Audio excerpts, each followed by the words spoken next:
The chateau burned with a sound like breathing, a low, hungry roar that swallowed the night whole. Élise de Montclair pressed her palm against the carriage window, the glass cold beneath her fingers, and watched the only home she had ever known collapse into itself.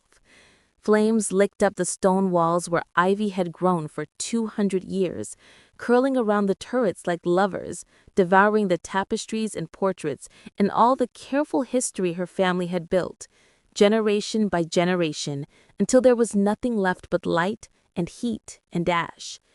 She did not cry. There were no tears left. "Élise," her brother's voice cut through the roar, sharp as a blade. "Stop looking."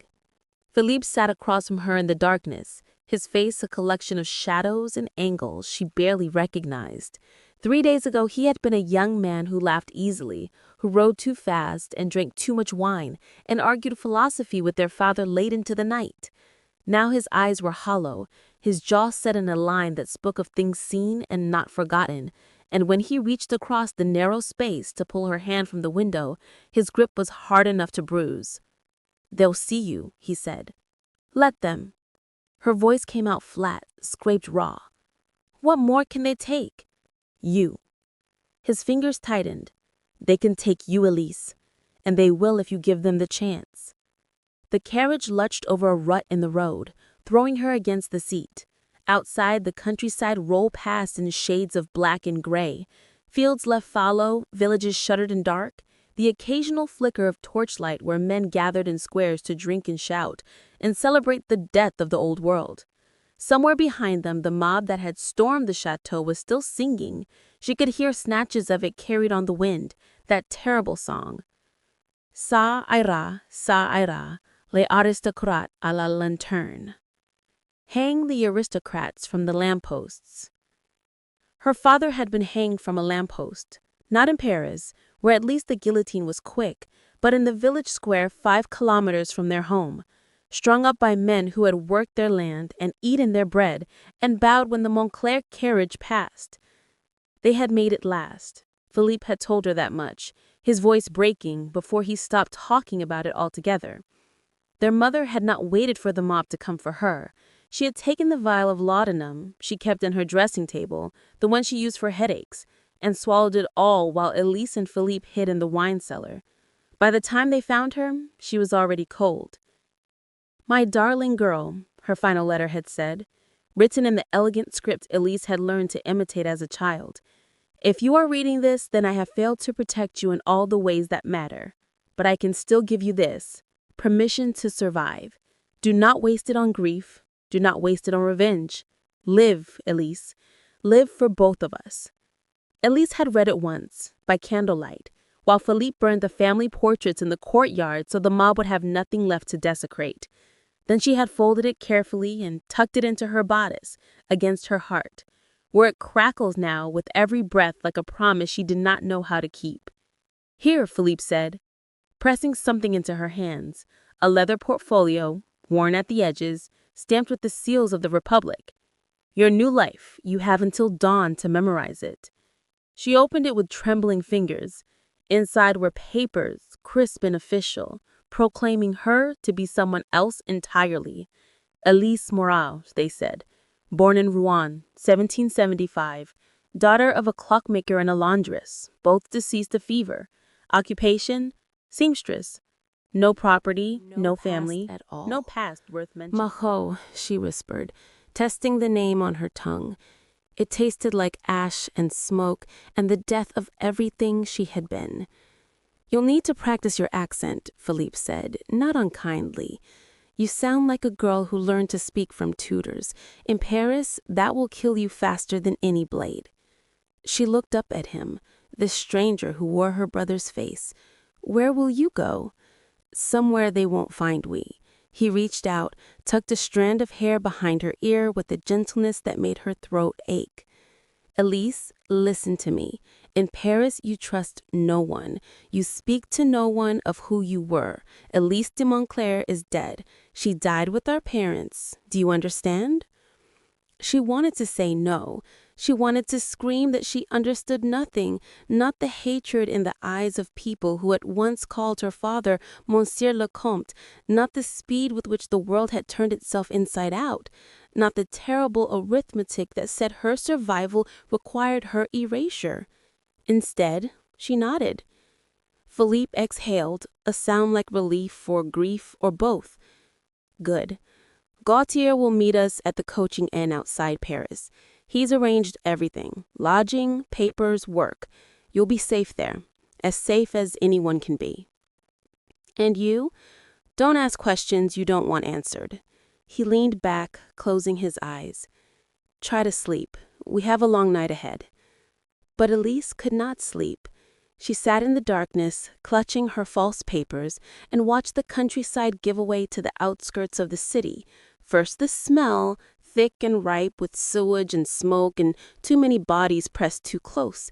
Then the sound, a constant hum that never quite faded even in the dead of night. Finally, the sight of it, sprawling and chaotic, spilling across both banks of the Seine like a stain that could not be scrubbed clean. Paris, the heart of the revolution, the city that had killed the king and declared itself the birthplace of a new world. The city that had destroyed her family and now offered her refuge, if only she could lie well enough to earn it. They stopped at a coaching inn on the Rue de la Roquette, a sagging building with a crooked sign and windows dark as dead eyes. The innkeeper took one look at Philippe's face and asked no questions, just gestured them toward a back room where a small, wizened man waited by the fire. Monsieur Gautier had been the Montclair steward for 30 years. He had taught Élise to ride when she was 6, had slipped her sweets from the kitchen when she was supposed to be fasting for Lent, had stood beside her father at every harvest and holiday and christening. Now he wore the rough wool coat of a tradesman, and when he looked at her, his eyes were wet. "Mademoiselle," he said, then stopped, shaking his head. "Forgive me. I should not—" "It's all right." Élise crossed the room and took his hands.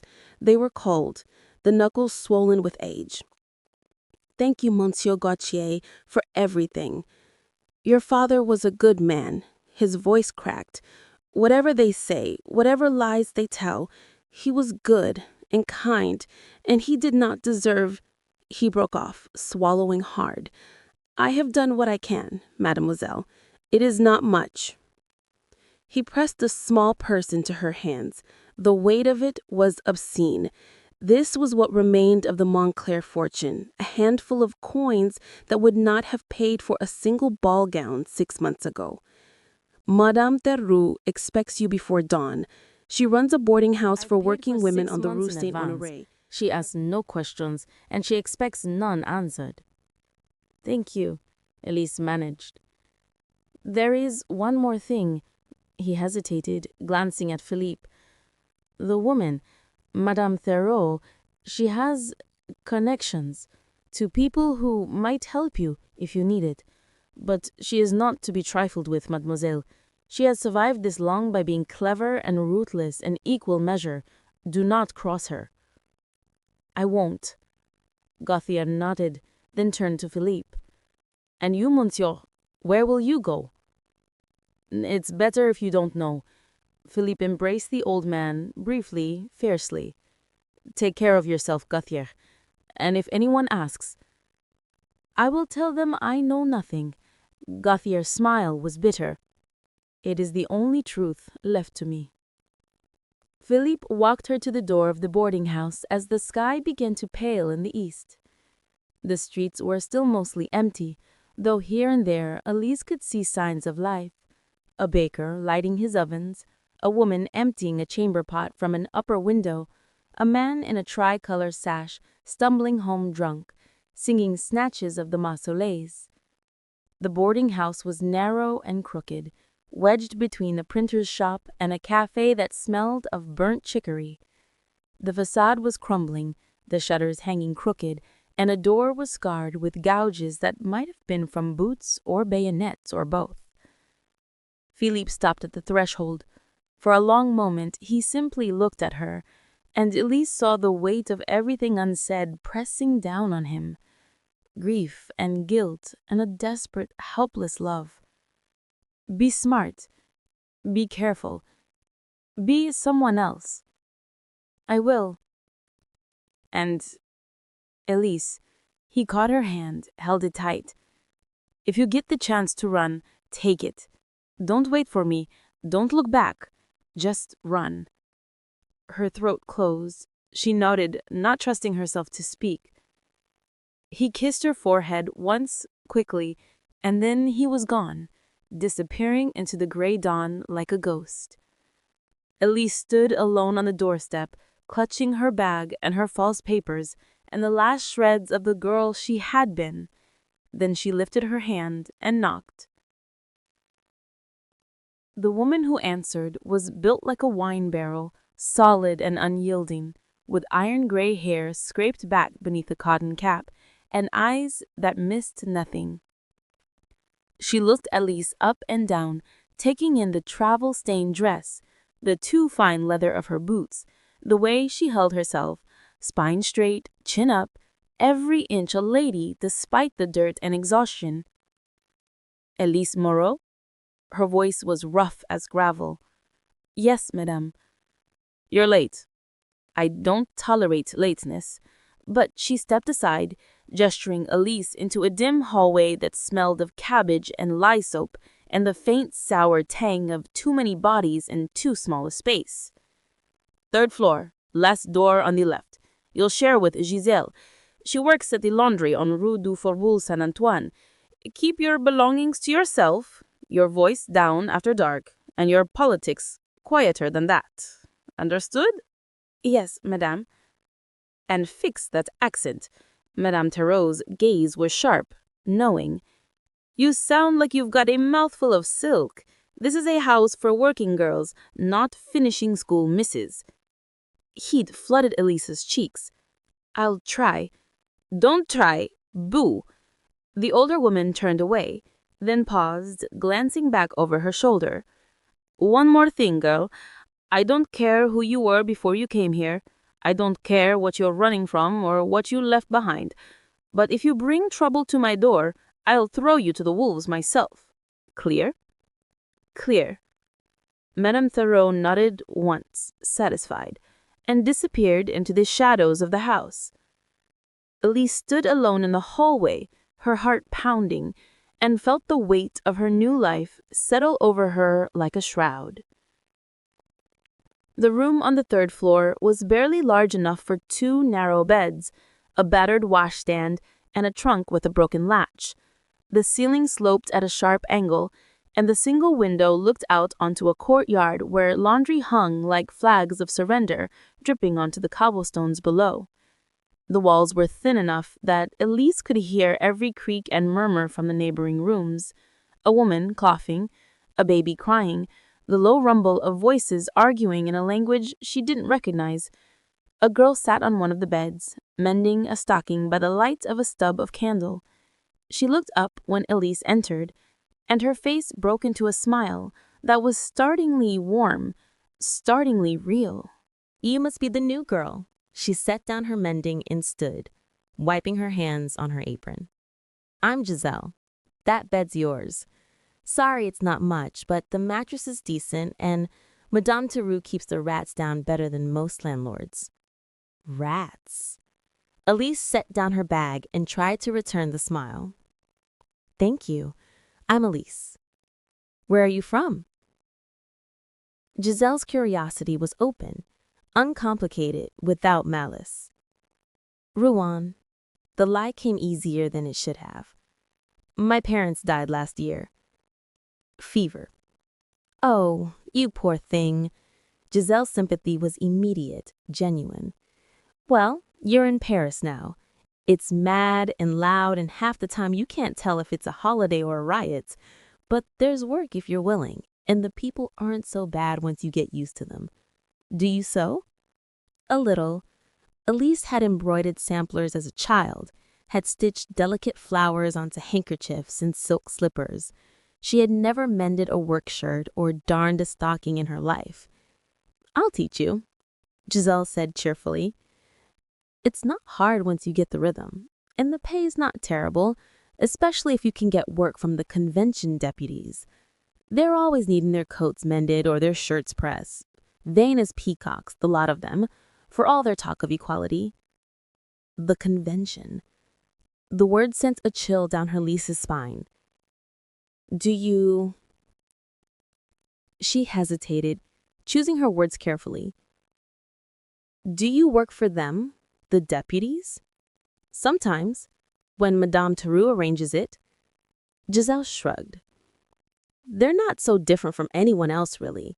They put their trousers on one leg at a time, same as the rest of us. Though some of them like to pretend they're gods walking among mortals. She laughed, a bright, easy sound.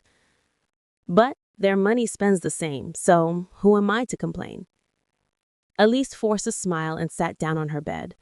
The mattress was lumpy, the blanket thin and scratchy, and the pillow smelt faintly of mildew. 6 months ago, she would have wept at the thought of sleeping in such a place. Now, she was grateful for it. Grateful for the roof over her head, the door that locked, the anonymity of being just another working girl in a city full of them. Get some rest, Giselle said kindly, blowing out the candle. You look dead on your feet. Tomorrow I'll show you around the neighborhood, introduce you to some of the other girls. You'll be all right, Élise. I promise. Élise lay down in the darkness, still fully clothed, and listened to Giselle's breathing slow and deepen into sleep. Through the thin walls, she could hear the sounds of the boarding house settling for the night. Footsteps, whispers, the creak of bed frames, the distant wail of a baby. The sounds of women who worked for their bread, who had no family names to protect or fortunes to reclaim. Women who were free in a way Élise had never been and might never be again. She pressed her hand to her bodice, feeling the crackle of her mother's letter against her heart. Permission to survive. But what did survival mean in a world turned upside down? What did it cost? And who would pay the price?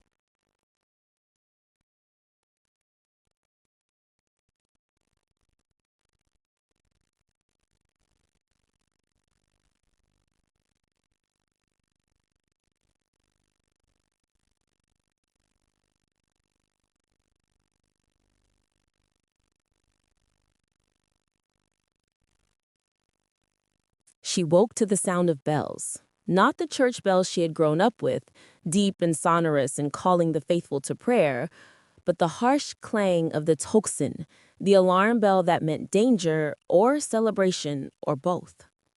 Giselle was already up, dressed in a faded blue dress and a white cap, pinning a tricolor cockade to her shawl.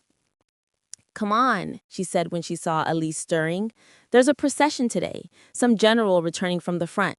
If we hurry, we can see it from the Rue Saint-Honoré. Élise sat up, disoriented, her body aching from the thin mattress and the weight of exhaustion that had finally caught up with her. A procession? They have them all the time now. Victories, festivals, executions. Any excuse for a parade. Giselle grinned. It's quite a sight if you've never seen one. All the deputies in their sashes, the soldiers with their tricolor plumes, the sans-culottes singing and waving flags. Very stirring, very revolutionary. Elise's stomach turned, but she forced herself to stand, to smooth her dress, to pin her own hair back beneath a borrowed cap. If she was going to survive in this city, she needed to learn its rhythms, its rituals, its language. She needed to become invisible, just another face in the crowd. All right, she said. Let's go. The streets were already packed by the time they reached the Rue Saint-Honoré.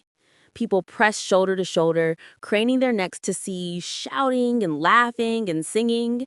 Tricolor flags hung from every window, and the air smelled of sweat and cheap wine and the faint, coppery tang of blood. Though whether that was real or imagined, Élise could not say. Giselle pulled her to the front of the crowd, elbowing past a group of men in worker smocks and red caps. There, she said, pointing.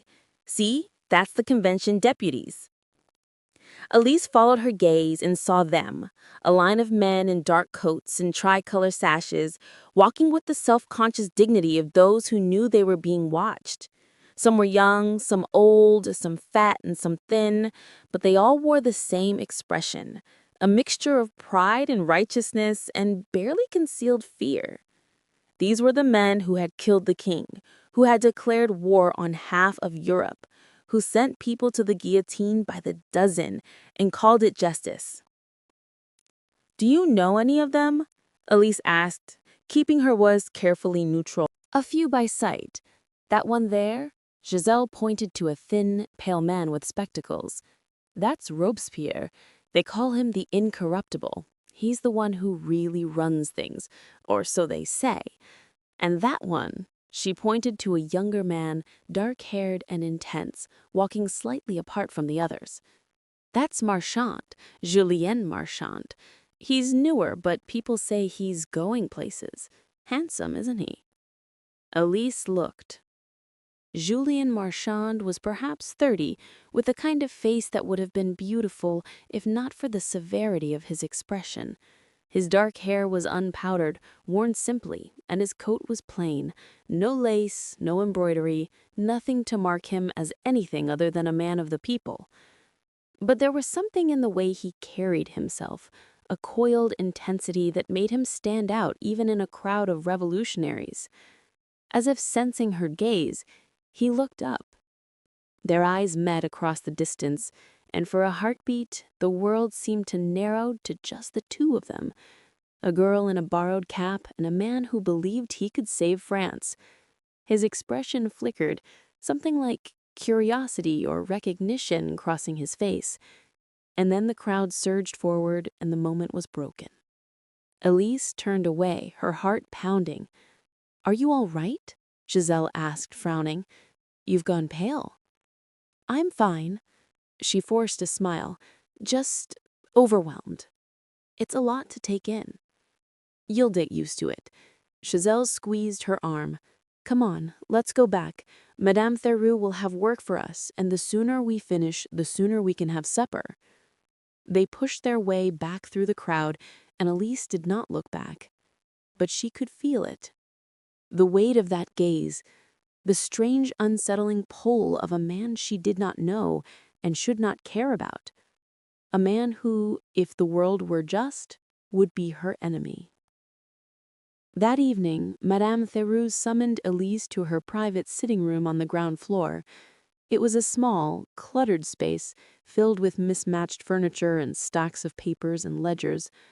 The older woman sat behind a scarred wooden desk, a pair of spectacles perched on her nose, and gestured for Élise to sit. "You've settled in?" she asked without preamble. "Yes, madame." "Good, then we can discuss your work." Madame Theroux set down her pen and folded her hands. "Monsieur Gautier paid for your lodging, but you'll need to earn your keep like everyone else. Can you sew?" "I'm learning." "Then you'll learn faster." Madame Theroux's gaze was sharp, assessing. "I have arrangements with several households, deputies mostly, and a few merchants. They need seamstresses, laundresses, cooks. The pay is decent and the work is steady, but you'll need to be discreet. These are men with enemies, and they don't take kindly to gossip." "I understand." "Do you?" Madame Theroux leaned back in her chair. "Let me be clear, girl. The men you'll be working for are not saints. Some of them have blood on their hands. Some of them will have more before this is over. But they are also the ones with power. And power is the only currency that matters in Paris right now. If you're smart, you'll keep your head down, do your work, and stay out of politics. If you're not, well, the guillotine is always hungry." Elise's hands clenched in her lap. "I'll be smart." "See that you are." Madame Theroux pulled a slip of paper from a drawer and slid it across the desk. "This is your first assignment. Citizen Marchand's housekeeper needs someone to mend shirts and press coats. You'll go twice a week, Tuesdays and Fridays. The address is there. Don't be late." Élise stared at the paper, her heart pounding so hard she thought Madame Toureau must hear it. Julien Marchand, the man from the procession, the man whose gaze had found hers in the crowd. "Is there a problem?" Madame Toureau's voice was dry. "No, madame." Élise folded the paper carefully and tucked it into her pocket. "No problem at all." That night, she lay awake again, listening to Giselle's soft snores and the sounds of the city beyond the window. She thought of her mother's letter pressed against her heart. She thought of her father, hanged in the village square. She thought of Philippe, vanished into the night, and the chateau burning, and the mob singing their terrible song. And she thought of Julien Marchand, with his dark hair and his intense eyes, and his belief that he could save France. She did not know yet what role he would play in her survival. She did not know if he would be her salvation or her destruction. But she knew with a certainty that frightened her that their lives were now entwined. And in Paris, in the shadow of the guillotine, that was the most dangerous thing of all. The address Madame Toureau had given her led to a narrow building on the Rue des Valois, close enough to the Palais Royal that Élise could hear the murmur of the gardens even from the street. It was a modest place. 3 stories of pale stone with shutters painted a fading blue. Nothing like the grand Hôtel Particulier that had once housed men of influence. But then, men of influence no longer advertised their status with gilt and marble. In the New France, virtue was measured in austerity, and survival often depended on appearing to have nothing worth taking. Élise stood on the doorstep for a long moment, her basket of mending heavy on her arm, and tried to steady her breathing. She had practiced her accent until her throat ached, had rehearsed her story until it felt almost true. She was Élise Moreau, orphan seamstress from Rouen, grateful for the work, interested in nothing but earning her bread. She was not Élise de Montclair, daughter of an executed comte, standing on the threshold of a man who might have signed her father's death warrant. She knocked.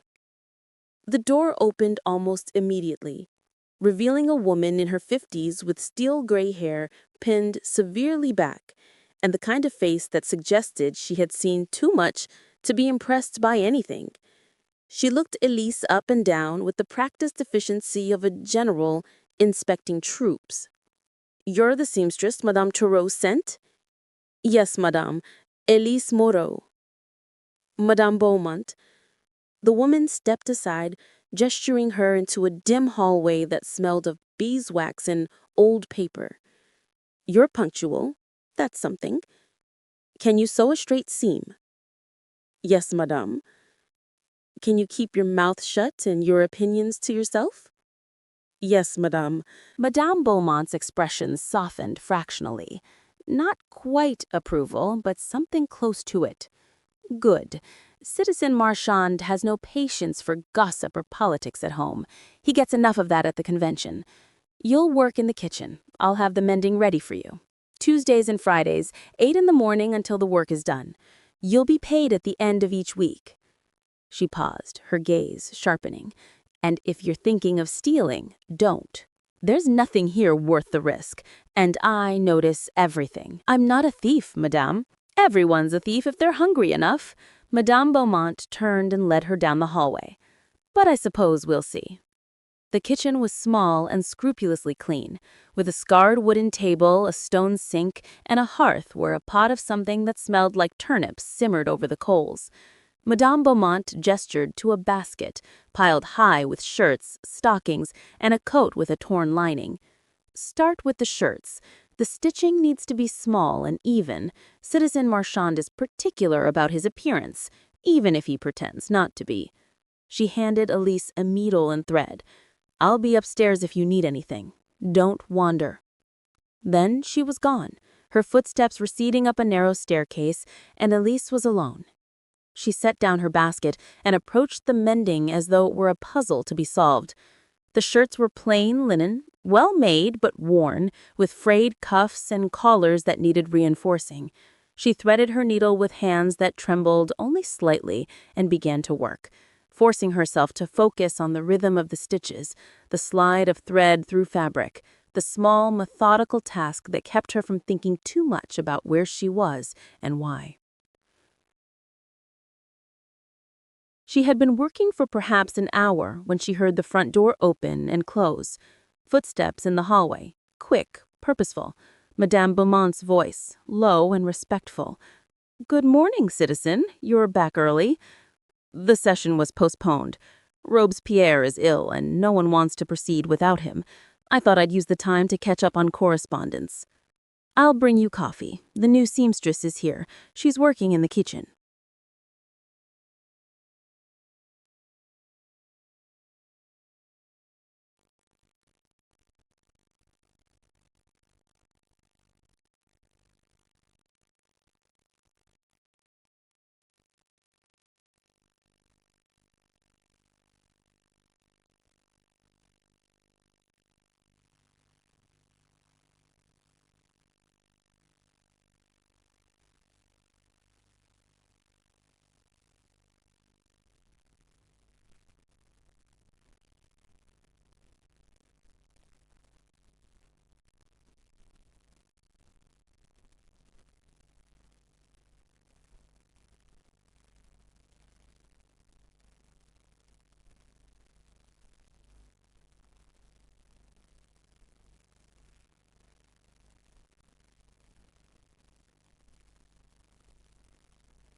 And yet there was something in the way he held himself, a kind of coiled energy, a sense of barely restrained motion that made Élise think of a hunting cat, all grace and danger and the promise of violence if provoked.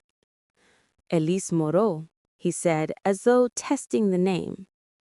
"Citizen Marchand." She dropped a small curtsy, then cursed herself for it. Too refined, too automatic. But if he noticed, he gave no sign. Instead, he stepped into the kitchen, his gaze moving from her face to the pile of mending on the table. He picked up one of the shirts she had finished, examining the stitches with the same intensity he might have brought to a legal document. "You do good work," he said after a moment. "Thank you, citizen. Where did you learn to sew?" The question was casual, but his eyes were sharp. Élise felt the weight of her false papers, the fragility of her new identity. "My mother taught me," she said, keeping her voice steady, "before she died." "I'm sorry for your loss." He set down the shirt and looked at her directly. "Madame Thoreau said you came from Rouen. What brought you to Paris?" "There was no work left in Rouen, and I—" She hesitated, choosing her words carefully. "I wanted to see the revolution for myself, to be part of it." It was the right thing to say. She saw it in the way his expression softened, just slightly, the way his shoulders relaxed. It's not an easy city, especially for those without family or connections, but if you're willing to work, there's a place for you here. The revolution is for everyone, not just the men. That's what they say. The words came out more sharply than she intended, and his eyebrows rise. You sound skeptical. I sound tired, citizen. She met his gaze, refusing to look away. I've been in Paris for less than a week, and already I've seen more hunger and fear than I ever saw in Rouen. If this is the new France, it doesn't look so different from the old one. She expected anger, expected him to bristle at the criticism, to remind her of her place, to send her away with the warning not to come back. Instead, he smiled, a brief, unexpected flash of warmth that transformed his face entirely. "You're not wrong," he said quietly. "The revolution is not complete. We've torn down the old tyranny, but we haven't yet built the new world to replace it. That's the work that remains, the hard work, the work that doesn't come with parades or celebrations." He paused, his gaze searching hers. "But it's work worth doing, don't you think?" Élise's throat tightened. She thought of her father, who believed in duty and honor and the old order. She thought of her mother, who had taken poison rather than faced the mob. She thought of Felipe in hiding and the chateau burning and the terrible song the crowd had sung.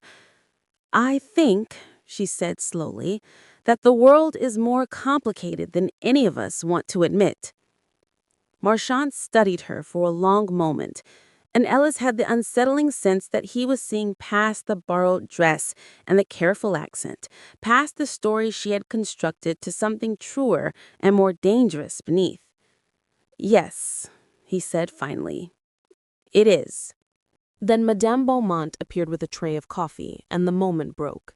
Marchand nodded to Élise, polite, distant, and disappeared up the stairs to his study. Élise sat back down at the table, her hands shaking, and tried to focus on the mending. But all she could think about was the way he had looked at her, as though she were a puzzle he intended to solve, and the way she'd looked back, as though he were something other than the enemy. She returned to the boarding house that afternoon with her basket empty and her mind full.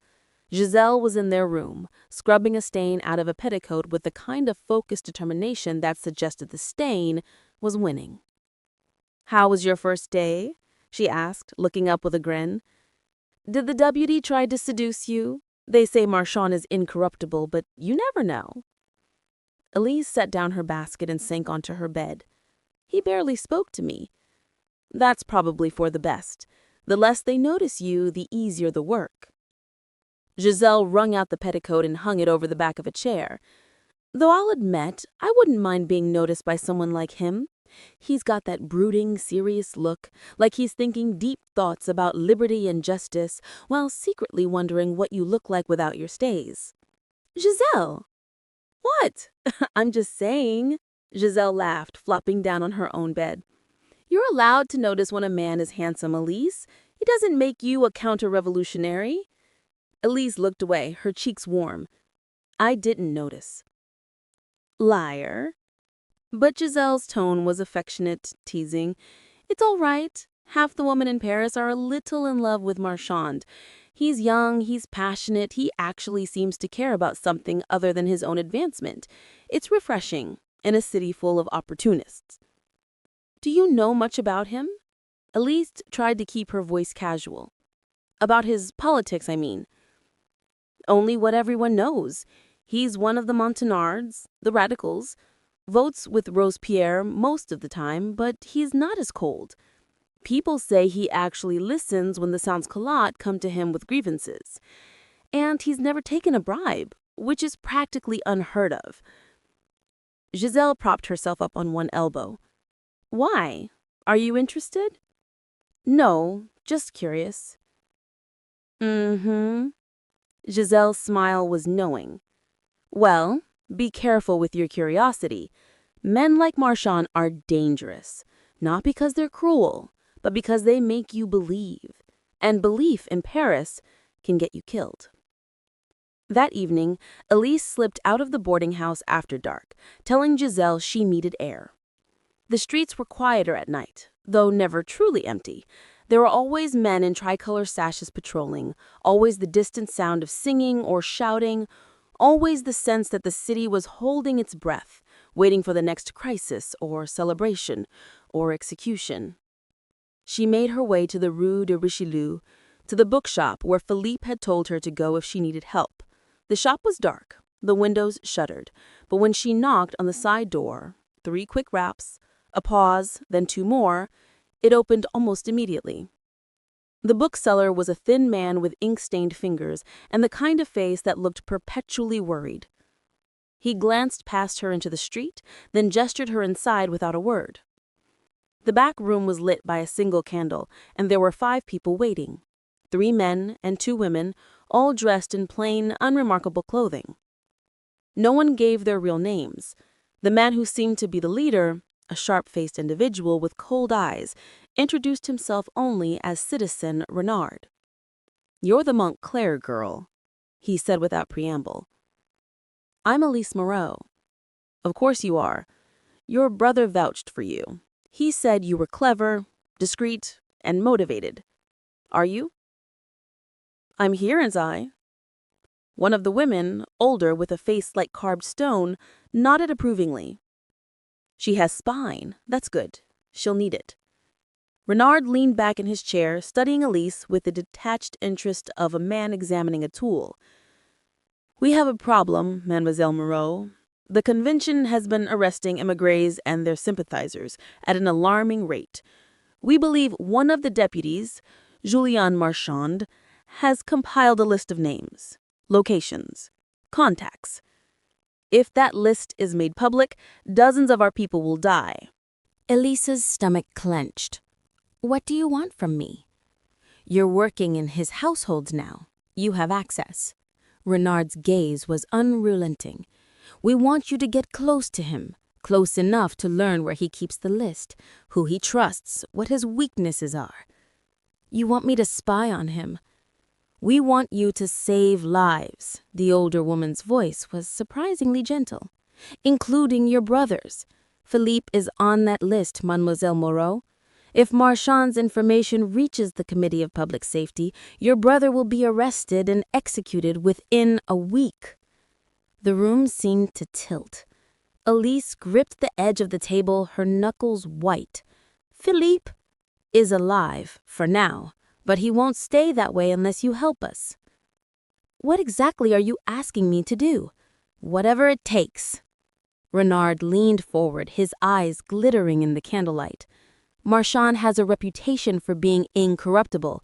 He doesn't take bribes, doesn't keep mistresses, doesn't drink to excess. But he's still a man.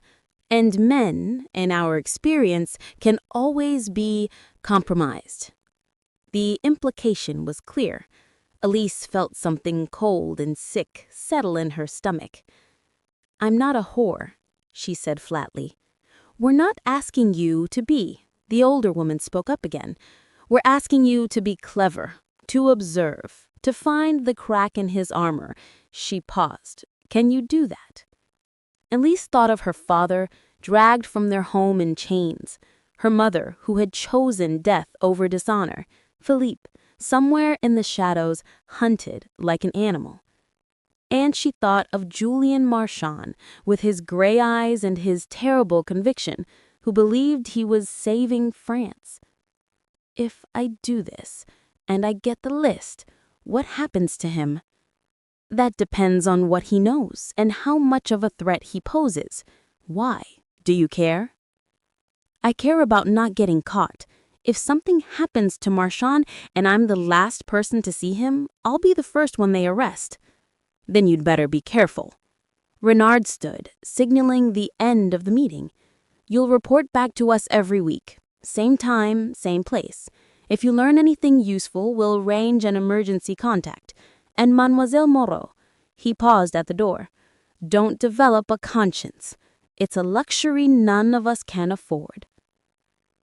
Élise walked back to the boarding house through streets that seemed darker than before, more threatening. Every shadow might hide an informer. Every passerby might be a spy. The city that had once seemed chaotic now felt like a trap, closing in around her with every step. When she finally reached her room, Giselle was already asleep. her breathing soft and even. Élise undressed in the dark and lay down on her narrow bed, staring at the ceiling. She thought of Marchand's face when he had spoken about the revolution, the conviction in his voice, the belief that he could build something better from the ashes of the old world. She thought of the way he had looked at her, as though she were someone worth listening to, worth taking seriously. And she thought of Renard's cold eyes, and the list of names, and Philippe somewhere in hiding, waiting for her to save him. She pressed her hand to her bodice, feeling the crackle of her mother's letter. Permission to survive. But survival, Élise was learning, came with a price, and she was not sure she could afford to pay it. The next morning, she woke to the sound of shouting in the street. She stumbled to the window and looked down to see a crowd gathering around a cart, the kind of cart that carried prisoners to the guillotine. There were 3 people in it, 2 men and a woman, all dressed in rags, their hands bound behind their backs. The woman was young, perhaps Élise's age, with dark hair and a face that might have been pretty, if not for the bruises and the hollow look of someone who had already accepted death. She stared straight ahead as the crowd jeered and threw refuse, her expression blank. Élise watched until the cart turned the corner and disappeared. And then she turned away, her stomach churning. This was the world she lived in now. A world where death was public entertainment, where survival meant betrayal, where the only currency that mattered was information and the willingness to use it. She dressed quickly, pinned her hair back, and made her way downstairs. Madame Theroux was in the kitchen, kneading bread with the kind of focused violence that suggested she was working out her frustrations on the dough. "You're up early," she said without looking up. "I couldn't sleep." No one sleeps well in Paris. Madame Theroux shaped the dough into a loaf and set it aside to rise. "You went out last night." It wasn't a question. Elise's heart kicked against her ribs. "I needed air." Air. Madame Theroux finally looked at her, her gaze sharp. "Let me give you some advice, girl. Whatever you're involved in, whatever you think you're doing, be smarter than the people around you. Because in this city, the stupid ones die first, and the clever ones die second. The only ones who survive are the ones who know when to run." "I'll remember that." "See that you do." Madame Theroux turned back to her bread. "You have work at Citizen Marchand's today. Don't be late." Élise arrived at Marchand's house precisely at 8, her basket of mending on her arm. Madame Beaumont let her in with a curt nod and led her to the kitchen, where another pile of shirts and stockings waited. "Citizen Marchand is in his study. He's not to be disturbed unless the building is on fire. Understood?" "Understood." Élise set to work, her hands moving automatically through the familiar motions of stitching and mending. But her mind was elsewhere, cataloging everything she could see: the layout of the house, the location of doors and windows, the sounds of footsteps overhead that told her where Marchand was and what he might be doing. She was so focused on listening that she didn't hear him come down the stairs until he was standing in the doorway. "You're very quiet," he said. Élise looked up, her heart racing. "I didn't want to disturb you, citizen." "You're not." He crossed to the hearth and poured himself a cup of coffee from the pot Madame Beaumont had left warming. "Do you mind if I sit? I've been reading reports all morning and my eyes are starting to cross." "It's your house, citizen." "True, but it's also your workspace, and I don't want to intrude." It was such an unexpected courtesy that Élise didn't know how to respond. She bent her head over her mending, acutely aware of his presence. The way he sat, loose-limbed and tired, the way his fingers drummed absently against the side of the cup, and the way his gaze kept drifting to her face as though he were trying to solve a puzzle. "May I ask you something?" he said after a moment. "Of course, citizen." Why did you really come to Paris? Elise's hand stilled on the fabric.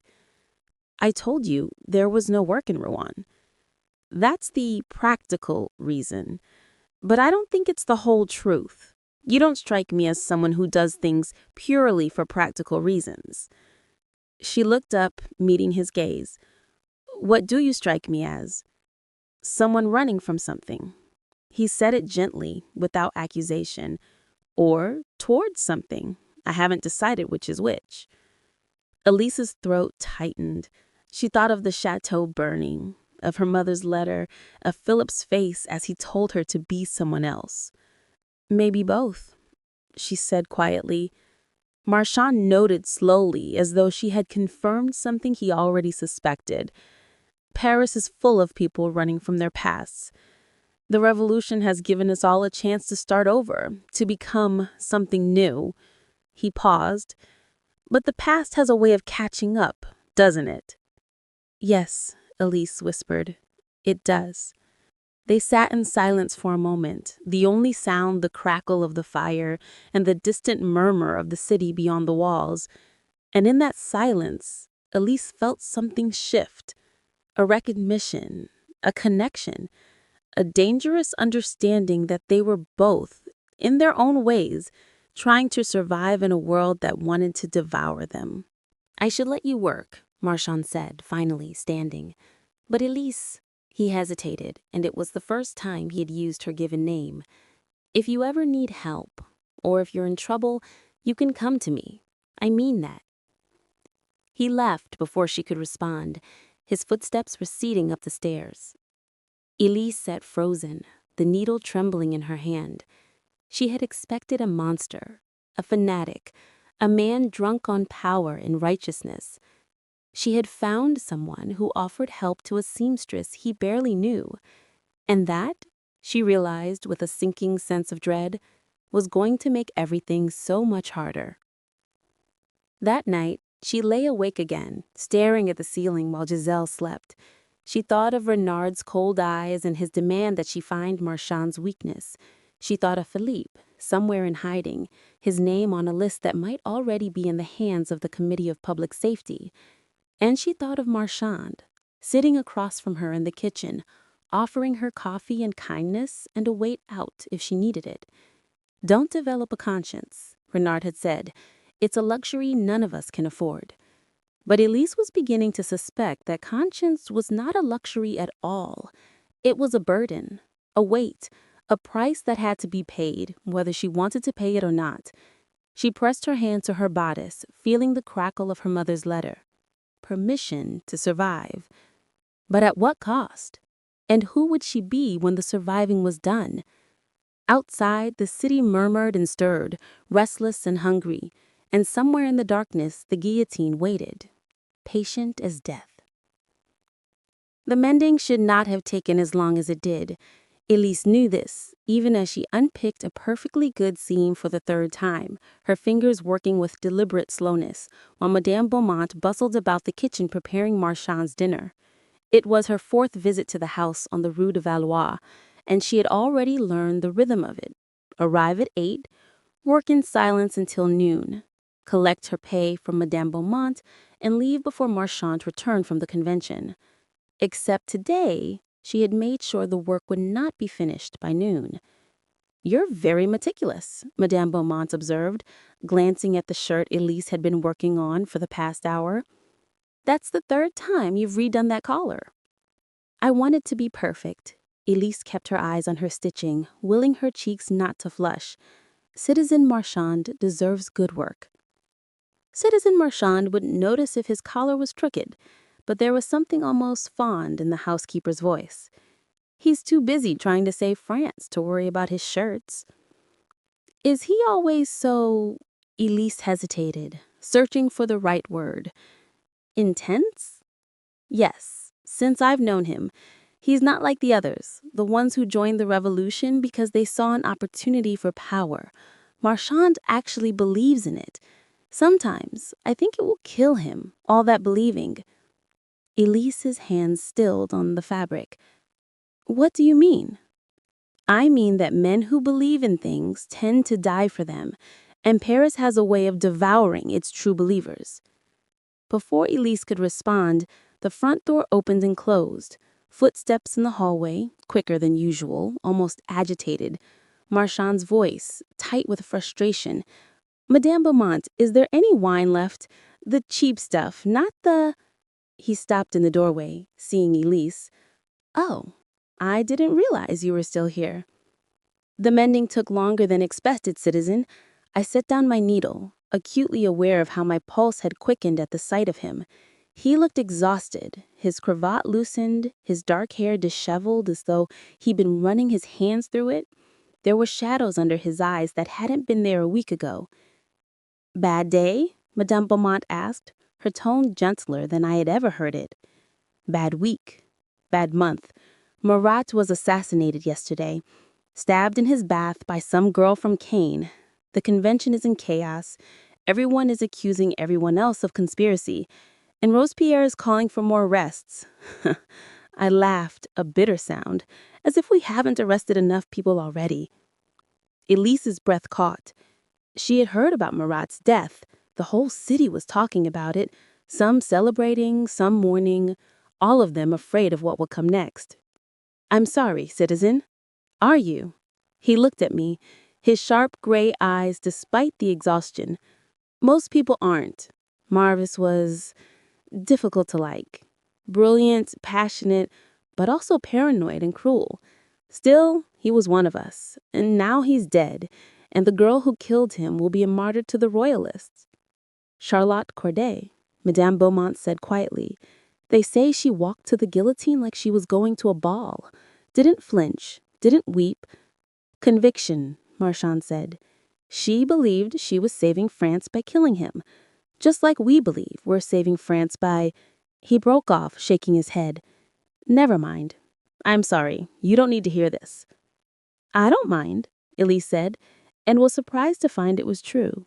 There was something compelling about watching him like this, unguarded, uncertain, stripped of the liturgical armor he wore in public. It must be difficult trying to build something new when everyone is so afraid. Fear is a tool. His voice was flat. Robespierre understands that. Terror, he says, is virtue's companion. Without it, virtue is powerless. He met her gaze. "Do you believe that?" It was a test. Élise could feel it, the weight of the question, the way he was watching her for any sign of dissent or agreement. She thought of Renard's cold eyes, of the list of names, of Philippe in hiding. "I believe," she said carefully, "that fear makes people do terrible things, sometimes in the name of virtue, sometimes in the name of survival. But I'm not sure that makes it right." Marchand was silent for a long moment. Then, unexpectedly, he smiled. A real smile, warm and genuine. "You're wasted as a seamstress, Élise Moreau. You should be in the convention arguing philosophy with the rest of us. Women aren't allowed in the convention." "Not yet." He stood, some of the tension leaving his shoulders. "But they will be. The revolution is for everyone, remember?" He paused. "Madame Beaumont, I'm going to work in my study. If anyone from the committee comes looking for me, tell them I've gone to the country." "You hate the country." "Exactly. They'll never believe it." He glanced at Élise. "Will you be here on Friday?" "Yes, citizen." "Good." He hesitated, as though about to say something more, then simply nodded and left. Élise sat frozen, her heart pounding, while Madame Beaumont returned to her onions with a knowing look. "She likes you," the housekeeper said. "He barely knows me. He's a good judge of character, always has been." Madame Beaumont scraped the onions into a pot. "Just be careful, girl. Men like Marchand, they burn bright, but they burn fast, and anyone standing too close gets scorched." That evening, Élise met with Renard in the back room of the bookshop. He listened to her report with the cold attention of a man tallying accounts, his expression revealing nothing. So he's rattled by Marat's death. That's useful. Rattled men make mistakes. He didn't seem like he was making mistakes. He seemed, Élise searched for the word, sad, disillusioned. Even better. Renard leaned back in his chair. Disillusioned men can be turned. Have you learned anything about the list? Not yet. I haven't been able to access his study. Then find a way. His voice was sharp. We don't have time for you to play seamstress, Mademoiselle Moreau. Your brother's name is on that list, along with 24 others. Every day you waste is another day they're in danger. Guilt twisted in Elise's stomach. I'm doing what I can. Do more. Renard stood, signaling the end of the meeting. And remember, Marchand is not your friend. He's a revolutionary, a fanatic, a man who has sent dozens of people to their deaths. Whatever sympathy you think you see in him is an illusion. Don't forget that. But as Élise walked back to the boarding house through the darkening streets, she found it harder and harder to believe Renard's words. She kept seeing Marchand's face, the exhaustion and doubt and genuine grief when he spoke of Marat's death. That was not the face of a fanatic. That was the face of a man who was trying, desperately, to do what he thought was right, and who was beginning to suspect he might be failing. On Friday, Élise arrived at the house on the Rue des Valois with her basket of mending and a book tucked beneath the folded linens. It was a risk, a calculated one, but she had spent the past 2 days rehearsing what she would say if anyone asked. Madame Beaumont let her in with her usual brisk efficiency, but as Élise set down her basket in the kitchen, the housekeeper paused. Citizen Marchand asked if you would join him for coffee when you're finished with the mending, she said. In his study. Elise's heart kicked against her ribs. Did he say why? He said he wanted to discuss a book. Madame Beaumont's expression was unreadable. I told him you were here to work, not to socialize, but he insisted. So when you're done, go up. Second door on the left. The mending took an eternity and no time at all. Elise's hands moved through the familiar motions while her mind raced, rehearsing and discarding a dozen different approaches. When she finally set down the last shirt, her palms were damp with sweat. She climbed the narrow staircase to the second floor, her footsteps muffled by a threadbare runner. The door to Marchand's study was slightly ajar, and through the gap she could see him sitting at a desk, piled high with papers, his head bent over a document, his hand moving rapidly across the page. She knocked softly. Come in. He looked up, and his face brightened when he saw her. Élise, thank you for coming. I hope Madame Beaumont didn't make it sound like a summons. Not at all, citizen. She stepped into the room, taking in the details. Shelves crammed with books, a map of France on one wall, a window overlooking the street. The desk was chaos, papers, pamphlets, letters, all of it covered in Marchand's angular handwriting. Please sit, he gestured to a chair near the window, and stop calling me citizen when we're alone. It makes me feel like I'm still at the convention. He poured coffee from a pot on the desk and handed her a cup. I wanted to ask you about something you said the other day, about fear and virtue. Élise accepted the cup, her fingers brushing his for just a moment. What about it? You said fear makes people do terrible things. I've been thinking about that. Do you think the revolution is driven by fear or by hope? It was another test, but this time Élise sensed it was not about her loyalty to the Republic. It was about something deeper, a question he was asking himself as much as her. I think, she said slowly, that it started with hope, the hope that things could be different, that people could be free and equal. But somewhere along the way, hope turned into fear, fear of losing what had been gained, fear of the enemies within and without. And now, she met his gaze, Now I'm not sure anyone remembers what they were hoping for in the first place." Marchand was silent for a long moment, his coffee forgotten in his hands. "You're right," he said finally, his voice rough. "God help me, you're right. We've become so obsessed with protecting the revolution that we've forgotten what we were trying to build." Then why not stop? The question escaped before Élise could stop it. Why not step back, refuse to participate in the— She caught herself, but it was too late. In the terror. He said the word she had avoided, his expression bleak. "Because if I step back, someone worse will take my place. At least I can try to temper the worst excesses to save the people who can be saved." He set down his cup. "Do you know how many clemency petitions I've written in the past month? 47. Do you know how many were granted? 3. Elise's throat tightened. "I'm sorry." "Don't be. It's not your burden to carry." He stood and crossed to the bookshelf, running his fingers along the spines. "I asked you here because I noticed you looking at the books the other day. Do you read?" "When I can. Another risk, but a small one. Most working women could read, at least a little." "What do you like?" "Poetry, mostly, and philosophy, though I don't always understand it." He pulled a slim volume from the shelf and handed it to her. "Rousseau, The Social Contract. Have you read it?" Élise took the book, her fingers trembling slightly. She had read it, of course. Her father had kept a copy in his library, and she had devoured it at 16, arguing with Philippe late into the night about the nature of freedom and the general will.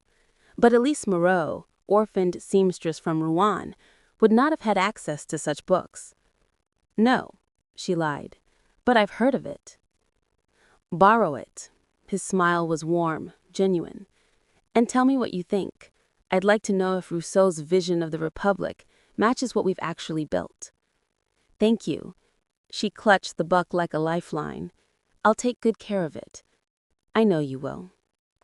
He hesitated, then said, "Élise, may I ask you something personal?" Her heart stuttered. "Of course." "Are you happy here?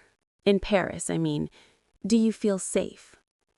The question was so unexpected, so genuinely concerned, that for a moment Élise forgot to lie. "I don't think anyone feels safe in Paris right now." No, I suppose they don't. But if you ever need help, if you're ever in trouble, I meant what I said before. You can come to me." "Why?" The word escaped before she could stop it. "Why would you help me? You barely know me." "Because you're honest." He said it simply, as though it were the most obvious thing in the world. In a city full of lies and performance, and people saying whatever they think will keep them alive, you tell the truth, even when it's dangerous. That's rare, Élise, and it's worth protecting.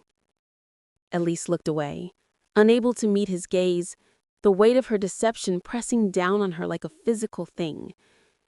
"I should go. Madame Beaumont will wonder what's taking so long." "Of course." He walked her to the door, and as she passed him, she caught the scent of him. Coffee and ink and something else.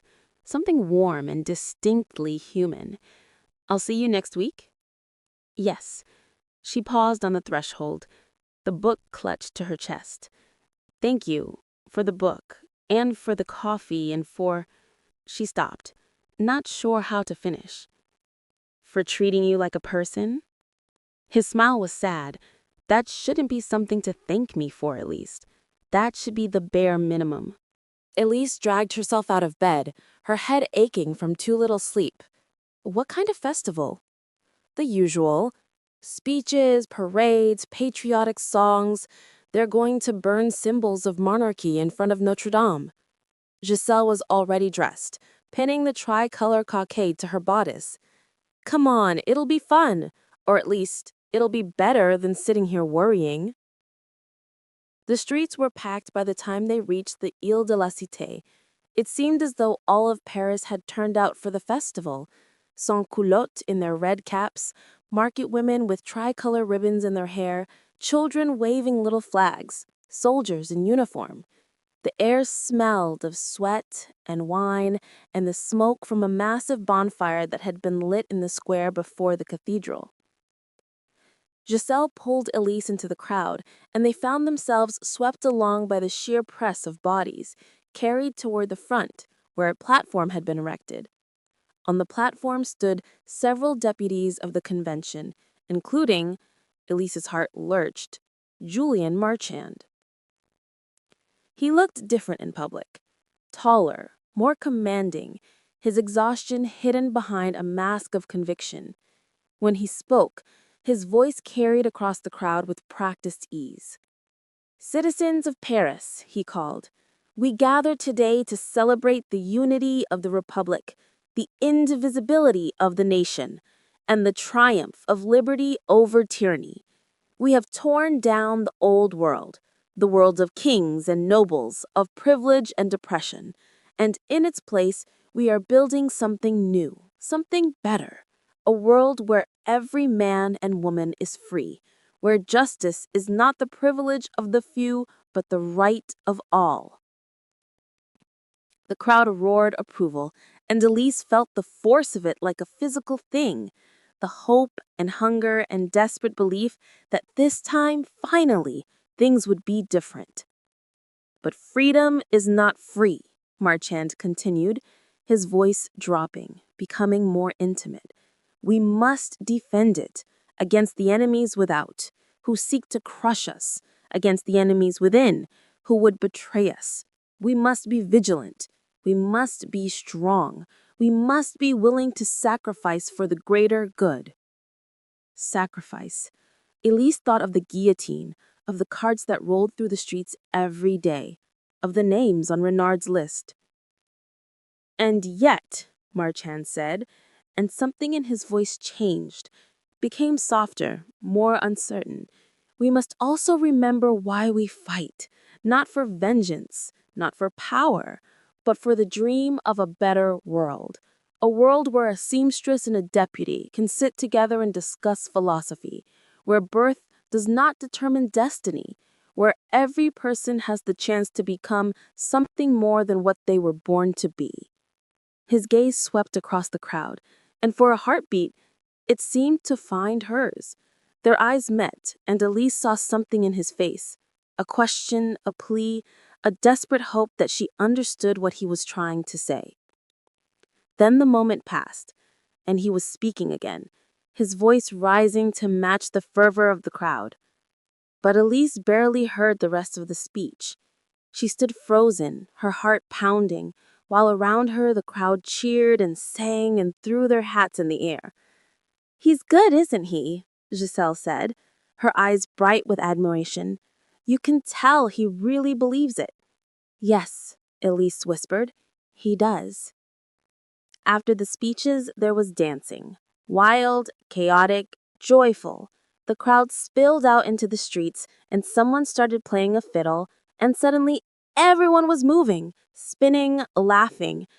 Giselle grabbed Elise's hands and pulled her into the dance, and for a moment, just a moment, Élise let herself forget who she was, forget what she was supposed to do.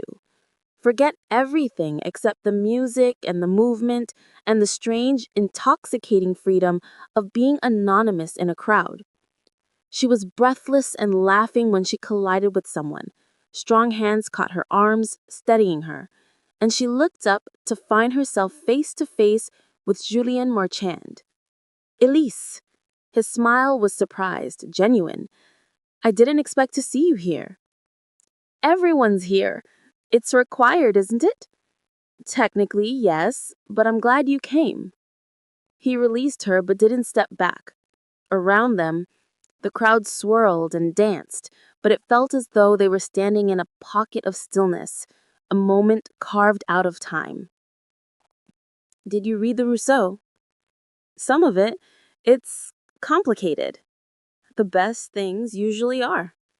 His gaze was intent, searching. "What did you think?"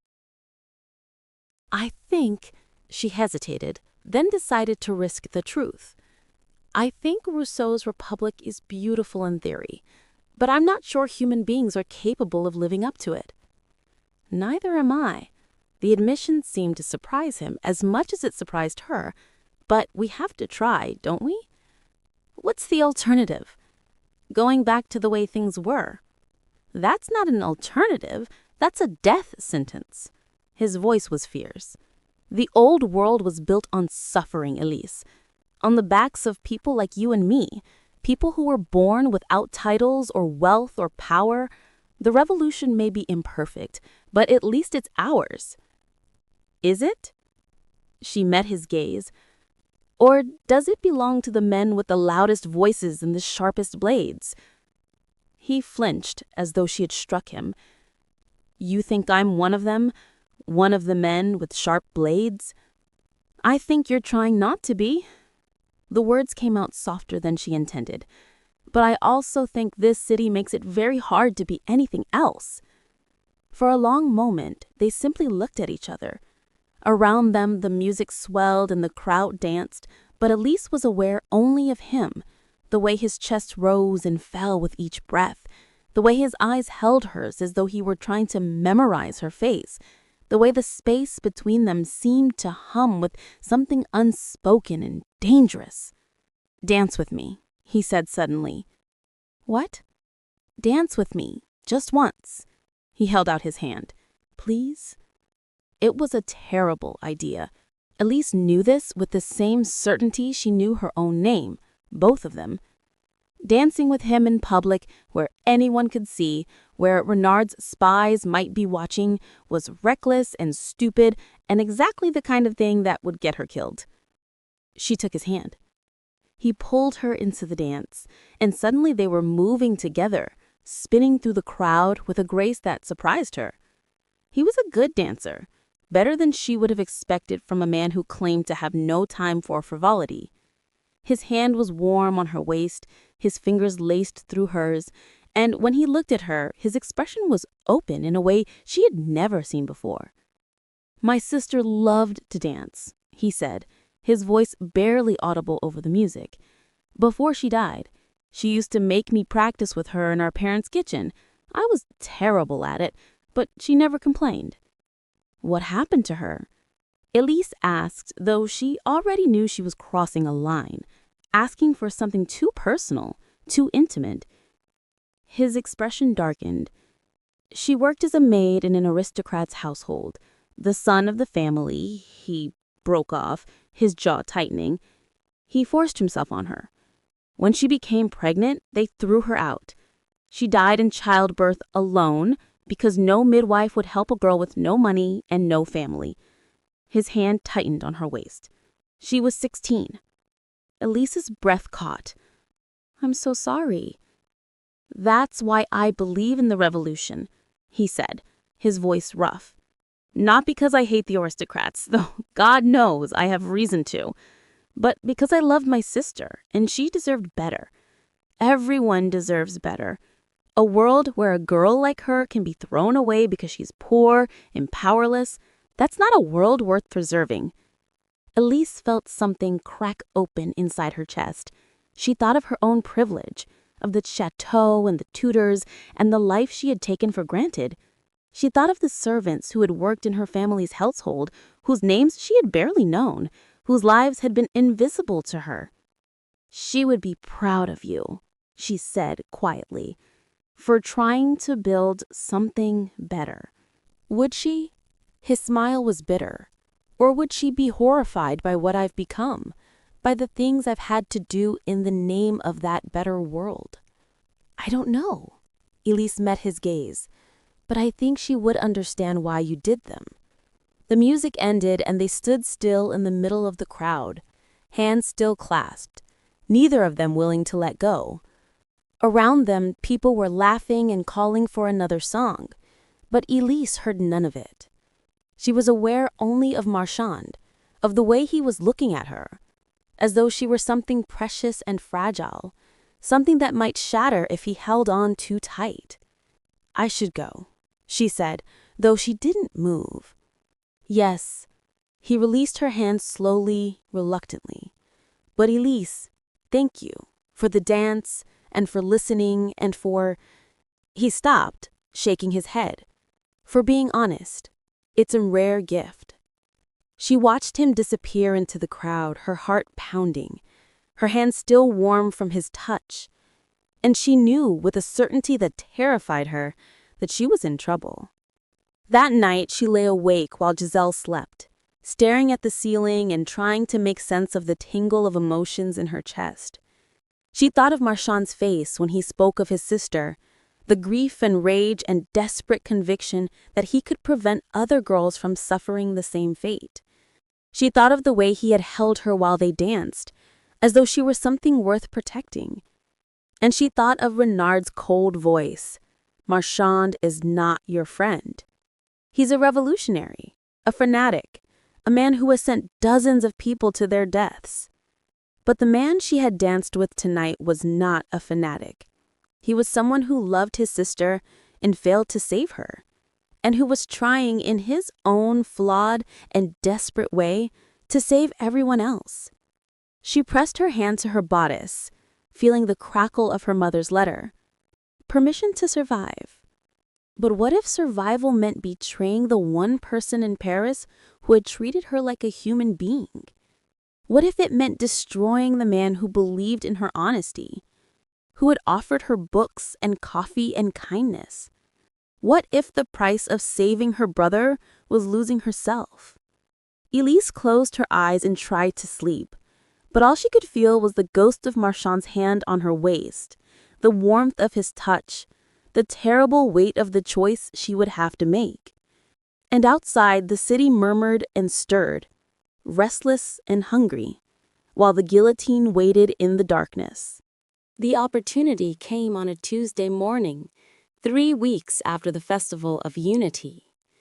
Élise arrived at the house on the Rue des Valois to find Madame Beaumont in a state of unusual agitation, her cap askew and her apron dusted with flour.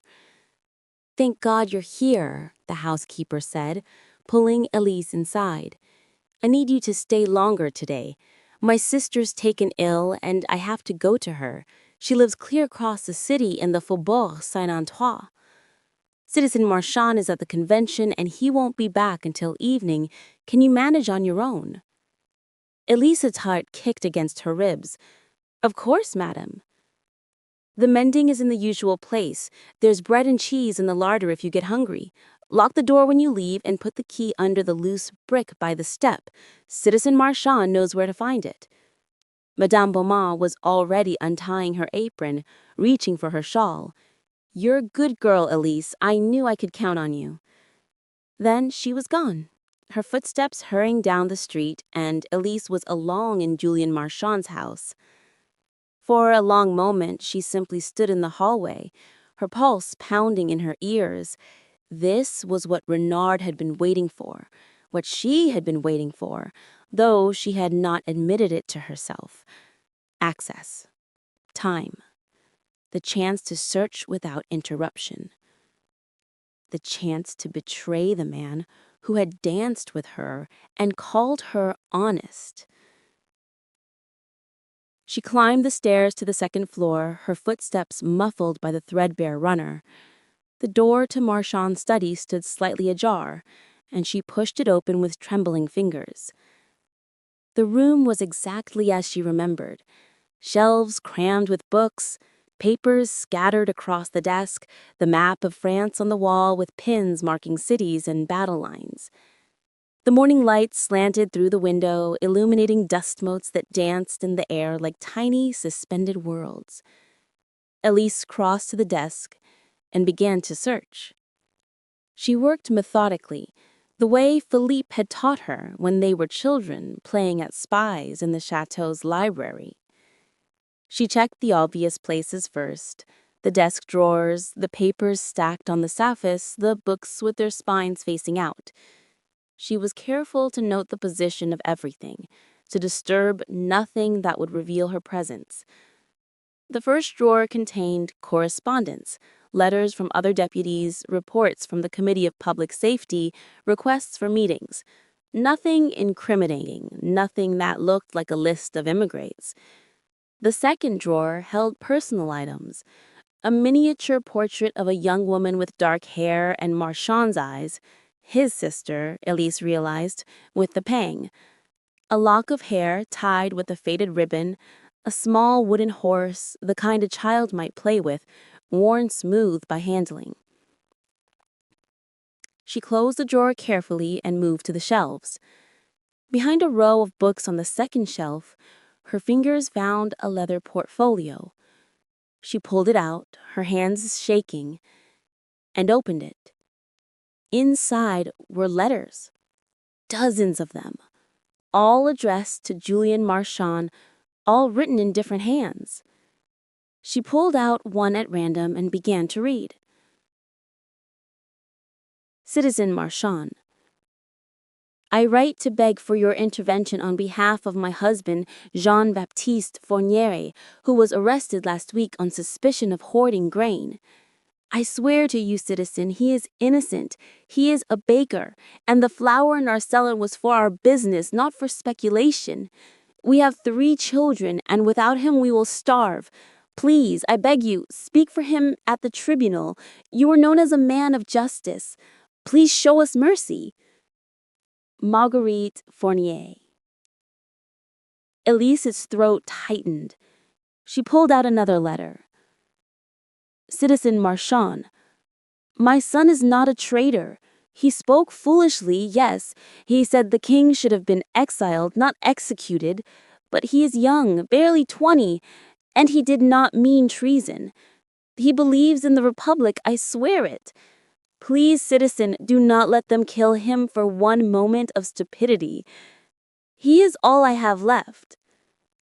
Anne-Marie Dubois. Another letter, and another, all of them pleas for clemency, for intervention, for mercy. And tucked between the letters were notes in Marchand's angular handwriting. Fournier spoke to Fouquier-Tinville, charges dropped. Dubois testified at tribunal, acquitted. Leroux could not save, executed 15 July. Élise sank into the chair, the portfolio heavy in her lap. This was not a list of émigrés to be hunted down. This was a record of lives saved, or at least lives he had tried to save. She thought of Renard's cold certainty. Marchand is responsible for dozens of arrests. He's dangerous.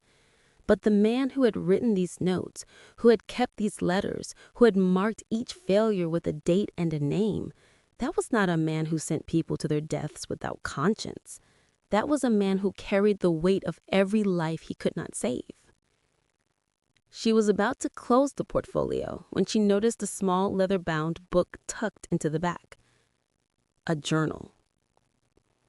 She should not read it. She knew this with the same certainty she knew her own name. A journal was private, intimate, a window into thoughts never meant for other eyes. She opened it. The entries were sporadic, written in the same angular hand as the notes. Most were brief observations about convention business, complaints about Robespierre's paranoia, worries about the war. But as she flipped through the pages, one entry caught her eye. It was dated a week ago. The seamstress with secrets in her eyes. I should not trust her, but I do. There is something about Élise Moreau that does not fit. She speaks like a woman who has read philosophy, who has thought deeply about justice and virtue. Her hands are too soft for someone who has worked as a seamstress her whole life. And when she looks at me, I see something in her gaze. Fear, yes, but also a kind of desperate honesty, as though she is trying to tell me the truth even as she lies. I should report my suspicions. I should have her investigated, her papers examined. It would be the prudent thing to do. But I find I cannot, because when I am with her, I feel something I have not felt in years. Hope. Not the abstract hope of the revolution, but something more personal, more fragile. The hope that there is still goodness in the world, that not everyone is performing, calculating, lying to survive. She is probably a royalist spy. She is probably here to destroy me. And yet, I cannot care. God help me. I think I am falling in love with her. The journal slipped from Élise's fingers and fell to the floor with a soft thud. She sat frozen, her heart pounding so hard she thought it might crack her ribs. He knew, or at least he suspected, and instead of turning her in, instead of protecting himself, he had chosen to trust her. Because he was falling in love with her. The words echoed in her mind, impossible and terrifying and achingly real. She thought of the way he had looked at her during the festival, the way his hand had felt on her waist, the way his voice had softened when he spoke of his sister. She thought of the coffee and the books and the quiet conversations in his kitchen, the way he had treated her like an equal, like someone worth listening to. And she thought of what she was doing here, in his study, rifling through his private papers, searching for evidence to use against him. She was going to be sick. She bent to pick up the journal, her hands shaking so badly she could barely grasp it. She needed to put everything back, needed to leave, needed to... The front door opened and closed. Footsteps in the hallway. Elise's blood turned to ice. She shoved the journal back into the portfolio back onto the shelf, and spun toward the door just as Julien Marchand appeared in the doorway. He stopped when he saw her, his expression shifting from surprise to confusion to something harder, more guarded. "Élise." His voice was carefully neutral. "What are you doing in my study?" Her mind raced, searching for an excuse, a lie, anything that would explain her presence. Madame Beaumont had to leave. Her sister is ill. I was looking for..." She gestured helplessly at the desk. "I thought I might have left my needle case up here the other day." "Your needle case." He stepped into the room, closing the door behind him. "In my study, where you have never worked?" "I was confused. I thought..." "Don't." The word was sharp, cutting. "Don't lie to me, Élise. Not now. Not after..." He broke off, running a hand through his hair. "Just tell me the truth. Are you a spy?" The question hung in the air between them, heavy and inescapable. Élise could feel the weight of it pressing down on her, crushing the breath from her lungs. "Yes," she whispered. She expected anger, expected him to call for the guards, to have her arrested, to send her to the guillotine with all the others who had betrayed the Republic. Instead, he laughed, a bitter, broken sound. "Of course you are. I knew it. I wrote it in my journal, for God's sakes. And still He turned away, bracing his hands on the desk. "Who sent you? The Royalists? The British? Some emigre network?" "Does it matter?" "Yes." He spun back to face her, and she saw the pain in his eyes, raw and unguarded. "It matters because I need to know if anything between us was real, or if it was all just part of your mission." "It was real." The words tore out of her before she could stop them. All of it, the conversations, the books, the dance, it was all real. I didn't mean for it to be, but it was. "Then why?" His voice cracked. "Why betray me? What did I do to make you think I deserved this?" "You didn't do anything." Élise felt tears burning in her eyes, hot and shameful. "My family is dead, Julien. My father was executed, my mother took poison, and my brother is in hiding. I've lost everything, and they told me that if I helped them, I could save him. What was I supposed to do?" "You were supposed to trust me." His voice was quiet, devastated. "You were supposed to come to me and tell me the truth. I would have helped you, Élise. I would have done everything in my power to protect your brother." "How could I trust you?" She was shaking now, her whole body trembling with the force of her emotions. "You're a deputy of the convention. You vote for the laws that send people like my family to the guillotine. How could I possibly trust you?" "Because I'm not a monster. The words exploded out of him, raw and furious. Because I hate what we've become, what the revolution has turned into. Because I spend every day trying to save people, writing clemency petitions that no one reads, arguing for mercy in a government that has forgotten what the word means. He gestured at the portfolio on the shelf. Did you find what you were looking for? Did you find the list of émigrés? No, I found... Her voice broke. I found letters from people begging you to save their families, and notes about the ones you couldn't save. 47 petitions last month, he said, his voice hollow. 3 granted. The rest... He shook his head. I keep the letters to remind myself why I'm doing this. To remind myself that every vote, every speech, every compromise I make has a human cost. But it's not enough. It's never enough. Élise stared at him, this man she had been sent to destroy, and saw him clearly for the first time. Not a fanatic or a monster, but someone as trapped as she was, trying desperately to do good in a world that punished goodness. I'm sorry, she whispered. I'm so sorry, Julien. Are you? Crossed the room in 3 strides, stopping so close she could feel the heat of him, could see the pulse beating in his throat. Or are you just sorry you got caught? I'm sorry I lied to you. I'm sorry I came here to betray you. I'm sorry... Her voice broke. I'm sorry I'm not who you thought I was. You're exactly who I thought you were. His hand came up, his fingers brushing her cheek, catching a tear. A woman with secrets in her eyes, trying to survive in a world that wants to devour her. I knew that from the beginning, Élise. I just didn't care. You should care. She was crying in earnest now, unable to stop. You should hate me. You should turn me in. I should. His thumb traced the line of her jaw, and she shivered at the touch.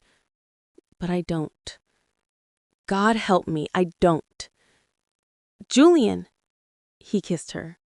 It was not gentle. It was desperate and furious and edged with something that felt like grief. His hands came up to frame her face, holding her as though she might disappear, and Élise found herself kissing him back with the same desperate intensity, her fingers clutching at his coat, pulling him closer. She tasted salt, her tears or his, she couldn't tell. She felt the tremor in his hands, the way his breath hitched when she pressed closer. This was nothing like the chaste kisses she had imagined as a girl, nothing like the polite courtship rituals of her old life. This was raw and real and terrifying in its honesty. When he finally pulled back, they were both breathing hard, their foreheads pressed together. I can't do this, Élise. I can't. Then don't. His voice was rough, wrecked. Leave, go back to whoever sent you, and tell them there is no list. Tell them I'm not the enemy they think I am. And then, swallowed hard, then stay away from me.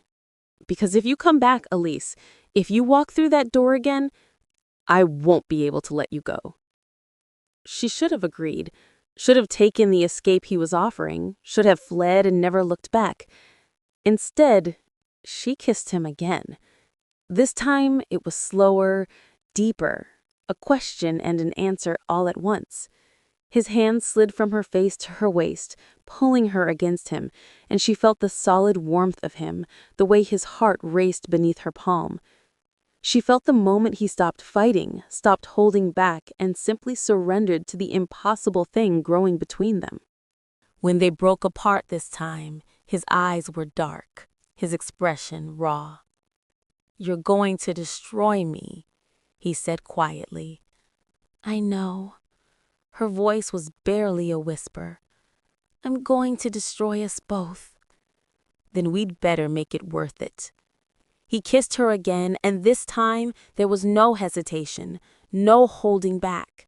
His hands moved over her with a reverence that made her ache, tracing the curve of her spine, the dip of her waist as though he were memorizing her through touch. She felt the desk pressed against her back as he guided her toward it, felt the scatter of papers beneath her hands as she braced herself.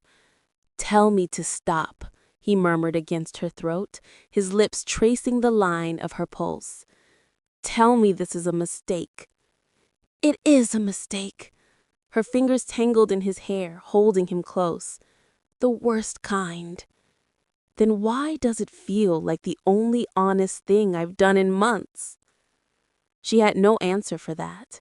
She could only pull him closer, could only lose herself in the heat of him, in the way his hands shook as they unlaced her bodice, in the way he whispered her name like a prayer or a curse, or both.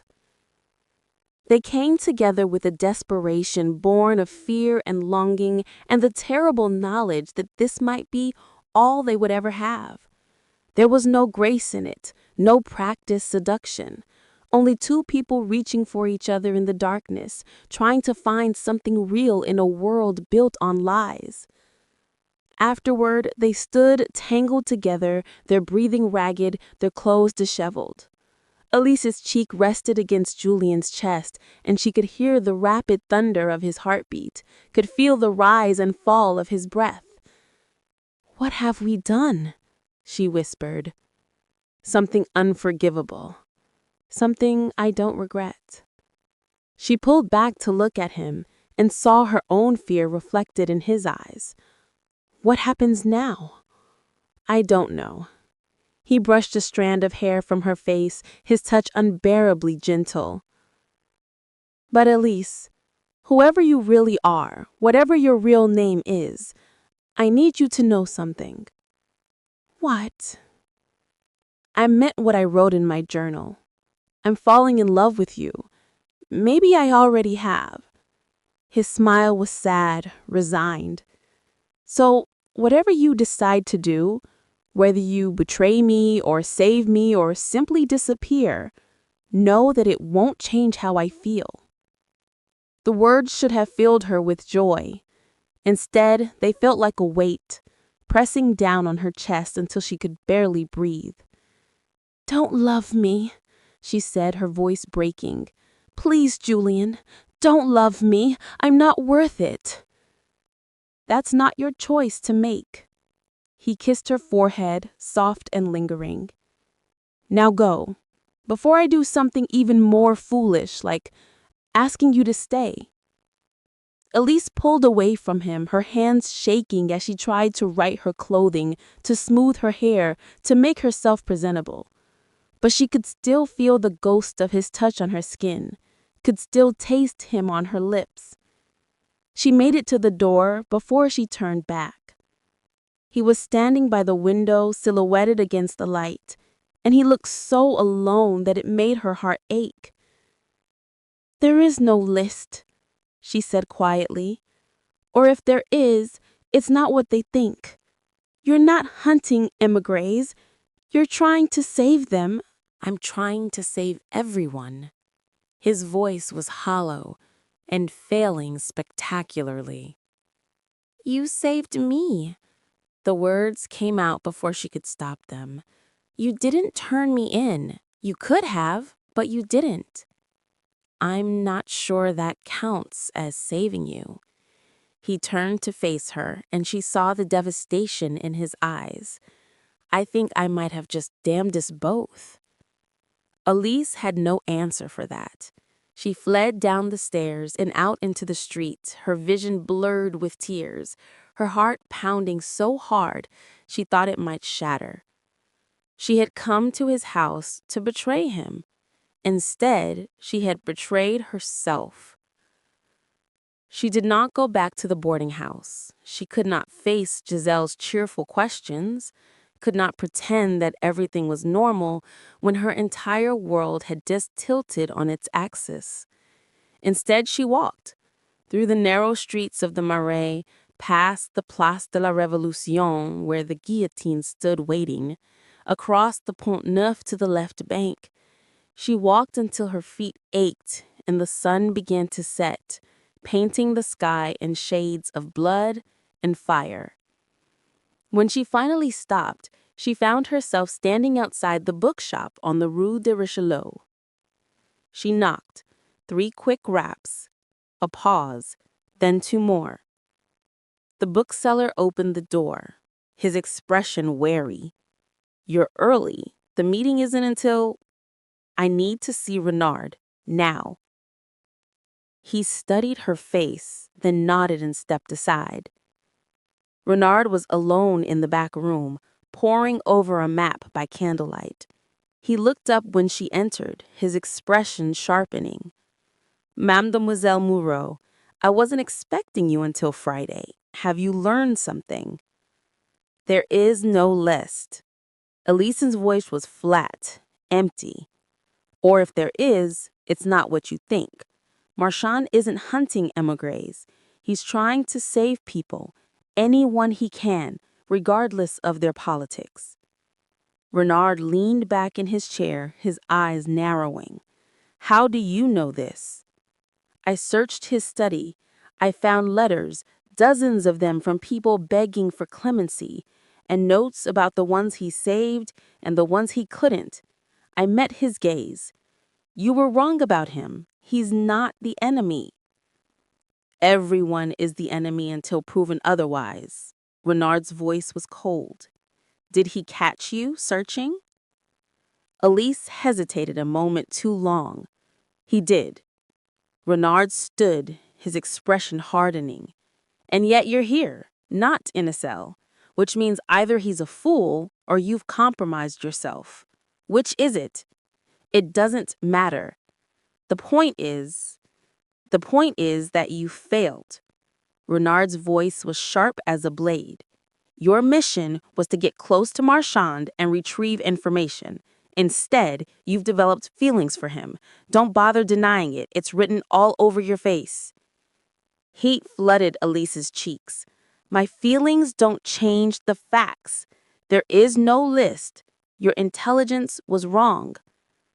Or perhaps you simply didn't look hard enough." Renard circled the table, his gaze predatory.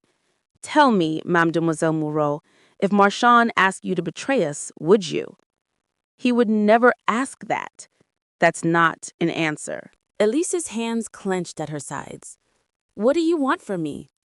"I want you to finish what you started. I want you to go back to Marchand, to use whatever leverage you have, including your body if necessary, to find out what he knows about émigré networks. And if you can't do that," Renard's smile was cold, "then I'll have no choice but to assume you've turned traitor. And we both know what happens to traitors." "You're threatening me." "I'm reminding you of what's at stake. Your brother is still in hiding, Mademoiselle Moreau, still on the run, still one arrest away from the guillotine. If you want to save him, you'll do as I say." Élise felt the trap closing around her, felt the walls pressing in from all sides. "And if I refuse?" "Then Philippe dies, and so do you." Renard returned to his seat, dismissing her with a wave of his hand. "You have 1 week. Don't disappoint me." Élise stumbled out of the bookshop and into the night, her mind reeling. She thought of Julien's face when he had kissed her, the way his hands had trembled, the way he had whispered that he was falling in love with her. She thought of Philippe, somewhere in the darkness, hunted and alone. She thought of her mother's letter pressed against her heart, permission to survive. But what did survival mean when every choice led to betrayal, when saving one person meant destroying another? She made her way back to the boarding house in a daze, barely aware of the streets she walked through, the people she passed. When she finally reached her room, Giselle was already asleep, her breathing soft and even. Élise undressed in the dark and lay down on her narrow bed, staring at the ceiling. She could still feel Julien's hands on her skin, could still taste him on her lips. She could still hear his voice, "I'm falling in love with you." And she could hear Renard's cold threat, "Philippe dies, and so do you." She pressed her hands to her face and tried not to scream. Outside, The city murmured and stirred, restless and hungry. And somewhere in the darkness, the guillotine waited, patient as death, ready to claim them all. Élise did not return to the house on the Rue de Valois for 3 days. She told herself it was caution, that appearing too eager would raise suspicion, that she needed time to think, to plan, to find a way out of the trap that was closing around her. But the truth was simpler and more shameful. She was a coward. She could not face Julien Marchand knowing what she had to do, could not look into his eyes and pretend that everything between them had not changed. On the 4th day, Renaud sent for her. She found him in the back room of the bookshop, but this time he was not alone. A man stood by the window, tall and lean, with pale eyes and a face that might have been handsome if not for the cruelty etched into every line. He watched Élise enter with the detached interest of a cat observing a mouse. "Mademoiselle Margot," Renaud said, his voice clipped. "This is Citizen Vidal. He'll be assisting you with your mission." Elise's stomach dropped. "I don't need assistance. That's not for you to decide."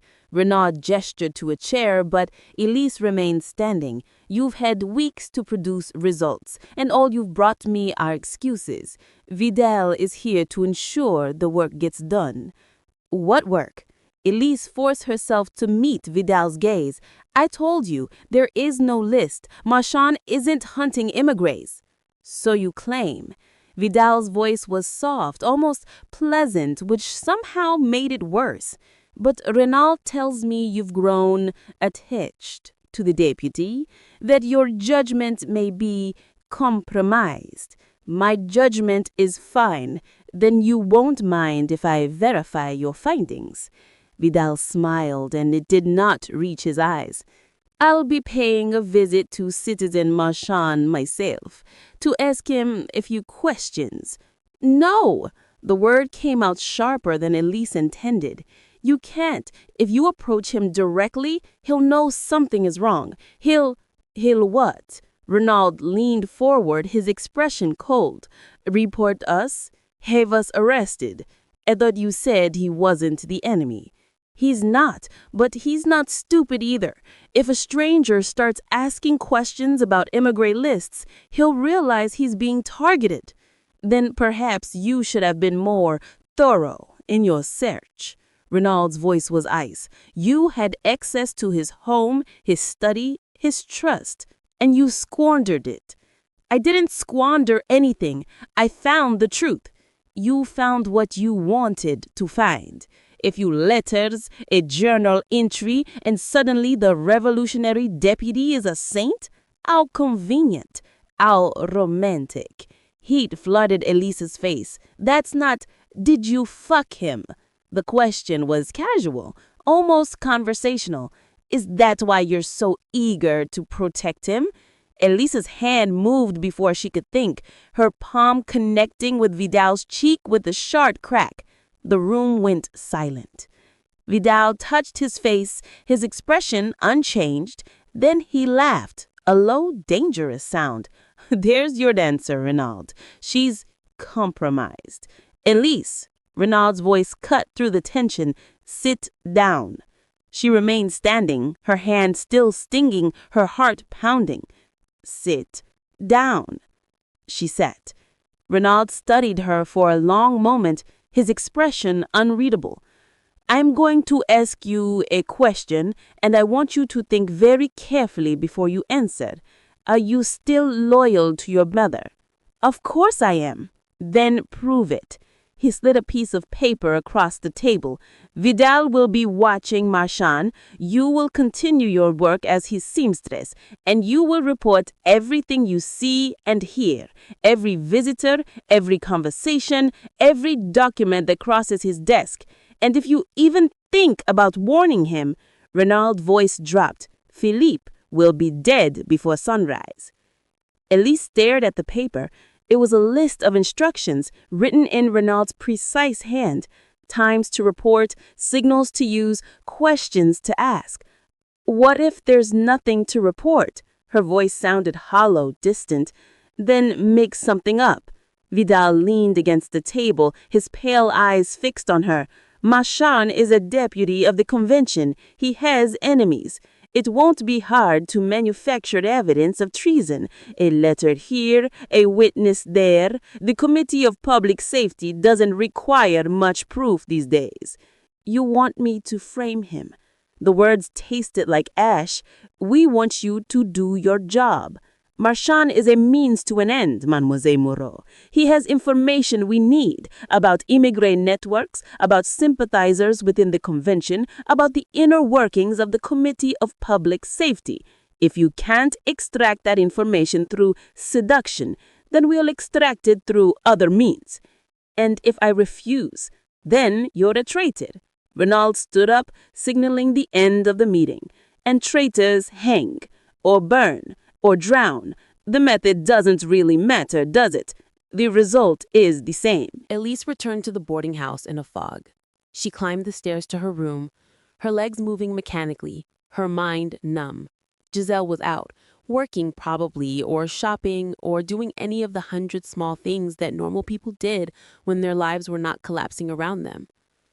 Élise sat on the edge of her bed and stared at the wall. She thought of Julien's hands on her skin, his voice rough with emotion. I'm falling in love with you. She thought of Philippe, somewhere in the darkness, hunted and alone. She thought of her mother's letter, the ink faded, but the words still clear. You have my permission to survive. But what was survival if it meant becoming a monster? She pulled out the letter and read it again, searching for guidance, for absolution, for anything that would tell her what to do. But her mother's words offered no answers, only the same impossible command: live. A knock at the door startled her. She shoved the letter back into her bodice and opened the door to find a boy, no more than 10, holding a sealed note. For Élise Moreau, he said, thrusting the note at her. Man said to give it to you, said it was urgent. Élise took the note, her hands trembling. What man? But the boy was already gone, his footsteps clattering down the stairs. She closed the door and broke the seal. The handwriting was unfamiliar, cramped and hurried. Élise, I don't know who you really are and I don't care. But if you have any loyalty to Julien Marchand, you need to know he's being targeted. Someone is spreading rumors that he's sympathetic to émigrés, that he's been writing clemency petitions for aristocrats. Robespierre is asking questions. The committee is watching him. His friend Baptiste was arrested this morning. They're calling him a Girondin sympathizer, a moderate, a traitor to the Republic. They'll come for Julien next. If you care about him at all, warn him. Tell him to be careful. Tell him to watch his back. A friend. The note was unsigned, but Élise recognized the desperation in the words. Someone close to Julien, someone who knew about her, was trying to save him. Or trying to use her to save him. She read the note again, her mind racing. Baptiste arrested, rumors spreading, the committee watching. This was Renaud's doing. It had to be. He had said it himself.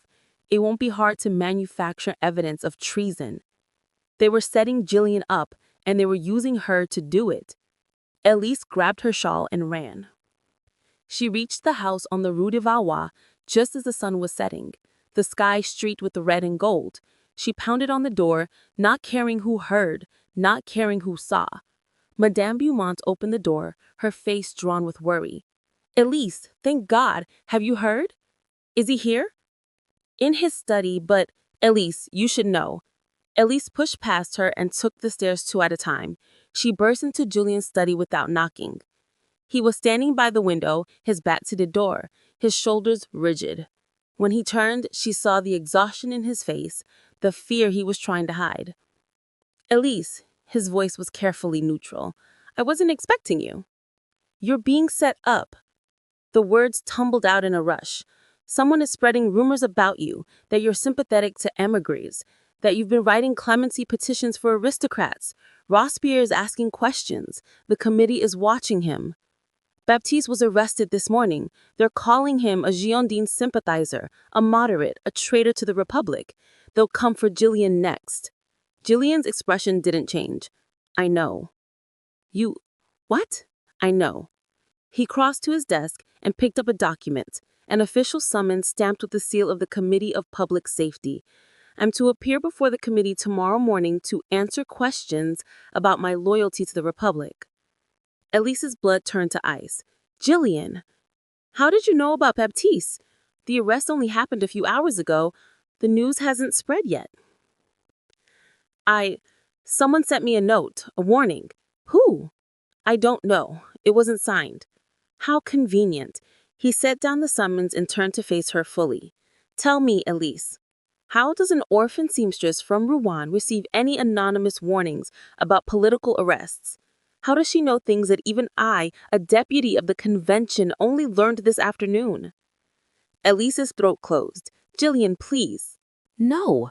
He crossed the room in 3 strides, stopping close enough that she could see the anger and hurt warring in his eyes. No more lies. No more half-truths. I want to know who you really are. I want to know who sent you, and I want to know, his voice cracked. I want to know if any of it was real. It was real. Tears burned in Elise's eyes, all of it, I swear to you.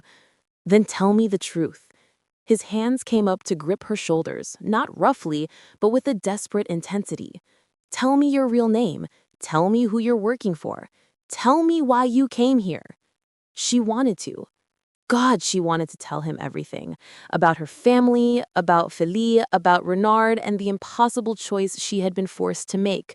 But the words stuck in her throat, trapped behind years of fear and survival, and the terrible knowledge that the truth might destroy them both.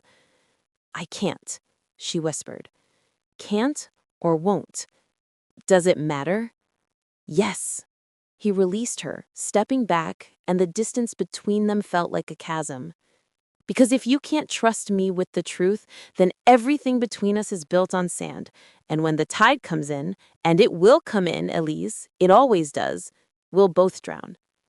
I'm trying to protect you. By lying to me? By keeping secrets? He laughed, bitter and broken. That's not protection. That's cowardice. The word hit her like a slap. You don't understand. Then make me understand. His voice rose, raw with frustration. I have defended you to myself 100 times. I've ignored every instinct that told me you were dangerous, that you were hiding something. I have risked everything, my position, my reputation, my life, because I believed in you, because I was a fool. You weren't a fool. Élise was crying now, unable to stop. You were kind. You were good. You treated me like a person, not a tool or a pawn or a means to an end, and Her voice broke. I fell in love with you for it. The words hung in the air between them, impossible and true. Julien stared at her, his expression unreadable. You love me. Yes, but you won't trust me. I can't. If I tell you the truth, people will die, people I love. And if you don't tell me, we'll both die. He moved to the desk and picked up the summons again, his hands shaking. Do you know what happens at these committee hearings, Élise? They ask questions designed to trap you. They twist your words, manufacture evidence, find witnesses who will say anything to save themselves. And if they decide you're guilty, and they always decide you're guilty, you go to the guillotine. No trial, no appeal, just a cart ride and a blade. Then run. Élise grabbed his arm, desperate. Leave Paris tonight. I can help you. I can get you papers, money, a way out. And abandon everyone who depends on me? Everyone I've been trying to save? He pulled away from her. That's not who I am, Élise. I don't run. Then you'll die. Probably. His smile was sad, resigned. But at least I'll die knowing I tried. Can you say the same? Before Élise could answer, footsteps thundered on the stairs. The door burst open, and 3 men in National Guard uniforms flooded into the room, their muskets raised. Julien Marchand.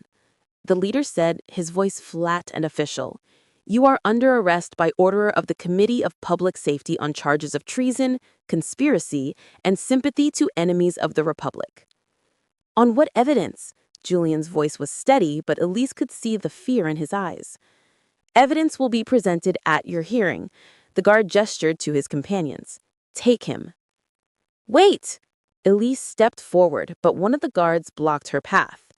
And you, the leader said, his gaze shifting to Élise. Élise Moreau, you're also under arrest. The world tilted. What? You've been identified as an accomplice to Citizen Marchand's crimes. You'll both be held at the Luxembourg prison pending investigation. No, Julien's voice was sharp. She has nothing to do with this. She's just a seamstress. A seamstress who has been seen entering and leaving your home at all hours? A seamstress who has no verifiable history before arriving in Paris 6 months ago? The guard's smile was cold. The committee has questions for her as well. Arms, and she felt the cold bite of iron as they locked manacles around her wrists. Across the room, they were doing the same to Julien, and when their eyes met, she saw her own terror reflected back at her. Élise, he started, but one of the guards struck him across the face, silencing him. No talking, the leader said. Save it for the committee. They were dragged down the stairs and out into the street, where a cart waited. A small crowd had gathered, neighbors, curious onlookers, people who had come to watch another arrest, another step in the revolution's endless hunger. Élise was shoved into the cart beside Julien, their shoulders pressed together, and she felt him trembling, or perhaps it was her own trembling. She couldn't tell. I'm sorry, she whispered, so quietly that only he could hear. I'm so sorry, Julien. He didn't answer. He stared straight ahead, his jaw clenched, his hands fisted in his lap. The cart lurched forward, and the crowd parted to let them through. Élise caught a glimpse of Madame Beaumont in the doorway of the house, her hand pressed to her mouth, her face pale with shock. She caught a glimpse of a man in the shadows across the street, tall and lean with pale eyes that watched her with cold satisfaction. Vidal. He had done this. He and Renard. They had manufactured the evidence, spread the rumors, orchestrated the arrest, and she had played right into their hands. The cart rolled through the darkening streets, past the Place de Revolution where the guillotine stood silhouetted against the dying light, past the Tuileries, past the river, past all the places where Élise had walked and worked and pretended to be someone she was not. The Luxembourg prison loomed ahead, a former palace turned into a holding pen for the condemned. The cart stopped, and they were dragged out and marched through a gate into a courtyard filled with other prisoners, men and women, young and old, aristocrats and commoners, all of them waiting for their turn before the committee. Élise and Julien were separated at the entrance. She reached for him instinctively, but the guards pulled them apart. Julien, don't. His voice was hollow. Don't say anything. Don't give them anything they can use against you. But promise me, Élise, whatever happens, promise me you'll survive this. She wanted to promise, wanted to tell him that she would fight, that she would find a way out, that they both would survive. But the words wouldn't come, because she knew with a terrible certainty that survival might not be possible anymore. I love you, she said instead. He looked at her for a long moment, his expression unreadable. Then he turned away, and the guards dragged him into the darkness. Élise was taken in the opposite direction, down a narrow corridor lined with cells. The guard unlocked one and shoved her inside. The door clanged shut behind her, and she heard the scrape of the key in the lock. The cell was small and dark, with a single barred window high on the wall. A thin pallet lay on the floor, and a bucket in the corner served as a latrine. The walls were covered in scratches, names, dates, prayers, curses, the desperate marks of people who had been here before her. Élise sank onto the pallet and pulled her knees to her chest. She thought of Julien's face when the guards had taken him, the way he had looked at her, not with anger, but with something worse, resignation, as though he had known all along that it would end this way. She thought of Philippe, still in hiding, still believing she could save him. She thought of her mother's letter, pressed against her heart. You have my permission to survive. But how could she survive this? How could anyone? Outside, the prison settled into its nightly rhythm, the sound of weeping, of prayers, of whispered conversations through the walls, the sound of people waiting to die. Élise pressed her face to her knees and tried not to scream. She didn't know how long she sat there, minutes or hours. Time had lost all meaning. But eventually she heard footsteps in the corridor, the scrape of a key, the creak of the door opening. A figure stepped into the cell, silhouetted against the torchlight from the corridor. "Mademoiselle Moreau?" Renard said, his voice soft and cold. "We need to talk." Élise looked up, and in the flickering light, she saw him clearly. Not a savior, not an ally, but a predator who had finally cornered his prey. "You did this," she said, her voice flat. "You had us arrested." "I did what was necessary." Renard stepped into the cell, and the door closed behind him. "Marchand becoming a liability, and you were too compromised to be useful. So, you're just going to let us die?" "Not necessarily." He crouched in front of her, his eyes cold and calculating. "You still have value, Mademoiselle Moreau, if you're willing to cooperate." "Cooperate how?" "Testify against Marchand. Tell the committee that he recruited you to help him smuggle émigrés out of Paris, that he seduced you, manipulated you, used you for his own treasonous purposes." Renard's smile was thin. "Do that, and I can arrange for your release. You'll be a hero, a loyal citizen who helped expose the traitor." "And Julien?" "Will die. But he was going to die anyway. At least this way, you survive, and your brother survives." Élise stared at him, and for the first time, she saw him clearly. Not a royalist sympathizer fighting for a cause, but a man who cared only for power, for control, for his own survival. Philippe was just leverage. She was just a tool, and Julien was just an obstacle to be removed. "No," she said, her voice flat.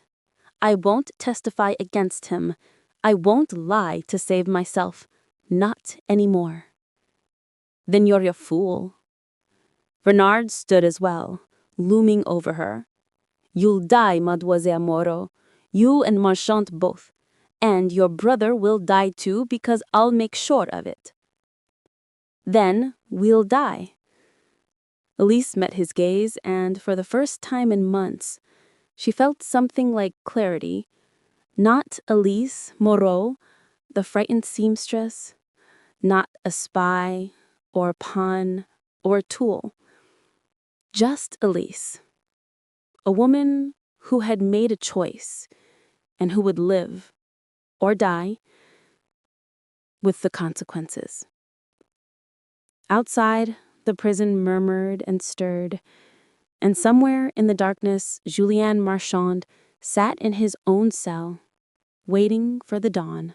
The conciergerie smelled of damp stone and despair. Élise was transferred there in the dead of night, dragged from the Luxembourg prison and loaded into a cart with a dozen other prisoners. No one spoke during the journey. They all knew what the conciergerie meant. It was the last stop before the guillotine. the antechamber of death where the condemned waited for their names to be called. The prison had once been part of the royal palace, but the revolution had transformed it into something darker.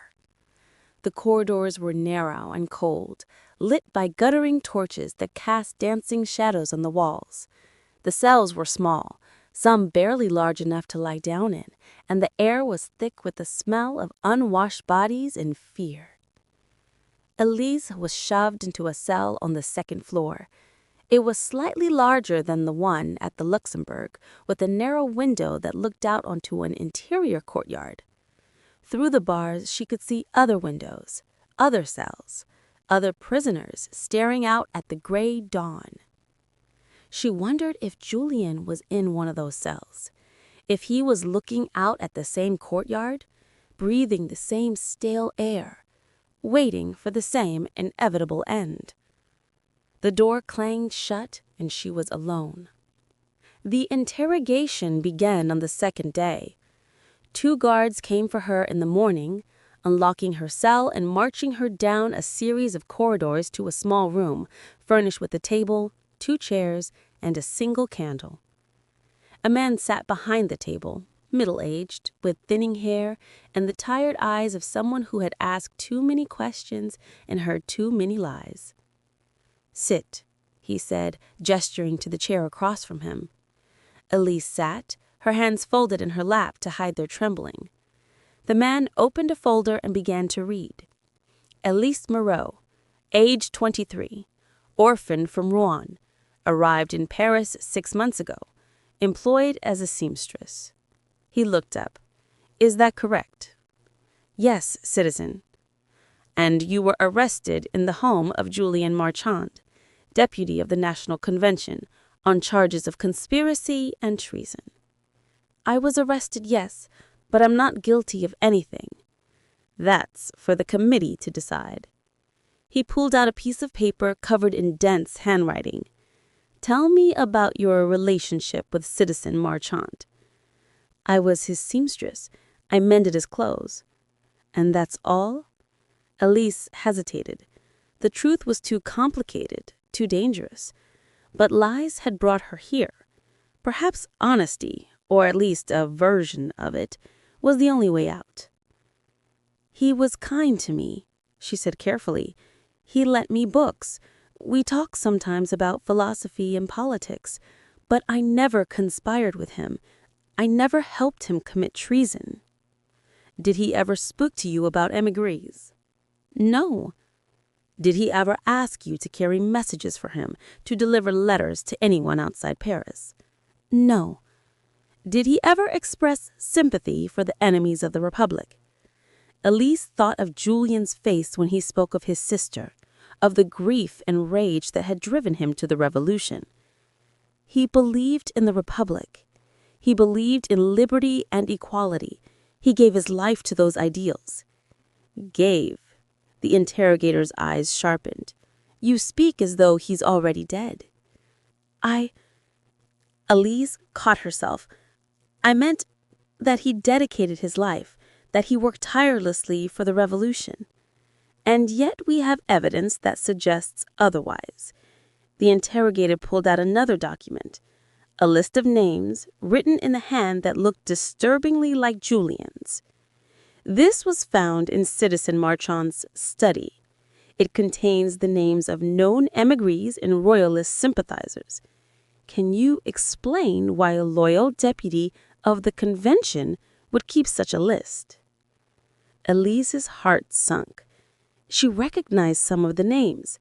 They were from the letters she had found, the clemency petitions Julien had written. But the context had been stripped away, the evidence twisted to make him look guilty. "Those aren't émigrés," she said desperately. "Those are people he was trying to help, people who had been falsely accused, or who deserved mercy." "Mercy?" The interrogator's voice was cold. "The Republic does not show mercy to traitors, Mademoiselle Moreau, and neither should its deputies." "But he wasn't helping traitors. He was trying to save innocent people." "How do you know what he was trying to do?" The interrogator leaned forward. unless you were involved in his schemes, unless you helped him. I didn't. Then how do you know about the list? How do you know about the clemency petitions? His voice rose. You're lying, Mademoiselle Moreau. You're protecting him, and that makes you complicit in his crimes. I'm not lying, Élise's voice cracked. I'm telling you the truth. Julien Marchand is not a traitor. He's a good man who tried to do the right thing in an impossible situation. And if you execute him, you'll be killing one of the few honest people left in this city. The interrogator stared at her for a long moment. Then he closed the folder and stood. Take her back to her cell, he said to the guards. We'll continue this tomorrow. Élise was dragged back through the corridors, her mind reeling. The list was forged. It had to be. Someone had taken Julien's notes, his handwriting, and twisted them into evidence of treason. Renard, probably, or Vidal. It didn't matter. The damage was done. As the guard shoved her into her cell, she heard a voice from the adjacent cell, low and urgent. Élise? Her breath caught. She knew that voice. Julien? She pressed herself against the wall, trying to find the source of the sound. Julien, is that you? Yes. His voice was muffled, coming through a crack in the stones. Are you hurt? No. Are you? No. A pause. They interrogated me this morning. They showed me a list. Names of émigrés written in my hand. They said you told them I was smuggling aristocrats out of Paris. That's a lie. Élise's voice was fierce. I never said that. I would never say that. Then how do they have the list? How do they know about the clemency petitions? His voice rose. You're lying, Mademoiselle Moreau. You're protecting him, and that makes you complicit in his crimes. I'm not lying, Élise cried. I'm telling you the truth. Julien Marchand is not a traitor. He's a good man who tried to do the right thing in an impossible situation. And if you execute him, you'll be killing one of the few honest people left in the city. I'm not lying. Élise cried. I'm telling you the truth. Julien Marchand is not a traitor. He's a good man who tried to do the right thing in an impossible situation. And if you execute him, you'll be killing one of the few honest people left in the city. I know. The words came out as a whisper. I know, and I'm sorry. I'm so sorry. Sorry doesn't change anything. But his voice had softened just slightly. We're still here. We're still going to die. Maybe not. Élise wiped her eyes, trying to think. If I can convince them that I was coerced, that I was forced to spy on you, they won't believe you. They don't want to believe you. They want a traitor, and I'm convenient. He laughed, a broken sound. Do you know what the interrogator told me? He said Robespierre himself has taken an interest in my case, that he sees me as an example, a warning to other deputies who might be tempted to show mercy. Turned to ice. Robespierre? The incorruptible himself. Julien's voice was flat. He's already decided I'm guilty. The interrogation is just theater. They'll parade me before the Revolutionary Tribunal, let me make a speech about my innocence, and then they'll send me to the guillotine. Probably within the week. No! Élise pressed her hands against the wall, as though she could reach through the stone and touch him. No, there has to be a way out. There has to be. There isn't. His voice was gentle now, resigned. This is how it ends, Élise, for both of us. I won't accept that. You don't have a choice. There's always a choice. Élise's voice was fierce. Even if it's just the choice of how we face the end. We can go to the guillotine as victims, or we can go as people who fought for what we believed in. And what do you believe in? The question was soft, searching. After everything that's happened, after all the lies and betrayals, what's left? Élise closed her eyes, thinking, what did she believe in? Not the revolution, which had devoured her family and was now devouring the man she loved. Not the royalist cause, which had used her as a pawn and then discarded her. Not survival, which had cost her everything that made life worth living. I believe in you, she said finally. I believe that you tried to do good in a world that punished goodness. I believe that you loved your sister and that you tried to save people and that you deserved better than this. And I believe, her voice broke, I believe that loving you was the only honest thing I've done since I came to Paris. Silence.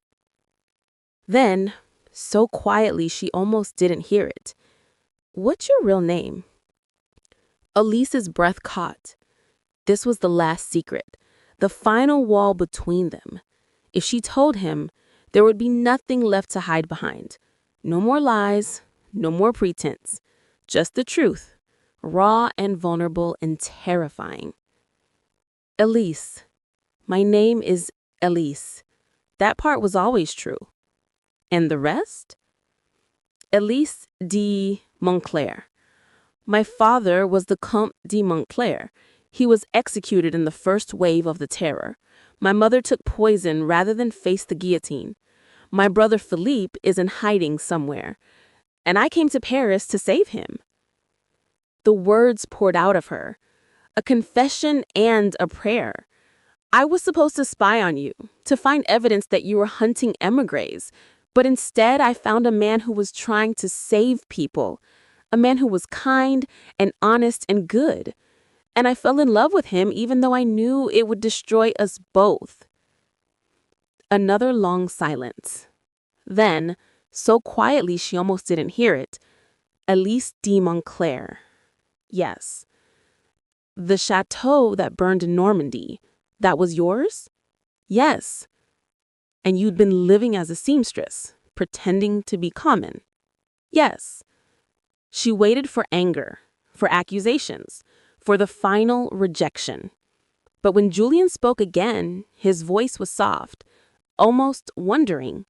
You gave up everything, your name, your identity, your whole life, just to survive, just to save my brother. And instead, you're here, with me, waiting to die. We're quite a pair, aren't we? The revolutionary who believed too much, and the aristocrat who believed too little. I believed in you, Élise said. That has to count for something. It does. His voice was warm now, intimate. It counts for everything. They talked through the night, their voices low and urgent, separated by stone, but connected by something stronger. They talked about their childhoods, his in a cramped apartment in Paris, hers in a chateau in Normandy. They talked about their families, his sister who had died too young, her parents who had clung to the old world until it killed them. They talked about the revolution, about what it promised and what it had become. And they talked about each other, about the moments that mattered, the first time they met, the dance at the festival, the afternoon in his study when he had kissed her and everything had changed. I knew you were dangerous, Julien said at one point, his voice soft with memory. From the very first day. You looked at me like you could see through all my rhetoric, all my carefully constructed arguments, straight to the doubt underneath. It terrified me. You terrified me too, Élise admitted. You were so certain, so passionate. I thought you were a fanatic. But then you lent me that book, and you talked about your sister, and I realized you were just a man trying to make sense of an impossible world. I failed. We both did. Élise pressed her palm against the wall. But at least we tried. Is that enough? It has to be. As dawn broke, casting pale light through the barred window, Élise heard footsteps in the corridor. Multiple sets, moving with purpose. They're coming, Julien said, his voice tight. For one of us. The footsteps stopped outside Élise's cell. The key scraped in the lock, and the door swung open. 2 guards stood in the doorway, along with the interrogator from the day before. Élise Moreau, or should I say Élise de Montclair, you're wanted for further questioning. Élise's stomach dropped. They knew. Somehow they had discovered her real identity. She stood on shaking legs and followed the guards out of the cell. As she passed Julien's cell, she pressed her hand against his door, a silent goodbye, or a promise, or both. The interrogation room was different this time, larger, with more chairs, more candles. And sitting at the table, his expression cold and impassive, was a man Élise recognized from pamphlets and speeches, Maximilien Robespierre, the incorruptible, the architect of the terror, the man who held the power of life and death over all of Paris. Mademoiselle de Montclair, he said, his voice soft and precise. Please sit. Élise sat, her heart pounding so hard she thought it might burst. Robespierre studied her for a long moment, his pale eyes unreadable. You've caused quite a bit of trouble, mademoiselle. A false identity, espionage, conspiracy, with a deputy of the convention. These are serious crimes. I never conspired with anyone, Élise said, forcing her voice to remain steady. I was coerced into spying on Citizen Marchand by a royalist network. When I refused to cooperate, they framed us both. So you claim. Robespierre opened a folder and pulled out a document. And we have testimony from a citizen Reynard that contradicts your story. He says you were a willing participant, that you seduced Marchand in order to extract information. Reynard is lying. Elise's voice was fierce. He threatened me. He said if I didn't spy on Marchand, he would have my brother killed. And when I couldn't give him the information he wanted, he manufactured evidence to frame us both. Your brother. Robespierre's expression didn't change.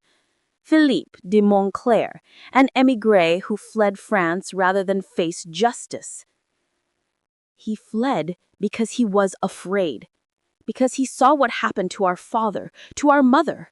He's not a traitor, he's just a boy who wanted to survive.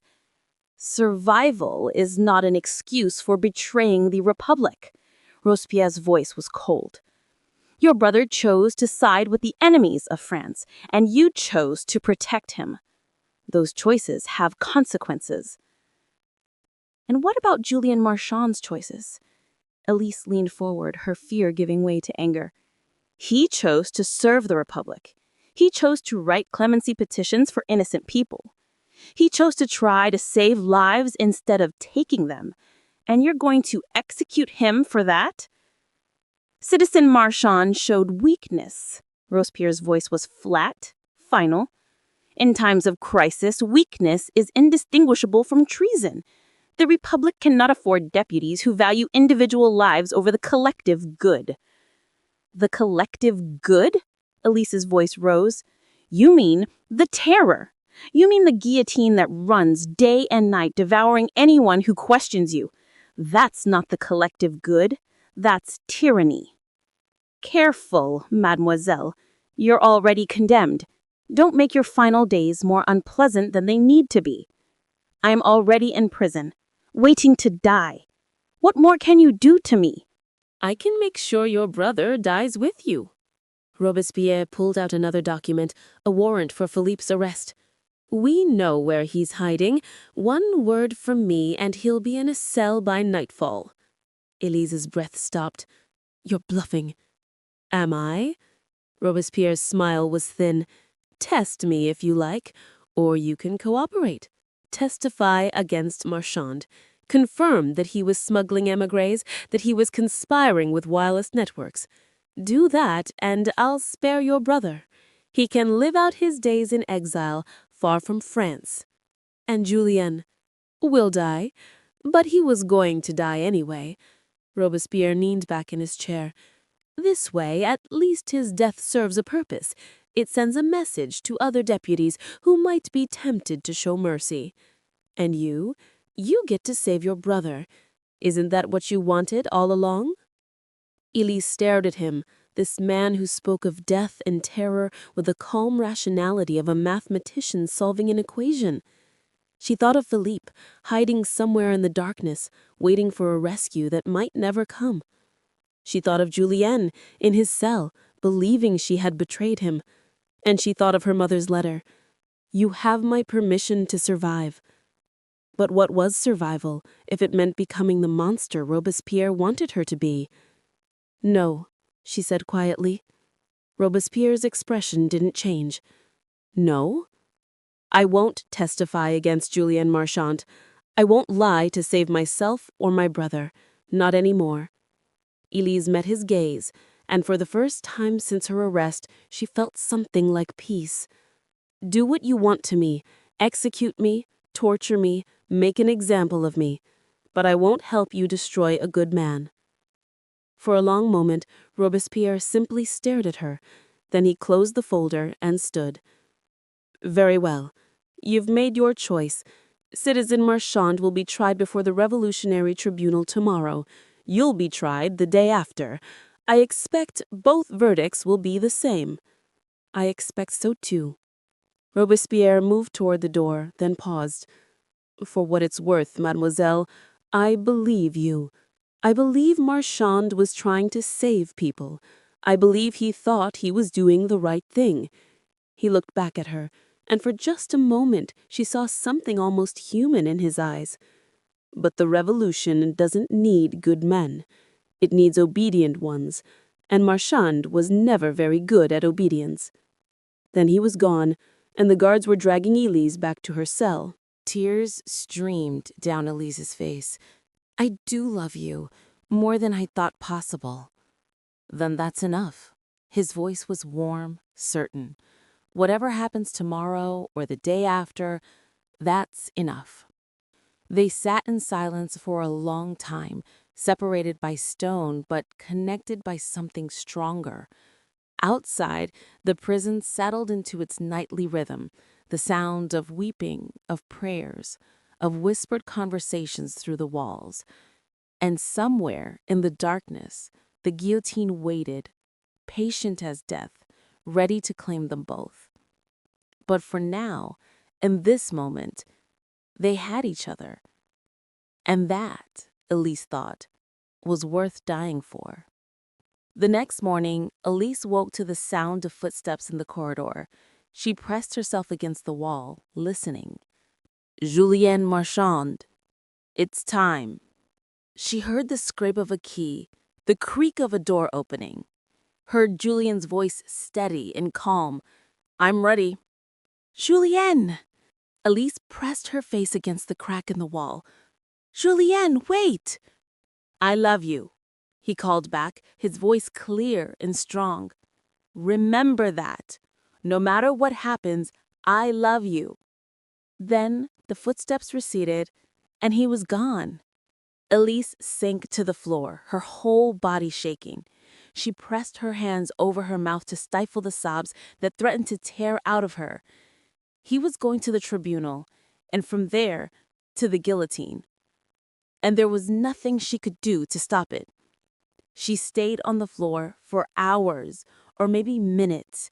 Time had lost all meaning. She stayed there until the light through the window shifted, until the sounds of the prison changed, until she heard footsteps approaching her cell again. The door opened, and a guard stood in the doorway. "Élise de Montclair, you have a visitor." Élise looked up, confused. "A visitor? Come with me." She followed him down the corridor, her mind numb. Who would visit her here? Renard, come to gloat? Vidal, come to finish what he started? But when the guard opened the door to a small visiting room, the person waiting inside was neither of them.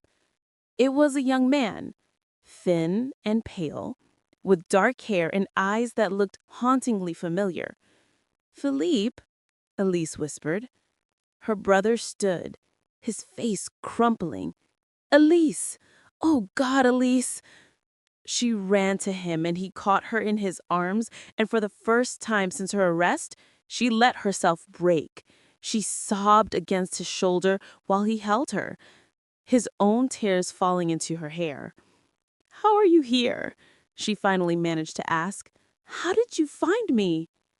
"I heard about your arrest. I came to Paris. I had to see you." He pulled back, his hands gripping her shoulders. "Élise, I'm so sorry. This is all my fault. If I hadn't run, if I had stayed and faced—" "No." She pressed her fingers to his lips. "Don't. You did what you had to do to survive. We all did. But you're here because of me, because you were trying to save me. And now you're going to die for it." "Maybe," Élise tried to smile. "Or maybe there's still a way out." "There isn't." Philippe's face was anguished. "I've tried everything. I've bribed guards, talked to lawyers, even tried to get an audience with Robespierre. But they won't listen. They've already decided you're guilty." "Then I'm guilty." Élise took his hands in hers. "Philippe, listen to me. I need you to do something. Anything. I need you to leave Paris tonight. Go back into hiding or leave France entirely. But don't stay here. Don't let them catch you." "I can't leave you." Her voice was fierce. "You have to. Because if you die too, then everything I did, all the lies, all the betrayals, all of it, will have been for nothing. You have to survive, Philippe. You have to live. For me, for our parents, Promise me. for She gripped everyone his we've hands lost." tighter. "Promise me you'll survive." He stared at her, tears streaming down his face. Then slowly he nodded. "I promise." "Good." She pulled him into one more embrace, memorizing the feel of him, the smell of him, the solid reality of her brother alive and whole. "I love you, Philippe. I always have." "I love you too." His voice was muffled against her shoulder. "I'll never forget you. I'll never forget what you did for me." "Then make it worth it." She pulled back, forcing herself to smile. "Live a good life. Fall in love. Be happy. That's all I want." The guard knocked on the door. "Time's up." Philippe kissed her forehead, then turned and left, his shoulders shaking with sobs. Élise watched him go and felt something settle in her chest. Peace, maybe, or just resignation. She had saved him. Whatever else happened, she had saved him. And that, she thought, was enough.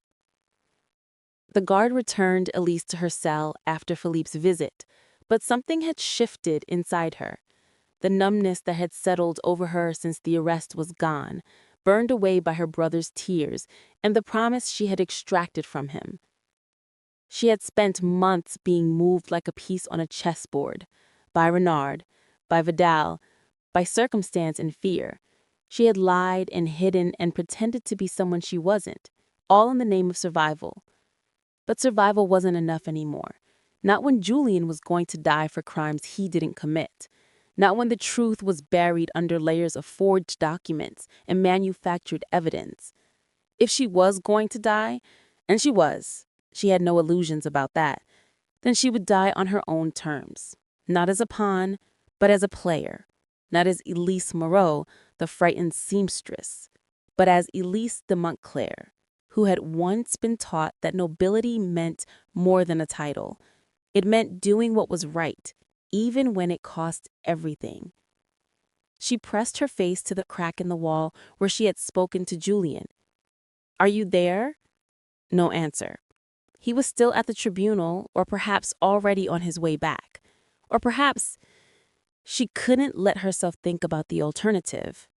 She waited. Hours passed. The light through the window shifted from morning to afternoon to the golden slants of evening. Élise paced her cell, her mind racing, trying to formulate a plan from nothing but desperation and will. Finally, as the sun was setting, She heard footsteps, the scrape of a key, the creak of Julien's cell door opening. Julien? She pressed herself against the wall. Julien, are you there? A long pause. Then, I'm here. Relief flooded through her.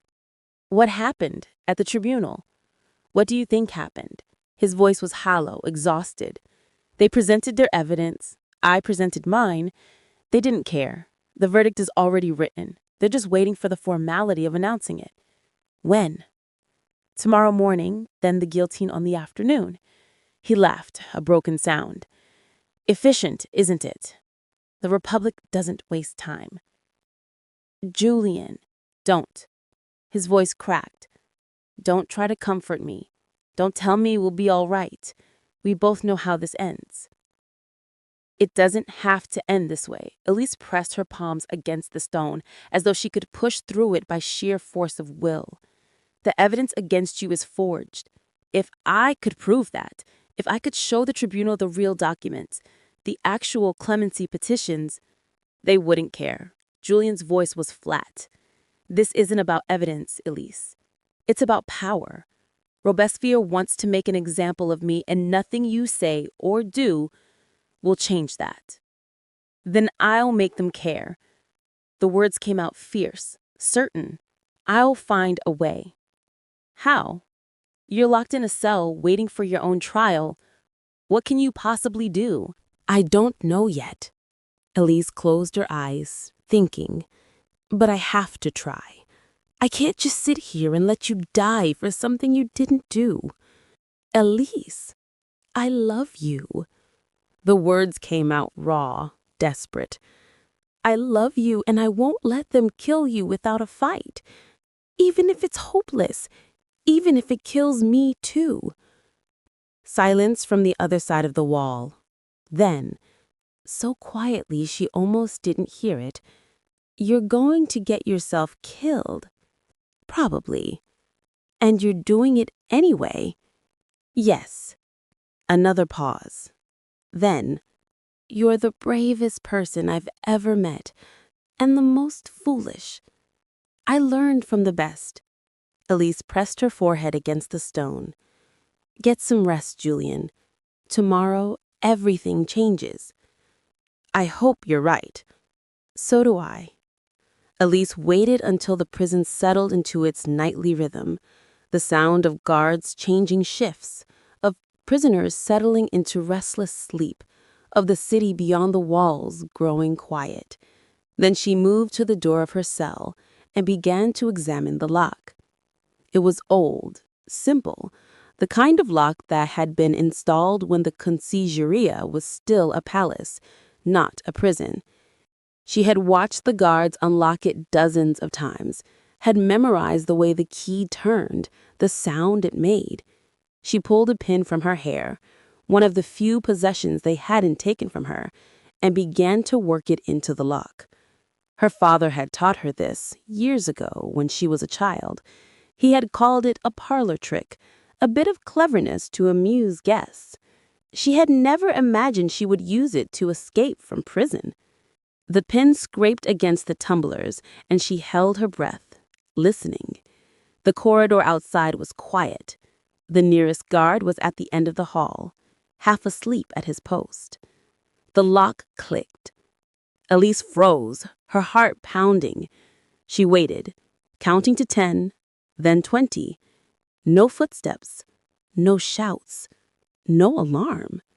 She pushed the door open, just a crack, and peered out. The corridor was empty. She slipped out of her cell, moving on silent feet, and made her way to Julien's door. She pressed her ear against it and heard his breathing, slow and even, asleep or pretending to be. She wanted to open his door to see his face one more time, but she couldn't risk waking him, couldn't risk him trying to stop her or insisting on coming with her. This was something she had to do alone.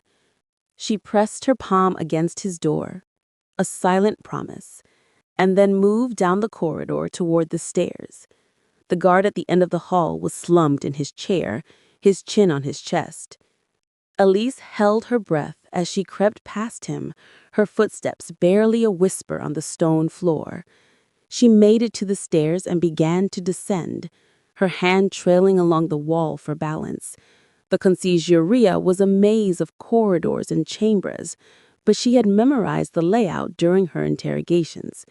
She knew where the exits were, knew which doors would be locked and which might be open.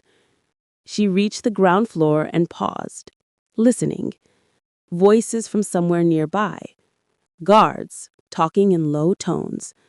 She pressed herself into a shadowed alcove and waited for them to pass. When the corridor was clear, she moved again, heading toward the administrative wing where the records were kept. If the forged list existed, it would be there. And if she could find the original documents, the real clemency petitions, the letters Julien had kept, she might be able to prove his innocence. It was a desperate plan, a foolish plan, but it was all she had. Élise moved to the nearest shelf and began to search. She pulled out folders at random, scanning the contents by moonlight.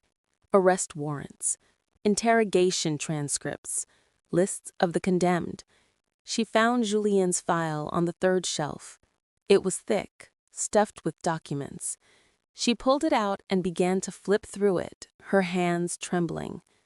There, the forged list, the names written in a hand that looked like Julien's but wasn't quite right. The evidence that had condemned him. And beneath it, another document, the original clemency petitions, the ones Julien had actually written, the proof of his innocence. Elise's breath caught. This was it. This was what she needed. She was about to close the folder when she heard footsteps in the corridor outside. She froze, her heart hammering. The footsteps grew louder, closer. Then the door opened and a figure stepped into the room. Vidal. "Mademoiselle de Montclair," he said, his voice soft and cold. "I was wondering when you'd make your move." Élise clutched the folder to her chest. "How did you know I'd be here?" "Because I know you." He closed the door behind him and she heard the click of the lock. "You're predictable, mademoiselle. Brave, but predictable. I knew you wouldn't just sit in your cell and wait to die. I knew you'd try something foolish." "Let me pass." Elise's voice was steady, though her hands were shaking.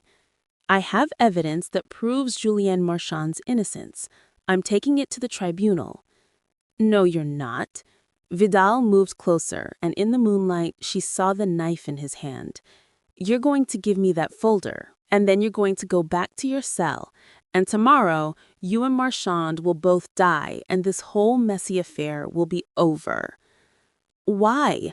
Élise backed away, her mind racing. "Why do you want him dead? What did he ever do to you?" "He's in the way. Marchand is too popular, too idealistic. He makes the other deputies uncomfortable, and uncomfortable deputies are harder to control. Renard wants him gone, and I'm here to make sure that happens." Renard. Of course. This was never about saving émigrés, was it? It was about power, about controlling the convention. "Everything is about power, mademoiselle. Surely you've learned that by now." Vidal lunged forward, the knife flashing in the moonlight. Élise threw herself to the side, and the blade whistled past her, so close she felt the wind of it. She stumbled, caught herself on a shelf, and grabbed the first thing her hand found, a heavy ledger. Vidal came at her again, and she swung the ledger with all her strength. It connected with his arm, and he grunted in pain, the knife clattering to the floor. They both dove for it. Élise got there first, her fingers closing around the hilt. She rolled away and came up in a crouch, the knife held out in front of her. "Stay back," she warned. Vidal laughed. "You don't know how to use that." "Try me." He lunged again, and this time Élise didn't think, she just moved, the way Philippe had taught her when they were children playing at swordplay in the chateau gardens. She sidestepped, brought the knife up, and felt it sink into flesh. Vidal made a choked sound and staggered back. His hand pressed to his side.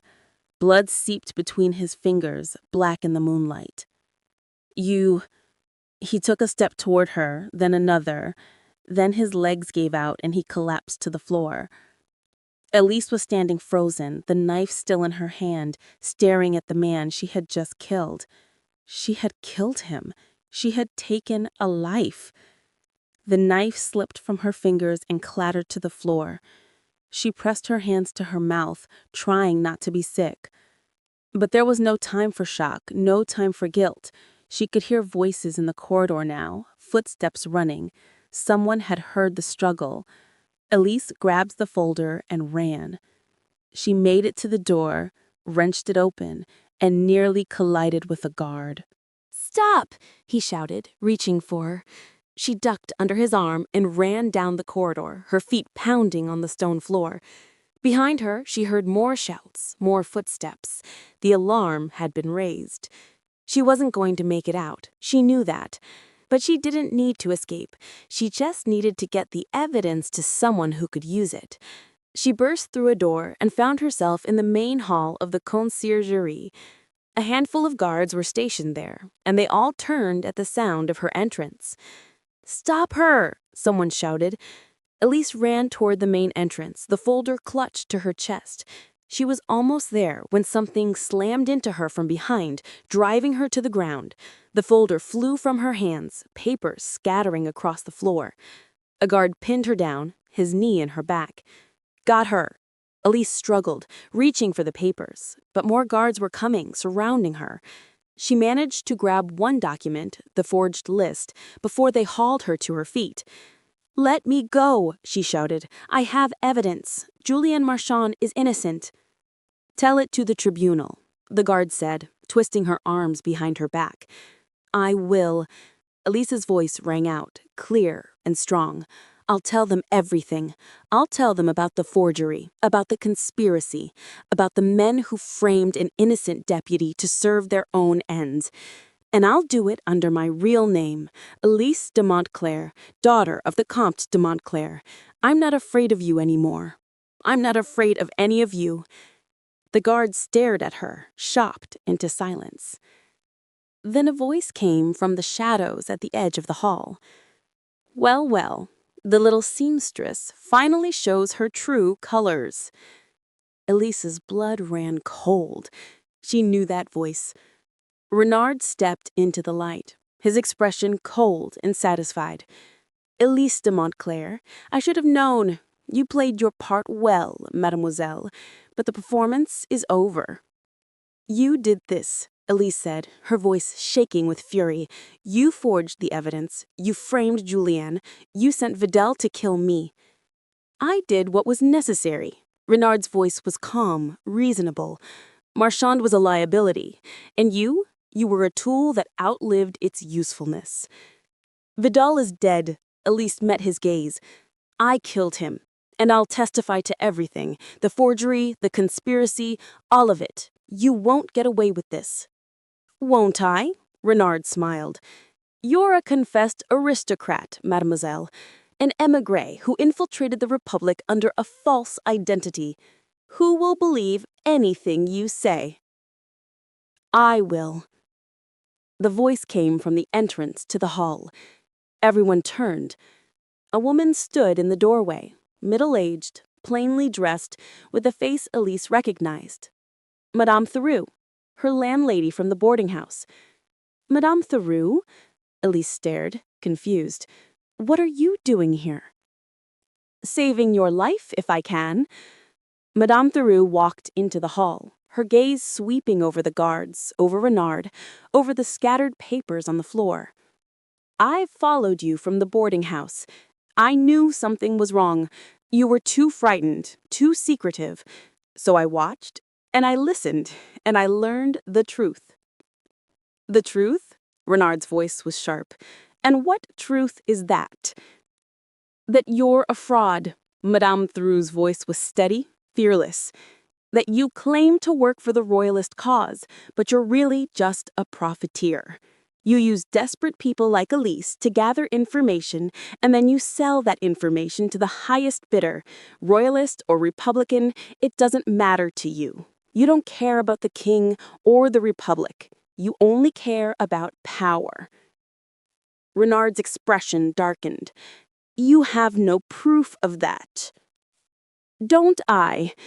Madame Theroux pulled a folded paper from her pocket.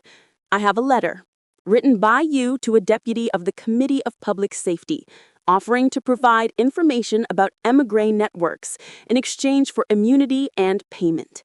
I found it in your room at the boarding house. You were careless, Citizen Renard. Or should I say, Citizen Mercier? That is your real name, isn't it?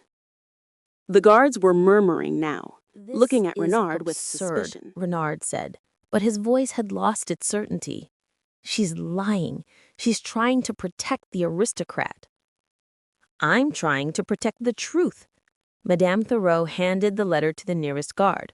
Read it. See for yourself. The guard unfolded the letter and began to read, his expression growing darker with each line. When he finished, he looked up at Renard. Is this true? Have you been selling information to the committee? Renard took a step back. This is a misunderstanding. I can explain. Arrest him, the guard said to his companions, and send word to the committee. They'll want to question him. 2 guards seized Renard, who struggled briefly before going still, his face pale with fury. This isn't over, he hissed at Élise. You think you've won, but you haven't. You're still going to die, mademoiselle, you and Marchand both. Maybe, Élise said quietly, but at least the truth will die with us, and that's more than you'll ever have. Renard was dragged away, still shouting threats and protests. The hall fell silent. Madame Theroux crossed to Élise and took her hands. Are you hurt, child? Élise looked down and saw blood on her dress. Vidal's blood or her own, she wasn't sure. I don't know. Let me see. Madame Theroux examined her, her hands gentle and efficient. You're wounded, not badly, but it needs to be cleaned. Guard, this girl needs medical attention. She's a prisoner, the guard said, but his voice was uncertain now.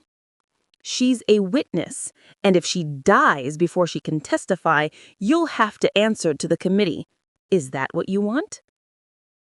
The guard hesitated, then shook his head. Take her to the infirmary, but keep her under guard.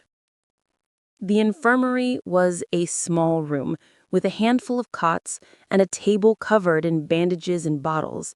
A tired-looking physician cleaned Élise's wounds, a gash on her arm from Vidal's knife, bruises and scrapes from the struggle, while Madame Theroux sat beside her, holding her hand. Why did you help me? Élise asked quietly. You didn't have to. You could have stayed safe. Safe? Madame Theroux smiled sadly. There's no such thing as safe in Paris anymore, child. Not anymore. But I could choose to be brave, and so could you. I'm not brave. I'm terrified. Bravery isn't the absence of fear. It's doing what's right despite the fear. Madame Theroux squeezed her hand. You're going to testify tomorrow, aren't you? Yes. And you know what will happen. They'll execute you anyway. Aristocrat, spy, murderer, you've given them plenty of reasons. I know. Élise closed her eyes. But at least Julien will know the truth. At least he'll know I didn't betray him. He already knows that, child. Anyone with eyes can see how much you love him. It's not enough. Love is never enough. Madame Theroux's voice was gentle. But it's all we have. They kept Élise in the infirmary overnight, under guard. She didn't sleep. She lay on the cot, staring at the ceiling, thinking about Julien in his cell, about Philippe somewhere in the darkness, about her parents and the life she had lost. And she thought about the choice she had made. Not to run, not to hide, but to stand and fight and tell the truth, even if it killed her. Her mother had given her permission to survive, but survival wasn't enough anymore. She needed to live, truly live, with honesty and courage and love, even if it was only for one more day. When dawn broke, the guards came for her.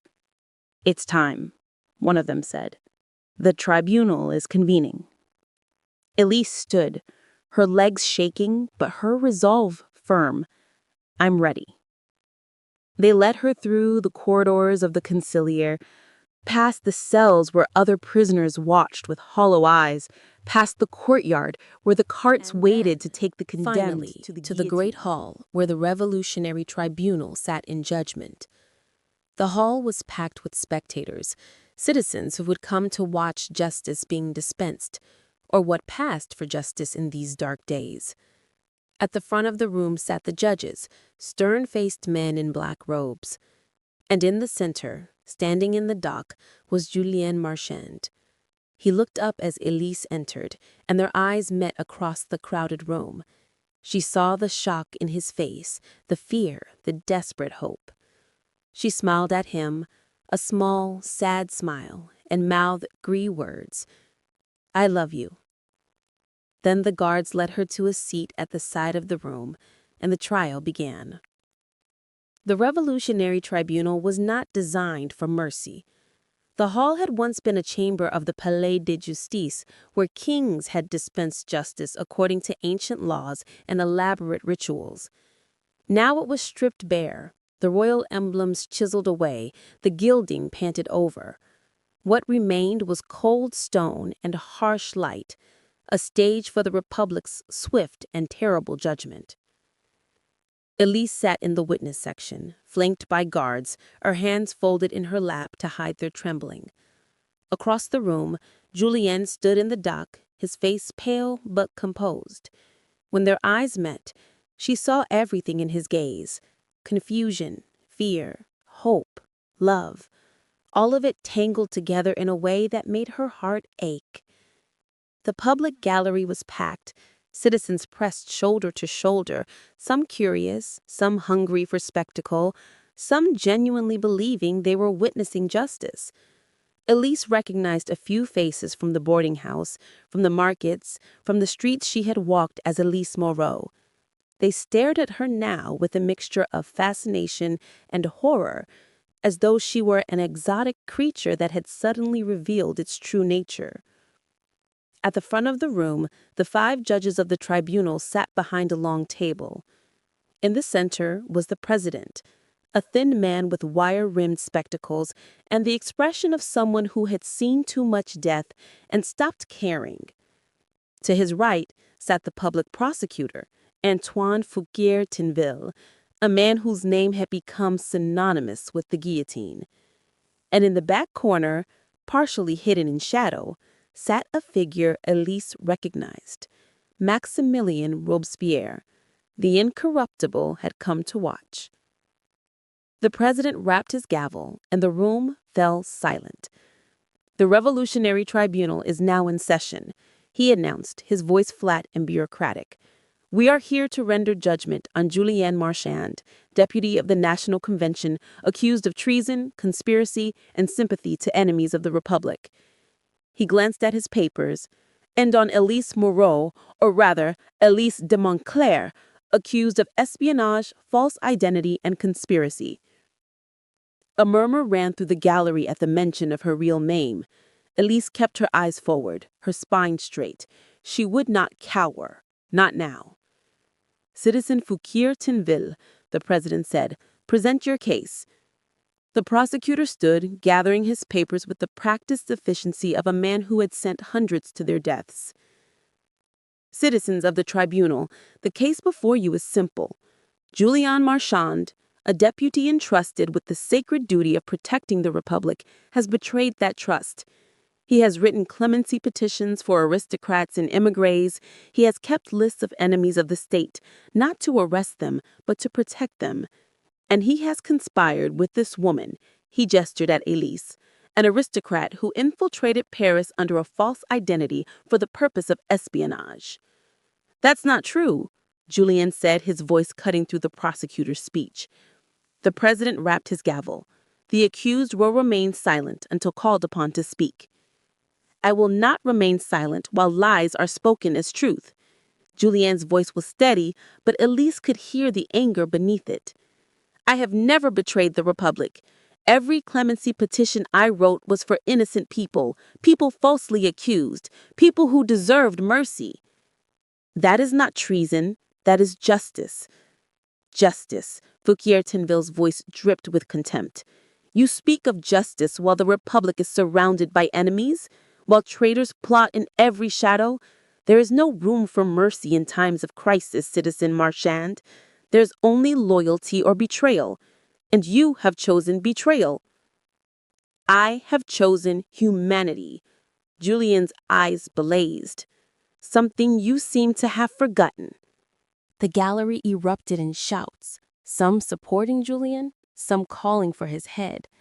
The president hammered his gavel until the room quieted. "Citizen Marchand, you will control yourself or you will be removed from this courtroom." The president turned to Fouquier Tinville. "Continue."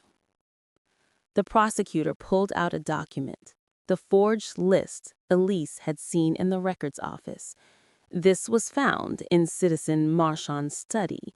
It contains the names of known émigrés and royalist sympathizers. The handwriting has been verified as his. This is proof of his conspiracy. "That list is a forgery," Élise said, her voice ringing out clear and strong.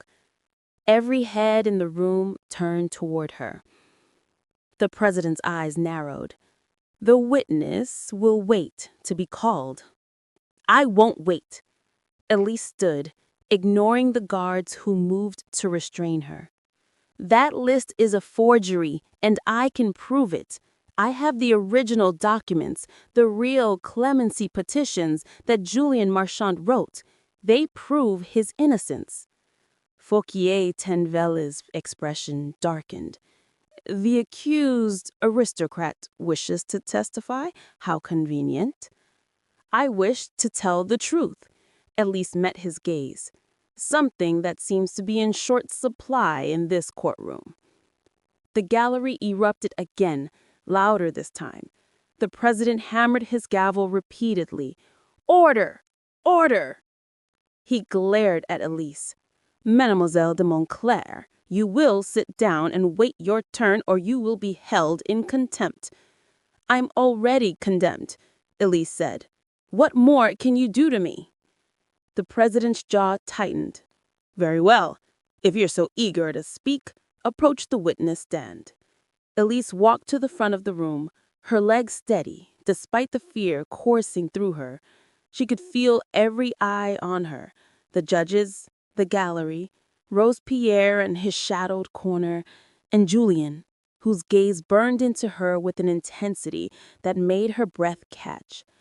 She reached the witness stand and turned to face the tribunal. "State your name," the president said. "Élise Marguerite de Montclair, daughter of Henry de Montclair, Comte de Montclair, who was executed in the first year of the Republic. Daughter of Isabelle de Montclair, who took her own life rather than face the guillotine. Sister of Philippe de Montclair, who was in hiding." The gallery murmured. The president made a note. "And you admit to entering Paris under a false identity?" "Yes." "For the purpose of espionage?" "Yes." Élise took a breath. "I was recruited by a man named Renard, whose real name is Mercier. He claimed to be working for the royalist cause. He told me that if I spied on Julien Marchand, he would protect my brother. He said Marchand kept a list of émigrés and that my brother's name was on it. I was desperate. I was afraid, so I agreed." "And did you find this list?" Fouquier Tinville asked sharply. "No." Because it doesn't exist. Élise pulled the documents from her bodice, the papers she had managed to keep despite the struggle, despite the arrest. What I found were these letters from ordinary people begging for help, and notes in Julien Marchand's handwriting about the ones he saved and the ones he couldn't save. He wasn't hunting immigrants. He was trying to save innocent people from a system that had stopped distinguishing between guilt and innocence. She held out the papers. A guard took them and carried them to the judge's table. The president examined them, his expression unreadable. These could be forgeries as well. They're not. Elise's voice was fierce. Compare the handwriting to the list the prosecutor presented. You'll see the differences. The list is a forgery created by Renard, by Mercier, to frame Julien Marchand. He wanted Marchand dead because Marchand was too idealistic, too popular, too much of a threat to the men who profit from the terror. Profit. Fouquier-Tinville's voice was cold. You dare suggest that the Republic's justice is for sale? I dare suggest that some men have twisted justice into a weapon for their own gain. Élise met his gaze. Renard sold information to the highest bidder, royalist or Republican, it didn't matter. He used desperate people like me to gather intelligence, and then he manufactured evidence to destroy anyone who stood in his way. Julien Marchand was just one of his targets. And we're supposed to believe this. Fouquier-Tinville gestured at her dismissively, the word of a confessed aristocrat and spy. You're supposed to examine the evidence. Elise's voice rose. You're supposed to seek the truth, not just confirm your prejudices. Isn't that what the revolution promised? Justice for all, not just for those who shout the loudest or wield the sharpest blade? The gallery erupted again, some cheering, some jeering. The president hammered his gavel. Enough! He glared at Élise. Mademoiselle de Montclair, you have confessed to espionage and false identity. Those are capital crimes. Do you understand that? Yes. And yet, you stand here and testify, knowing it will seal your fate. Yes. Elise's voice was steady. Because the truth matters more than my life. Because Julien Marchand is innocent, and I won't let him die for crimes he didn't commit. How noble. Fouquier-Tinville's voice dripped with sarcasm. The aristocrat plays the martyr. But tell me, mademoiselle, if you're so concerned with truth, why did you lie in the first place? Why did you come to Paris under a false name? Why did you spy on a deputy of the convention? Because I was afraid. Elise's voice cracked. Because my family was dead, and my brother was hunted, and I was alone in a world that wanted to destroy me. Because I was told that if I didn't cooperate, everyone I loved would die. I made a choice, a terrible choice, and I've regretted it every day since. Regret doesn't absolve you of guilt. No, Élise met his gaze. But it's a start, and it's more than some people in this room can claim.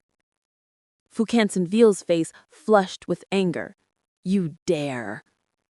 I dare to tell the truth. Elise's voice rang out, clear and strong. I dare to stand here and admit what I've done and to accept the consequences. Can you say the same, citizen prosecutor? Can you stand before this tribunal and swear that every person you sent to the guillotine was truly guilty?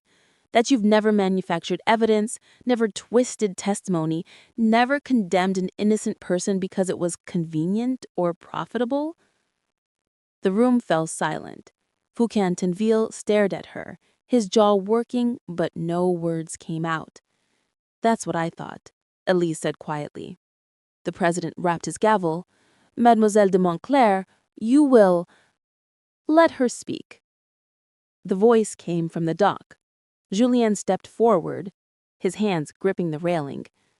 Citizen Marchand, you are not permitted to... I am a deputy of the National Convention. Julien's voice was hard, commanding.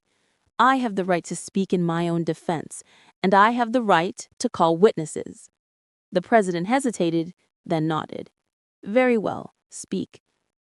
Julien turned to face the tribunal, and Élise saw the transformation in him. This was not the exhausted, grief-stricken man she had spoken to through the prison wall. This was the orator, the deputy, the man who once believed he could change the world. Citizens of the tribunal, he began, his voice carrying to every corner of the room. You have heard the prosecutor's accusations. You have heard Mademoiselle de Montclair's testimony.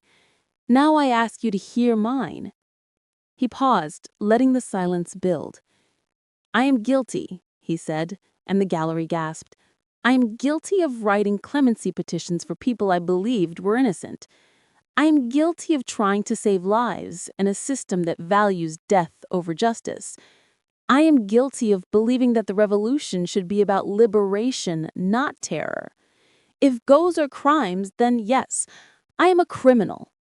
Citizen Marchand, the president began, but Julien continued, his voice rising. But I am not guilty of treason. I am not guilty of conspiracy, and I am not guilty of betraying the Republic. He gestured at the documents on the judge's table. Those letters, those petitions, they are proof of my loyalty, not my betrayal. Because loyalty to the Republic means loyalty to its ideals, liberty, equality, fraternity. Not fear, not suspicion, not the endless hunger of the guillotine. He turned to look at Élise, and his voice softened. Mademoiselle de Montclair came to my home as a spy. That much is true. But she also came as a human being, a woman who had lost everything and was trying to save the one person she had left. And when she discovered the truth about me, when she saw that I was not the monster she had been told I was, she made a choice. She chose honesty over survival. She chose to risk her life to save mine. He looked back at the tribunal. That is not the action of a traitor. That is the action of someone who believes in justice, someone who believes that truth matters, even when it's dangerous, someone who embodies the ideals the revolution claims to represent. Fouquier Tinville stood. The accused is attempting to manipulate this tribunal with sentiment. I am attempting to remind this tribunal of its purpose. Julien's voice was sharp. We are here to dispense justice, not to satisfy bloodlust. We are here to protect the Republic, not to destroy it from within by executing everyone who dares to show compassion. Compassion is weakness, Fouquier Tinville shot back. In times of crisis, weakness is treason. No. Julien's voice was quiet but firm. In times of crisis, compassion is what separates us from barbarians. It's what makes us humanity. And if the revolution has no room for humanity, then it has already failed. The gallery erupted, some cheering, some shouting in anger. The president hammered his gavel, but the noise continued. Élise watched Julien, her heart swelling with love and pride and terrible fear. He was magnificent, he was doomed, and he was doing it all for her. Finally, the room quieted enough for the president to speak. He looked back at the tribunal. That is not the action of a traitor. That is the action of someone who believes in justice, someone who believes that truth matters even when it's dangerous, someone who embodies the ideals the revolution claims to represent. Fouquier Tinville stood. The accused is attempting to manipulate this tribunal with sentiment. I am attempting to remind this tribunal of its purpose. Julien's voice was sharp. We are here to dispense justice, not to satisfy bloodlust. We are here to protect the Republic, not to destroy it from within by executing everyone who dares to show compassion. Compassion is weakness, Fouquier Tinville shot back. In times of crisis, weakness is treason. No, Julien's voice was quiet but firm. In times of crisis, compassion is what separates us from barbarians. It's what makes us human. And if the revolution has no room for humanity, then it has already failed. The gallery erupted, some cheering, some shouting in anger. The president hammered his gavel, but the noise continued. Élise watched Julien, her heart swelling with love and pride and terrible fear. He was magnificent. He was doomed. And he was doing it all for her. Finally, the room quieted enough for the president to speak. "Citizen Marchand, your speech is noted, but it does not change the facts. You wrote clemency petitions for enemies of the state, you kept records that could be used to aid immigrants, and you consorted with the known spy. These are serious charges." "Then let me address them directly." Julien's voice was steady. "I wrote clemency petitions for people I believed were innocent. If that is a crime, then arrest every deputy who was ever questioned a verdict. I kept records because I wanted to remember the people I tried to save, because I refused to let them become nameless statistics.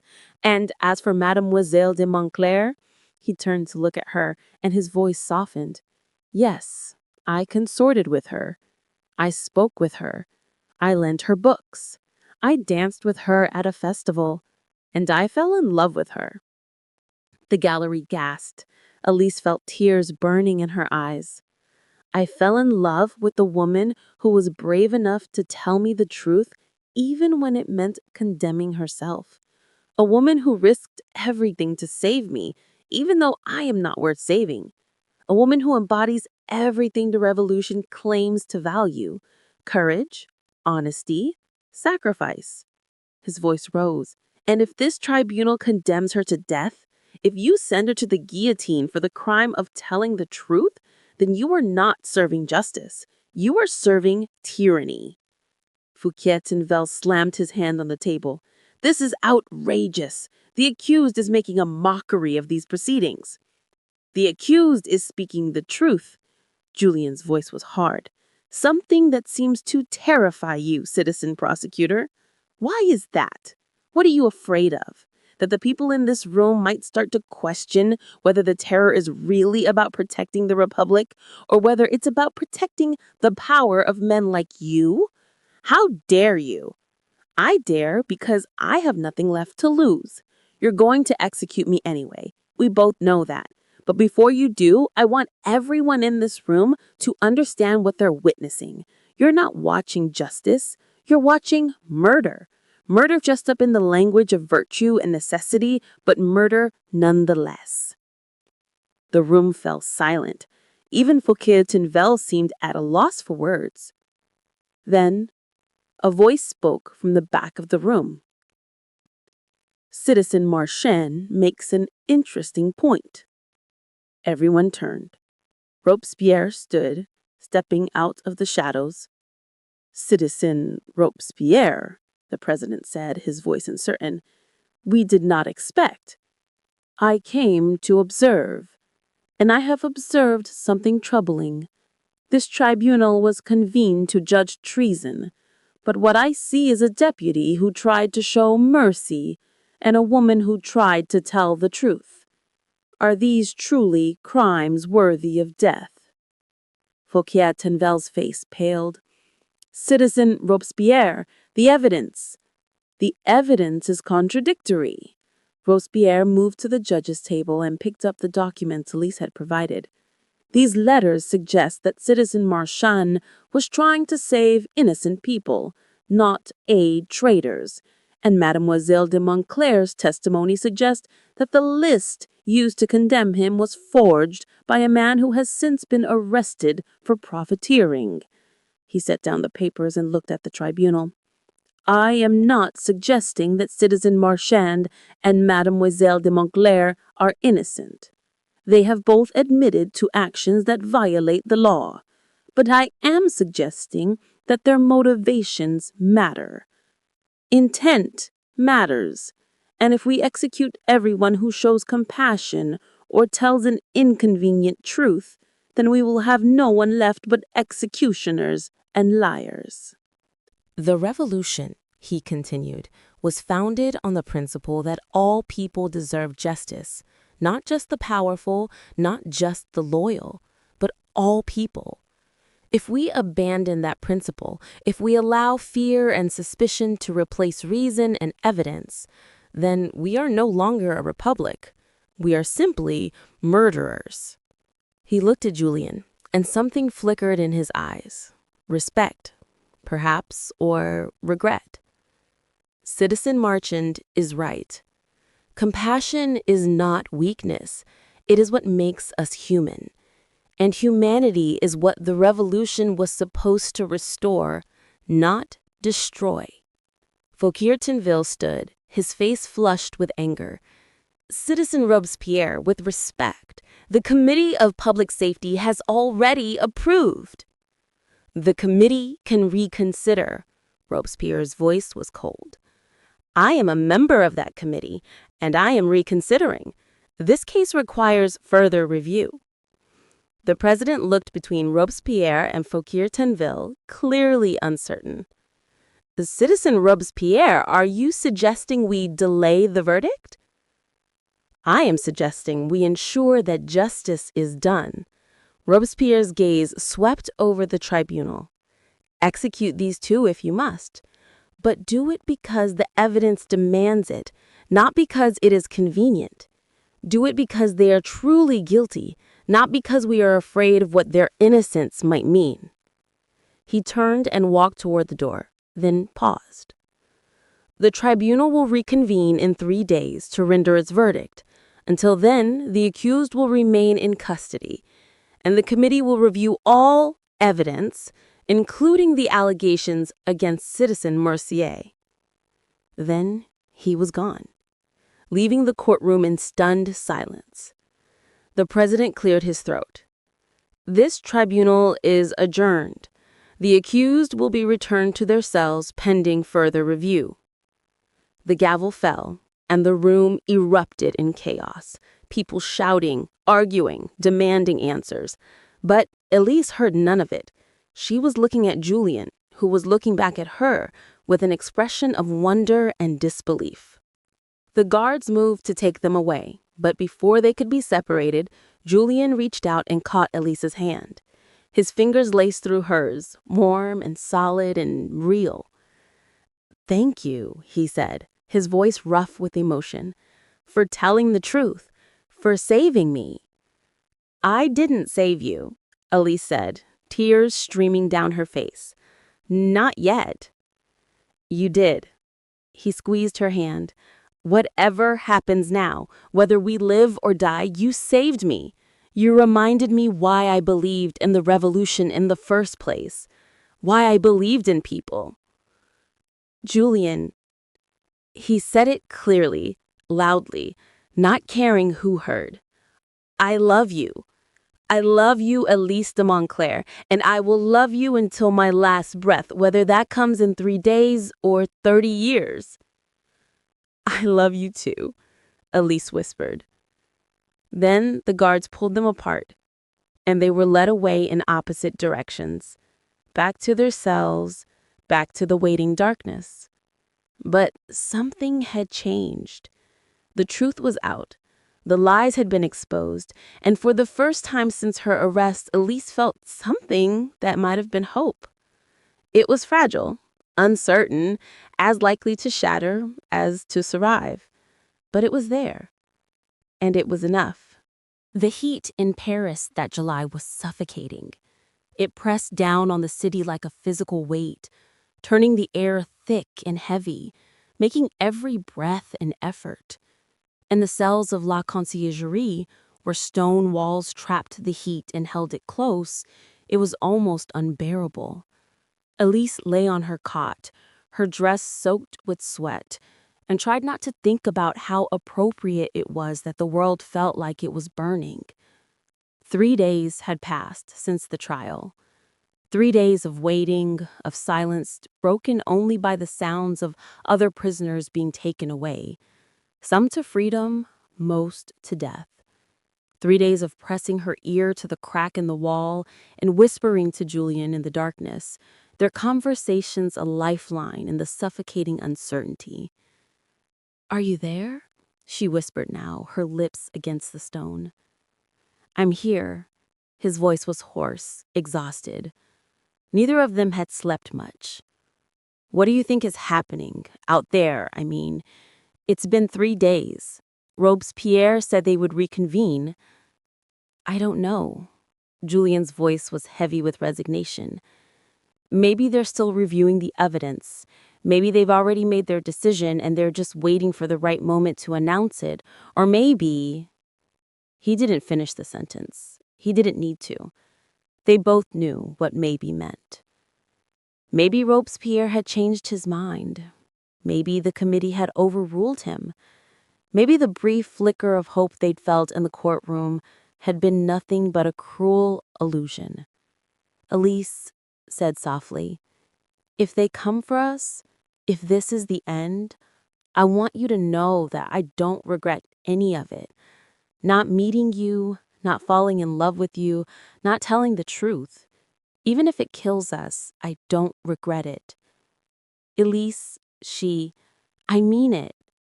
Her voice cracked. Before I met you, I was just surviving, just hiding and lying and pretending to be someone I wasn't. But you made me want to be brave. You made me want to be honest. You made me want to live, not just survive. And that's worth dying for. Silence from the other side of the wall. Then, so quietly she almost didn't hear it, I love you. Whatever happens, remember that. I love you. I love you too.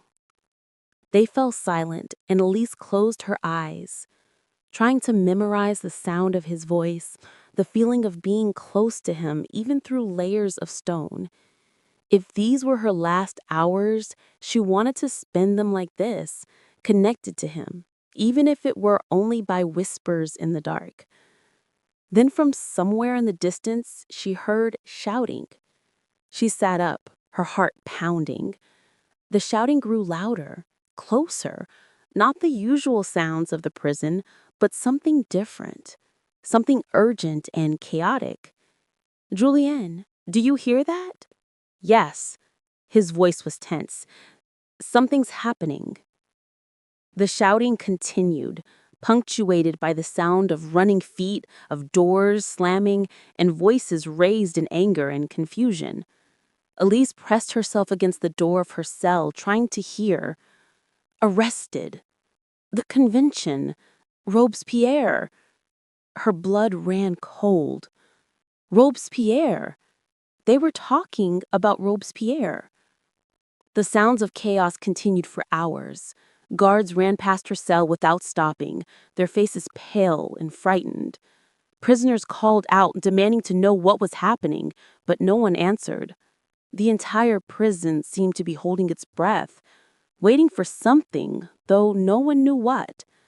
Finally, as the sun was setting, a guard stopped at Elise's cell. He was young, barely more than a boy, and he looked terrified.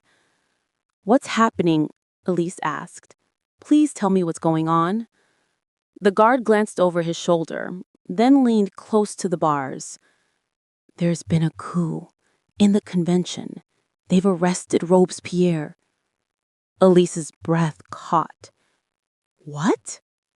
Robespierre and his allies. They tried to speak, but the convention shouted them down, declared them outlaws. They're being held at the Hôtel de Ville, but the National Guard is surrounding it. There's going to be a battle or an execution or I don't know. No one knows. Everything is falling apart.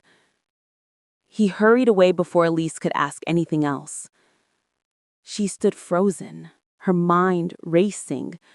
Robespierre arrested? The man who had stood in the courtroom 3 days ago and spoken about justice and humanity, the man who had given them a chance, however slim, was now himself condemned. Julien! She pressed her face to the crack in the wall. Julien, do you hear? I heard. His voice was shaken. Robespierre is finished.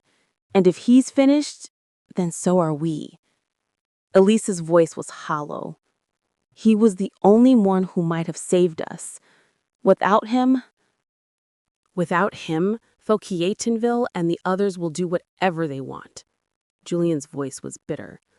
They'll execute us as quickly as possible before anyone can question it. We're loose ends, Élise, and the new regime won't want any reminders of the old one. Élise sank to the floor, her back against the wall. After everything, after the trial, after telling the truth, after Robespierre's intervention, it was going to end like this. Not with justice, but with chaos. Not with a verdict, but with expediency. She had been a fool to hope. The next day, the prison was eerily quiet.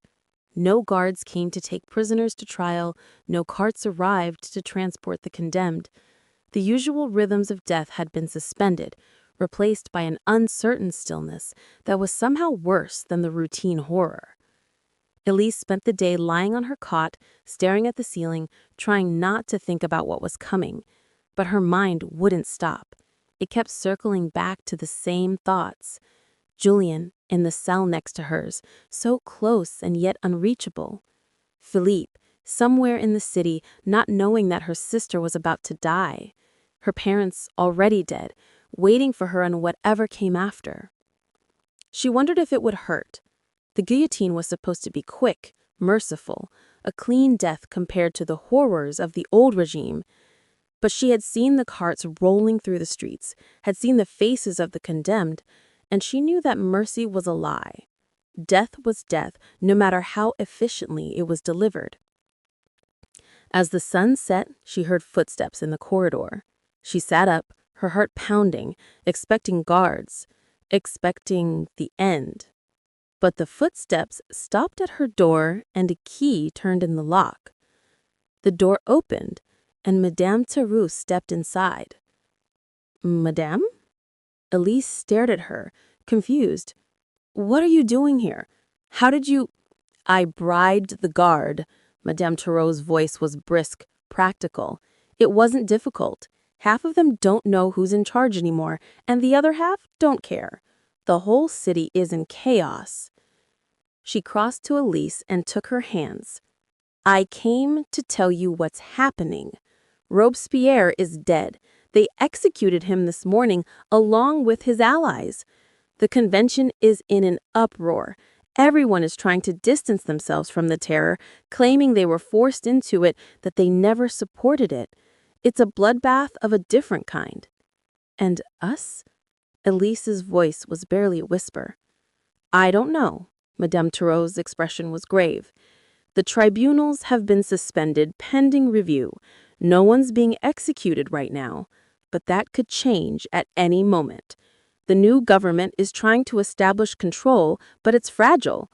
Anything could happen. So we're just supposed to wait? Elise's voice rose. Wait to see if they decide to kill us or not? I'm afraid so. Madame Theroux squeezed her hands. But there's something else. Your brother is here. Elise's breath caught. Philippe? He's here? In Paris? He arrived this morning. He heard about the trial, about your testimony. He's been trying to get permission to see you, but the guards won't allow it. So I brought him with me. She turned toward the door. Philippe, come in. A figure stepped into the cell, and Elise's heart broke. It was Philippe, but not the Philippe she remembered. The boy who had left Paris 2 years ago was soft, uncertain, still clinging to the remnants of their old life. The man who stood before her now was hard and lean, his face weathered, his eyes haunted. He wore the rough clothes of a soldier, and there was a scar running along his jaw that hadn't been there before. Élise, he said, and his voice cracked. She ran to him, and he caught her in his arms, holding her so tightly she could barely breathe. She buried her face in his shoulder and sobbed, for everything they had lost, for everything they had become, for the impossible miracle of seeing him again. I thought you were dead, she whispered. I thought I'd never see you again. I thought the same about you. Philippe pulled back, his hands on her shoulders, his eyes searching her face. When I heard what you did, testifying at the trial, confessing everything, I thought you'd lost your mind. I thought you'd thrown your life away. I did. Elise's voice was steady. But it was worth it. Was it? Philippe's voice was harsh. You're going to die, Élise. They're going to execute you for being an aristocrat and a spy. How was that worth it? Because I told the truth. Élise met his gaze. Because I saved an innocent man. Because I stopped being afraid and started being honest. That's worth more than survival, Philippe. That's worth everything. Philippe stared at her, and something shifted in his expression. Anger giving way to understanding, then to something that might have been pride. You've changed, he said quietly. So have you. Élise touched his jaw. What happened to you? War. Philippe's voice was flat. I joined the army, not the Revolutionary Army, the émigré forces fighting with the Austrians. I thought I was fighting for France, for the king, for everything we'd lost. But it was just death, Élise. Just endless, pointless death. And when I heard about you, about what you were doing in Paris, I deserted. I came back to find you. You shouldn't have. Élise's voice was fierce. You should have stayed away. Now you're in danger too. I don't care. Philippe's voice was equally fierce. You're my sister. You're all I have left. And if you're going to die, then I'm going to be here with you. I'm going to fight for you the way you fought for that deputy. Philippe, I've already spoken to the guards, to anyone who will listen. I've told them that you were coerced, that you were trying to protect me, and that you're not a traitor. And I'm going to testify if they'll let me. I'm going to tell them the truth about Renard, about the forgery, about everything. It won't matter. Elise's voice was hollow. Robespierre is dead. The tribunals are in chaos. They're not going to listen to testimony. They're just going to execute us and move on. Maybe, Philippe's jaw set, but I'm going to try anyway. Because you're right, Élise. The truth matters. Even if it doesn't save us, it matters. Madame Tarot cleared her throat. We need to go. The guard I bribed won't stay quiet forever. Philippe pulled Élise into another embrace. I'll come back, he promised. I'll find a way. And if I can't, if this is the end, then know that I'm proud of you, proud of who you've become. I love you, Élise whispered. I love you too. Then he was gone, and Élise was alone again. 2 more days passed. The chaos in the city continued.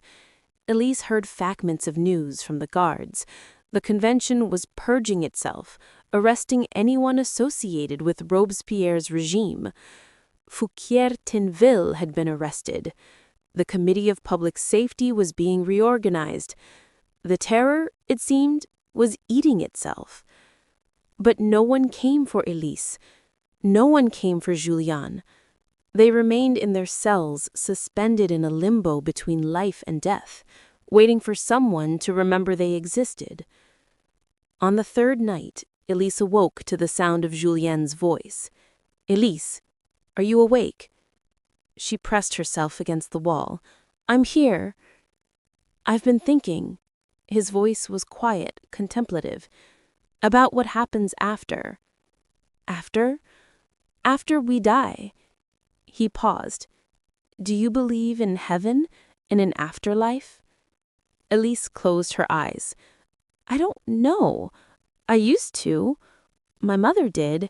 She believed we'd all be together again, in a better place.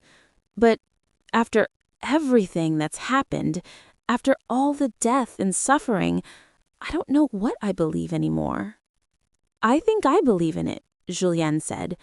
Not the heaven the priests talk about, with angels and harps and eternal worship, but something.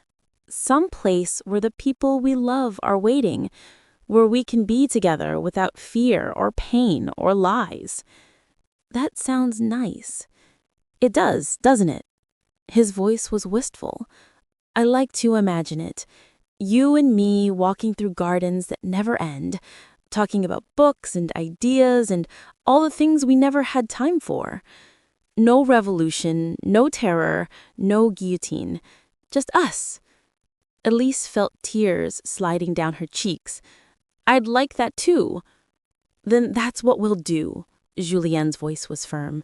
When this is over, when they come for us, we'll go together, and we'll find that place, and we'll be happy. Promise? I promise. They fell silent, and Élise let herself imagine it. A world without fear, a world where she and Julien could simply be together, without secrets or lies, or the shadow of the guillotine hanging over them. It was a beautiful dream. She hoped it was true. The cart came at dawn. Élise awoke to the sound of her cell door opening, of guards entering with chains. She didn't resist. There was no point. She let them bind her hands, let them lead her out into the corridor. Julien was already there, his hands bound as well. When he saw her, his expression crumpled, then hardened into something like resolve. "Together," he said. "Together," Élise agreed.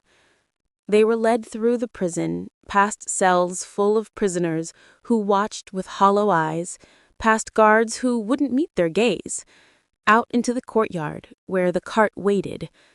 It was the same cart Élise had seen dozens of times, rolling through the streets of Paris with its cargo of the condemned. She had never imagined she would be in it. They climbed aboard, and the guards chained them to the railing. A dozen other prisoners were already there, men and women, young and old, all wearing the same expression of numb resignation. The cart lurched forward, and they began the journey to the Place de la Révolution. The streets were crowded, as they were always for executions. People lined the route, some jeering, some silent, some weeping. Élise kept her eyes forward, refusing to look at them. She focused on Julien beside her, on the warmth of his shoulder pressed against hers. "I'm not afraid," she said, though her voice shook. "Neither am I," Julien said, though his hands were trembling. They were both lying, but it didn't matter.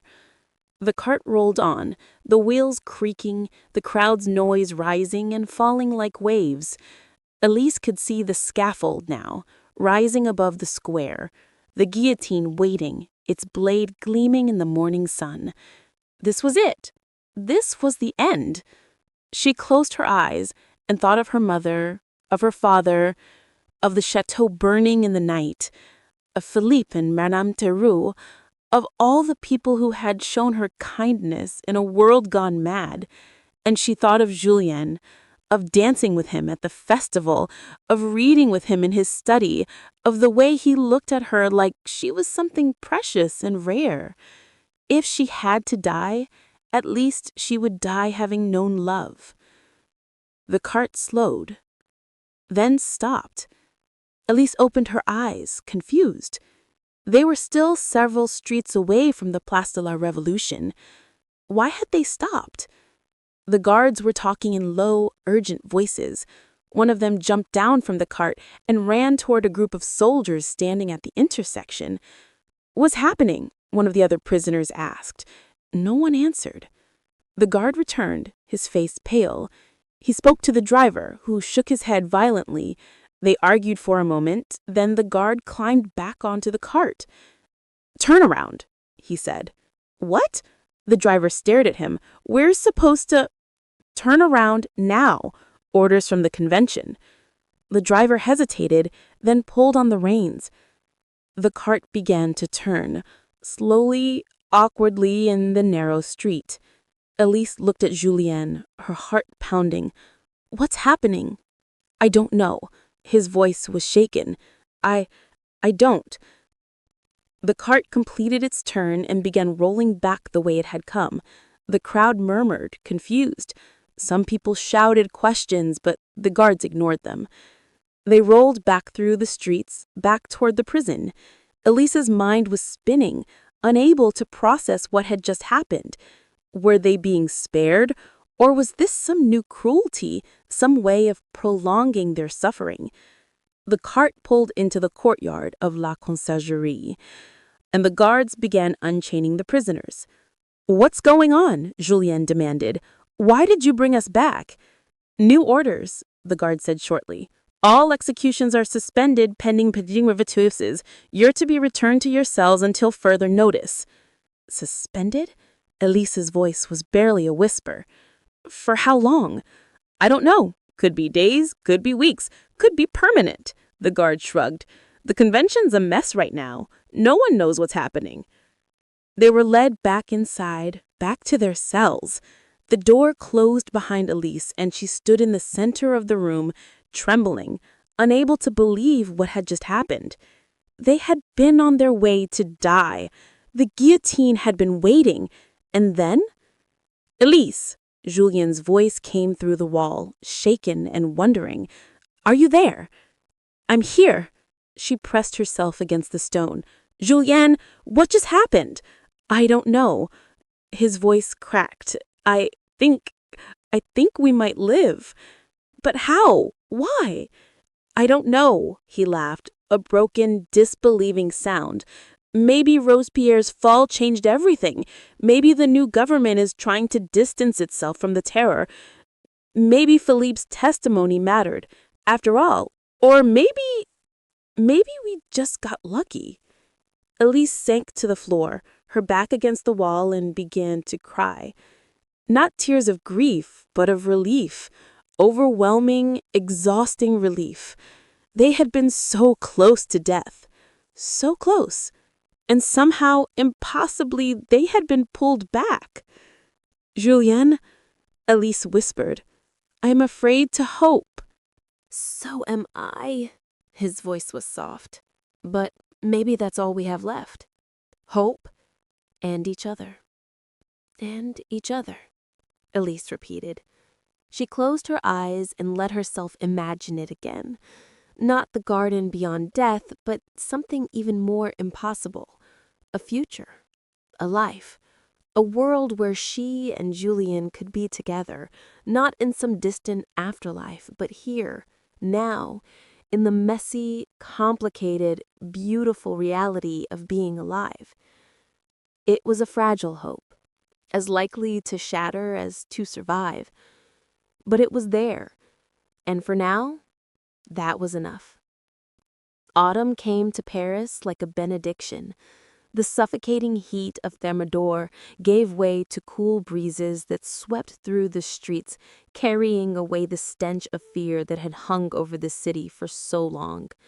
The leaves turned gold and crimson, and for the first time in years, people walked through the Tuileries Gardens without looking over their shoulders, without wondering if they would see the next season. The terror was over. It had not ended cleanly. There had been no grand proclamation, no moment when someone stood before the convention and declared that the killing would stop. Instead, it had simply faded. The tribunal slowed, then stopped. The guillotine fell silent.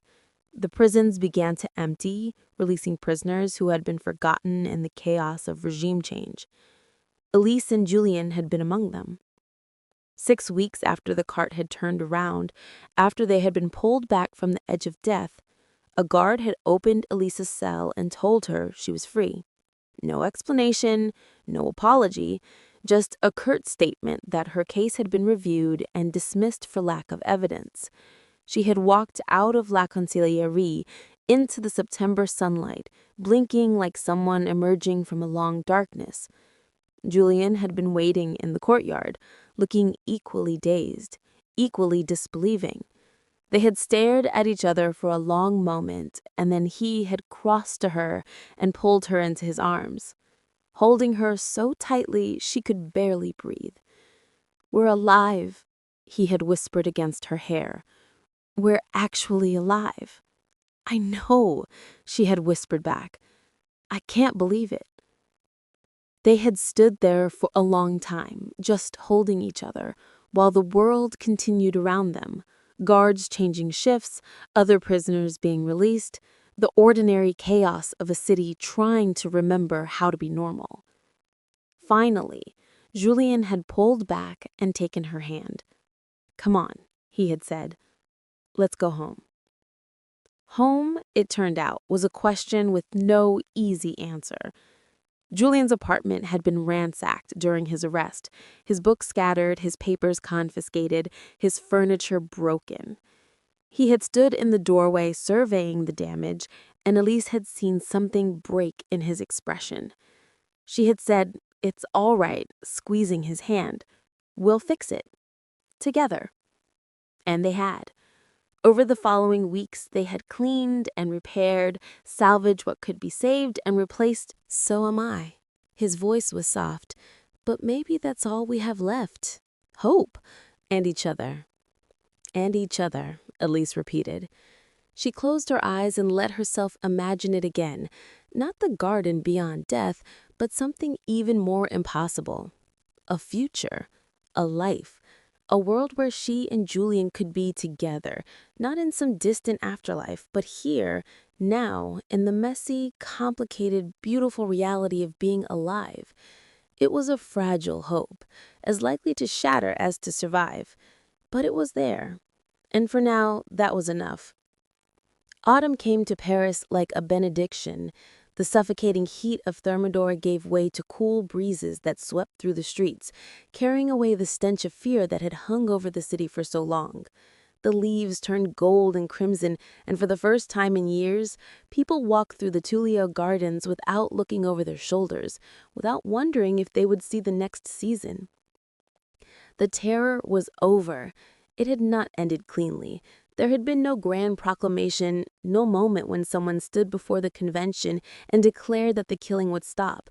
Instead, it had simply faded. The tribunals slowed, then stopped. The guillotine fell silent. The prisons began to empty, releasing prisoners who had been forgotten in the chaos of regime change. Élise and Julien had been among them. 6 weeks after the cart had turned around, after they had been pulled back from the edge of death, a guard had opened Élise's cell and told her she was free. No explanation, no apology, just a curt statement that her case had been reviewed and dismissed for lack of evidence. She had walked out of La Conciergerie into the September sunbright, blinking like someone emerging from a long darkness. Julien had been waiting in the courtyard, looking equally dazed, equally disbelieving. They had stared at each other for a long moment, and then he had crossed to her and pulled her into his arms, holding her so tightly she could barely breathe. "We're alive," he had whispered against her hair. "We're actually alive." "I know," she had whispered back. "I can't believe it." They had stood there for a long time, just holding each other, while the world continued around them. Guards changing shifts, other prisoners being released, the ordinary chaos of a city trying to remember how to be normal. Finally, Julien had pulled back and taken her hand. "Come on," he had said. "Let's go home." Home, it turned out, was a question with no easy answer. Julien's apartment had been ransacked during his arrest, his books scattered, his papers confiscated, his furniture broken. He had stood in the doorway, surveying the damage, and Élise had seen something break in his expression. "It's all right," she had said, squeezing his hand. "We'll fix it. Together." And they had. Over the following weeks, they had cleaned and repaired, salvaged what could be saved and replaced what couldn't. Madame Thérèse had appeared one day with a cart full of furniture from the boarding house. "Things I don't need anymore," she had said briskly, though Élise suspected she had bought them specifically for this purpose. Philippe had helped too, before he left. He had stayed in Paris for 2 weeks after our release, helping us rebuild, making sure Élise was truly safe. But the city held too many ghosts for him, too many memories of what they had lost. "I'm going to England," he had told Élise one evening as they sat in Julien's newly repaired study. "There are other émigrés there, people who knew father.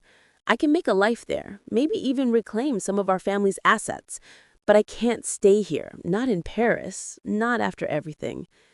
"I understand," Élise had said, though her heart ached at the thought of losing him again. "Do you?" Philippe had looked at her intently. "Because I need to know that you'll be all right, that you'll be safe, that you'll be happy." "I will be." Élise had glanced at Julien, who was across the room organizing books. "I have everything I need." Philippe had followed her gaze and smiled, a real smile, the first she had seen from him since his return. "He's a good man, better than I thought any revolutionary could be." He's not a revolutionary anymore, Élise had said quietly. He's just a man trying to do what's right, like you. Philippe had pulled her into an embrace. Write to me, he had said. Tell me everything. And if you ever need me, if anything happens, I'll come back. I promise. I know. Élise had held him tightly. I love you, Philippe. I love you too, little sister. He had left the next morning, and Élise had watched from the window as he disappeared into the crowded streets, carrying everything he owned in a single bag. She had cried, but they were not tears of grief. They were tears of gratitude that he was alive, that he was free, that they had found each other again, even in the midst of chaos. The boarding house had changed too. Madame Thoreau still ran it, but with the new authority that came from having stood before the Revolutionary Tribunal and spoken truths to power. The other tenants treated her with a respect that bordered on reverence, and she had become something of a local legend, the woman who had exposed a profiteer and saved 2 innocent people from the guillotine. She bore it all with her usual brisk practicality, though Élise sometimes caught her smiling when she thought no one was looking. Giselle had taken over many of the day-to-day operations, managing the accounts and the tenants with surprising efficiency. She had grown up during the terror, had lost her lightness and gained a quiet competence in its place. But she still smiled when she saw Élise, still pulled her aside to share gossip and ask about Julien. Are you going to marry him? She had asked one day, her eyes bright with curiosity. I don't know, Élise had said, though her heart had skipped at the question. We haven't talked about it. Well, you should, Giselle had grinned. You nearly died for each other. That's more romantic than any wedding I've ever heard of. Élise had laughed, but the question had stayed with her. What came next? They had survived the terror, had been given a second chance at life. But what did that life look like? She and Julien had talked about it late at night, lying in his bed. Her bed now, too, though they had not made any formal arrangement.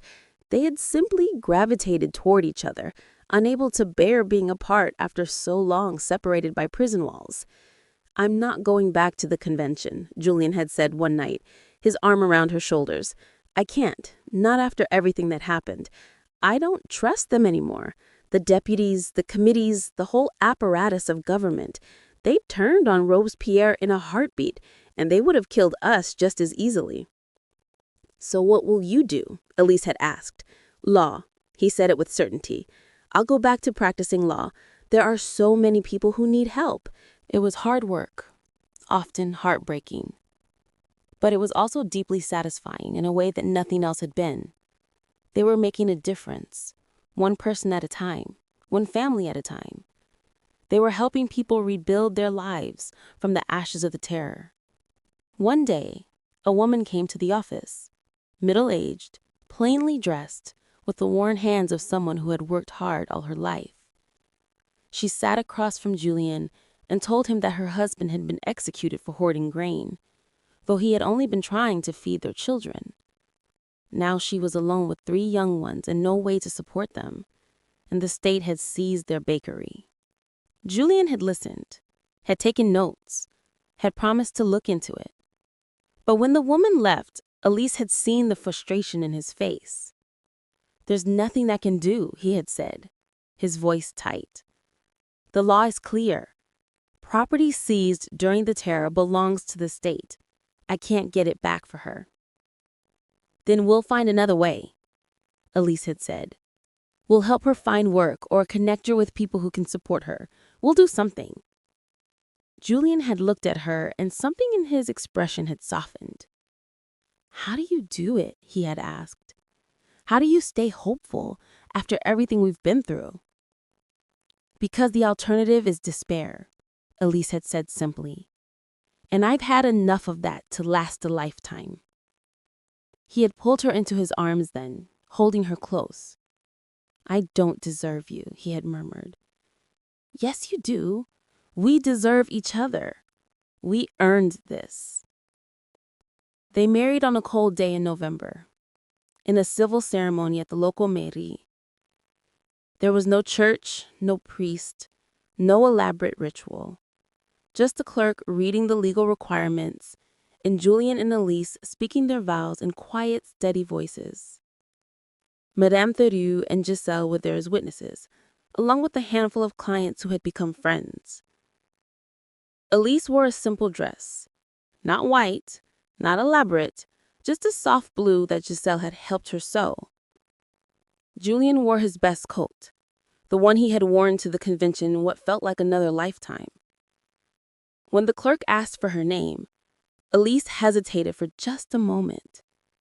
Élise Moreau, she had said clearly. Not de Montclair. Not the name she had been born with, the name that carried the weight of her family's history and tragedy. But Moreau, the name she had chosen, the name she had hidden behind and then made real through her own choices and actions.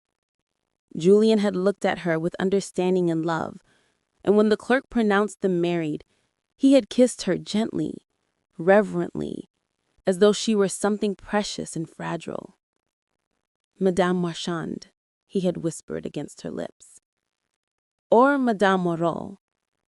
Or just Élise. I don't need a title anymore. I just need you. You have me, he had promised, for as long as we both live. They celebrated afterward at the boarding house, with wine and bread and cheese that Madame Theroux had somehow procured despite the shortages. It was a small gathering, intimate and warm, full of laughter and stories, and the kind of easy companionship that came from having survived something terrible together. As the evening wore on, Élise had found herself standing at the window, looking out at the darkened streets of Paris. Julien had come to stand beside her, his arm around her waist. "What are you thinking?" he had asked. "That we're lucky, that we survived when so many didn't, that we found each other in the middle of all that darkness." "We are lucky," Julien had agreed. "But it's more than luck. You were brave, Élise. You made choices that saved both of us. You told the truth when it would have been easier to lie. You fought when it would have been easier to give up." "So did I," Élise had said. "Then we saved each other." He had kissed her temple. "And now we get to live. Really live, not just survive. That's the greatest gift I could imagine." Winter settled over Paris, and with it came a strange new peace. The convention was reorganizing itself, trying to establish a government that was neither monarchy nor terror. The prisons continued to empty. The guillotine in the Place de Révolution, now renamed Place de la Concorde, as though a new name could erase the memory of all the blood spilled there, had been dismantled and removed. One day in December, Élise and Julien walked through the square on their way home from the office. It was strange to see it empty. No scaffold, no crowd, no cart full of the condemned.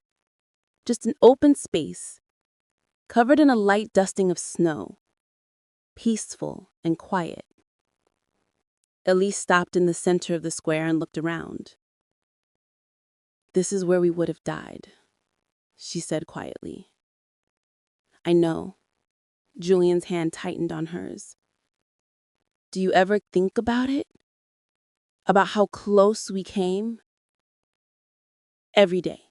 His voice was rough. "Every single day, I wake up and remember that we're alive, and I can't quite believe it. It feels like a dream or a miracle or some kind of cosmic mistake." "It's not a mistake," Élise said firmly. "We're here because we fought for it, because we told the truth and refused to give up and believed that there was something worth living for."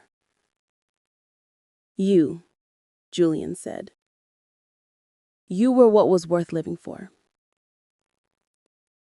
Élise turned to face him, her hands in his. "Not just me.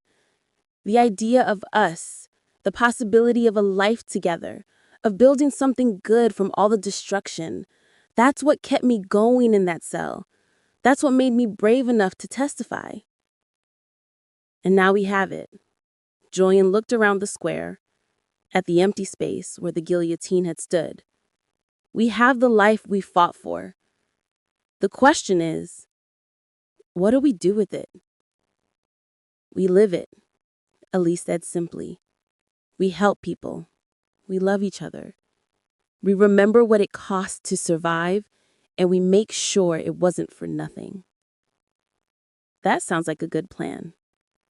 Julien smiled, a real smile, warm and genuine, the kind she had rarely seen during the dark days of the terror.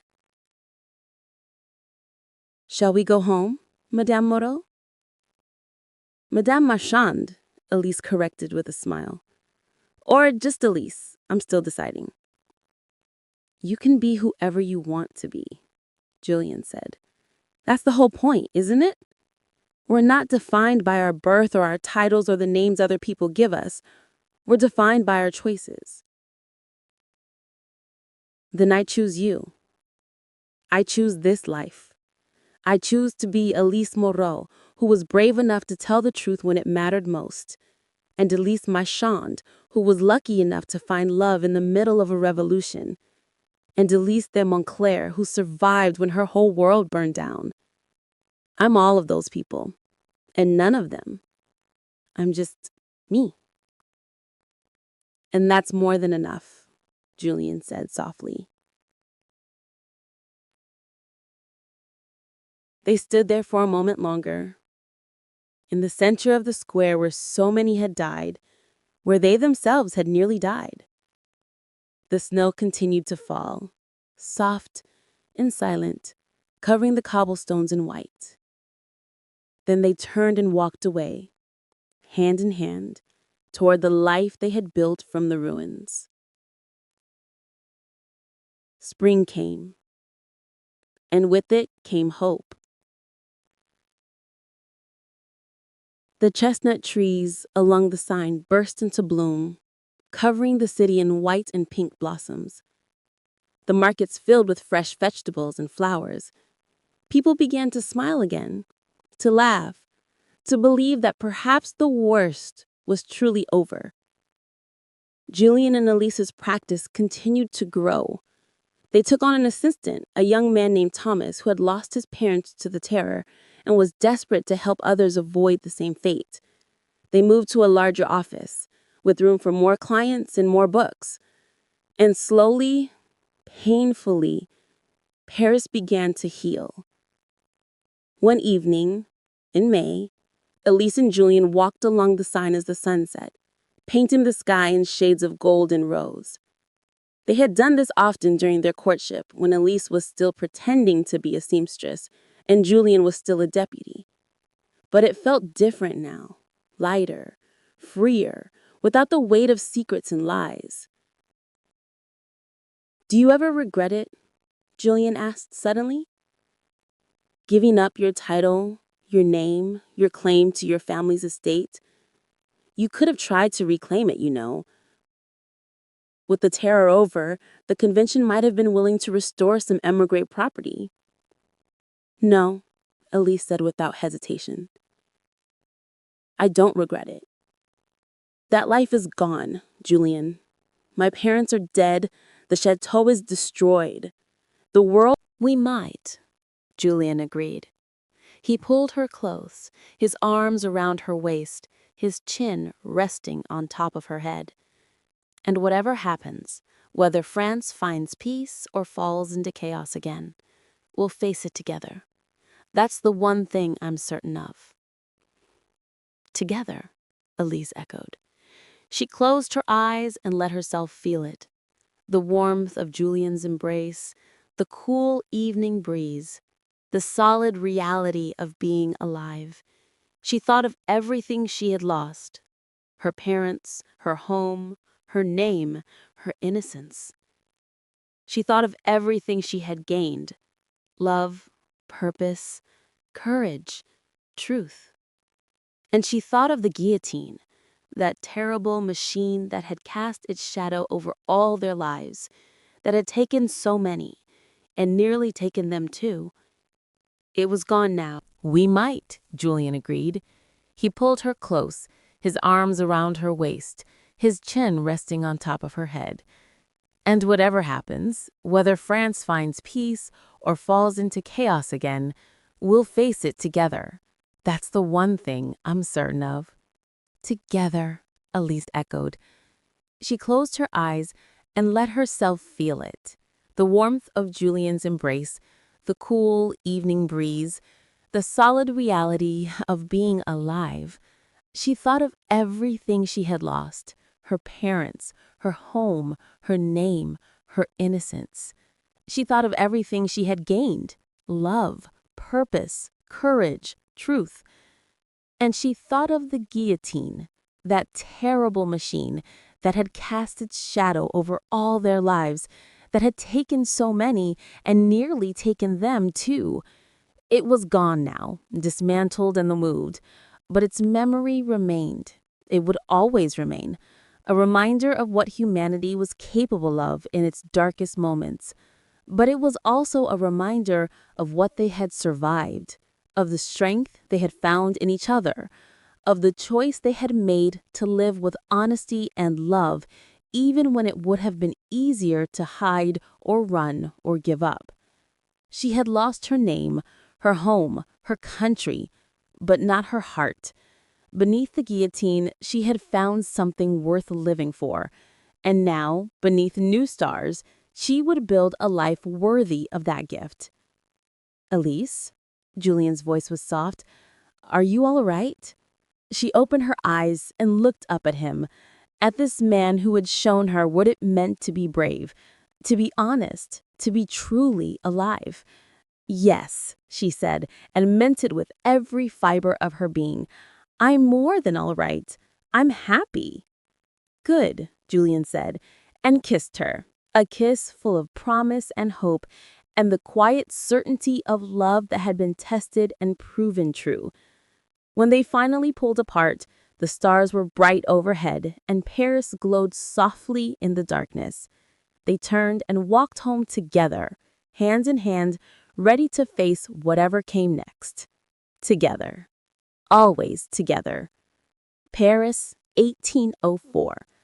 The bookshop on the Rue Saint-Jacques was small but well-loved, its shelves crammed with volumes on law, history, philosophy, and literature. A sign above the door read, "Marchand and Moreau, legal advocates," though most people in the neighborhood simply called it the place where they help people. Inside, Élise sat at a desk near the window, reviewing a case file, while the afternoon sun streamed through the glass. Her hair, now touched with a few strands of silver, was pulled back in a simple style. She wore a practical dress, ink-stained at the cuffs from hours of writing. The door opened, and a young woman entered, nervous, clutching a letter. "Madame Marchand?" she asked hesitantly.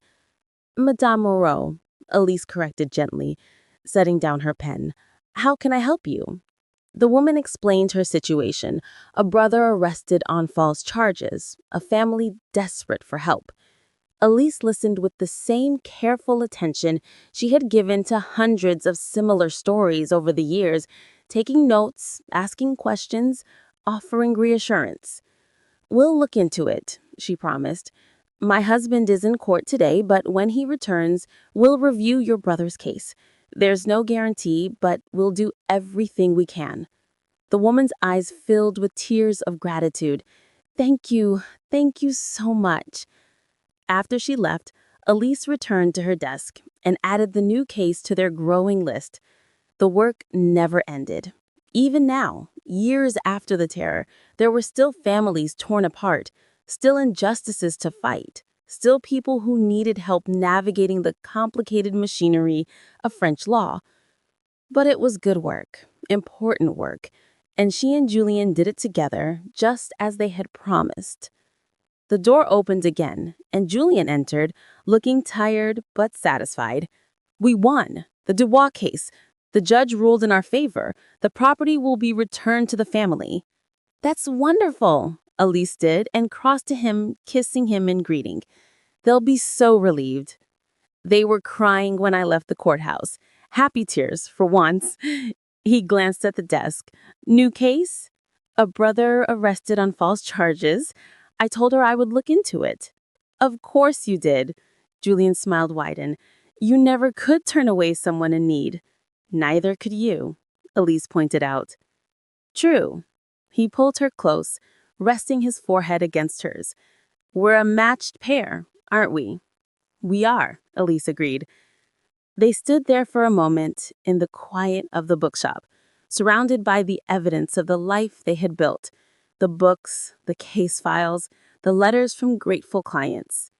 Outside, Paris continued its endless rhythm, a city that had survived revolution and terror and emerged battered but unbroken into a new century. Do you ever think about it? Julien asked quietly. About how different things could have been? Sometimes, Élise admitted.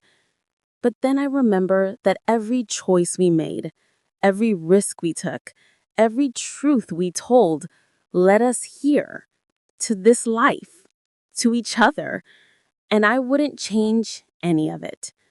Neither would I, Julien said.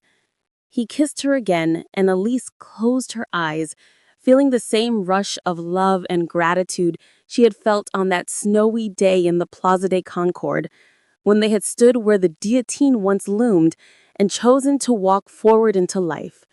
She had lost her name, her home, her country, but not her heart. Beneath the guillotine, she had found something worth living for, and she had lived. The end.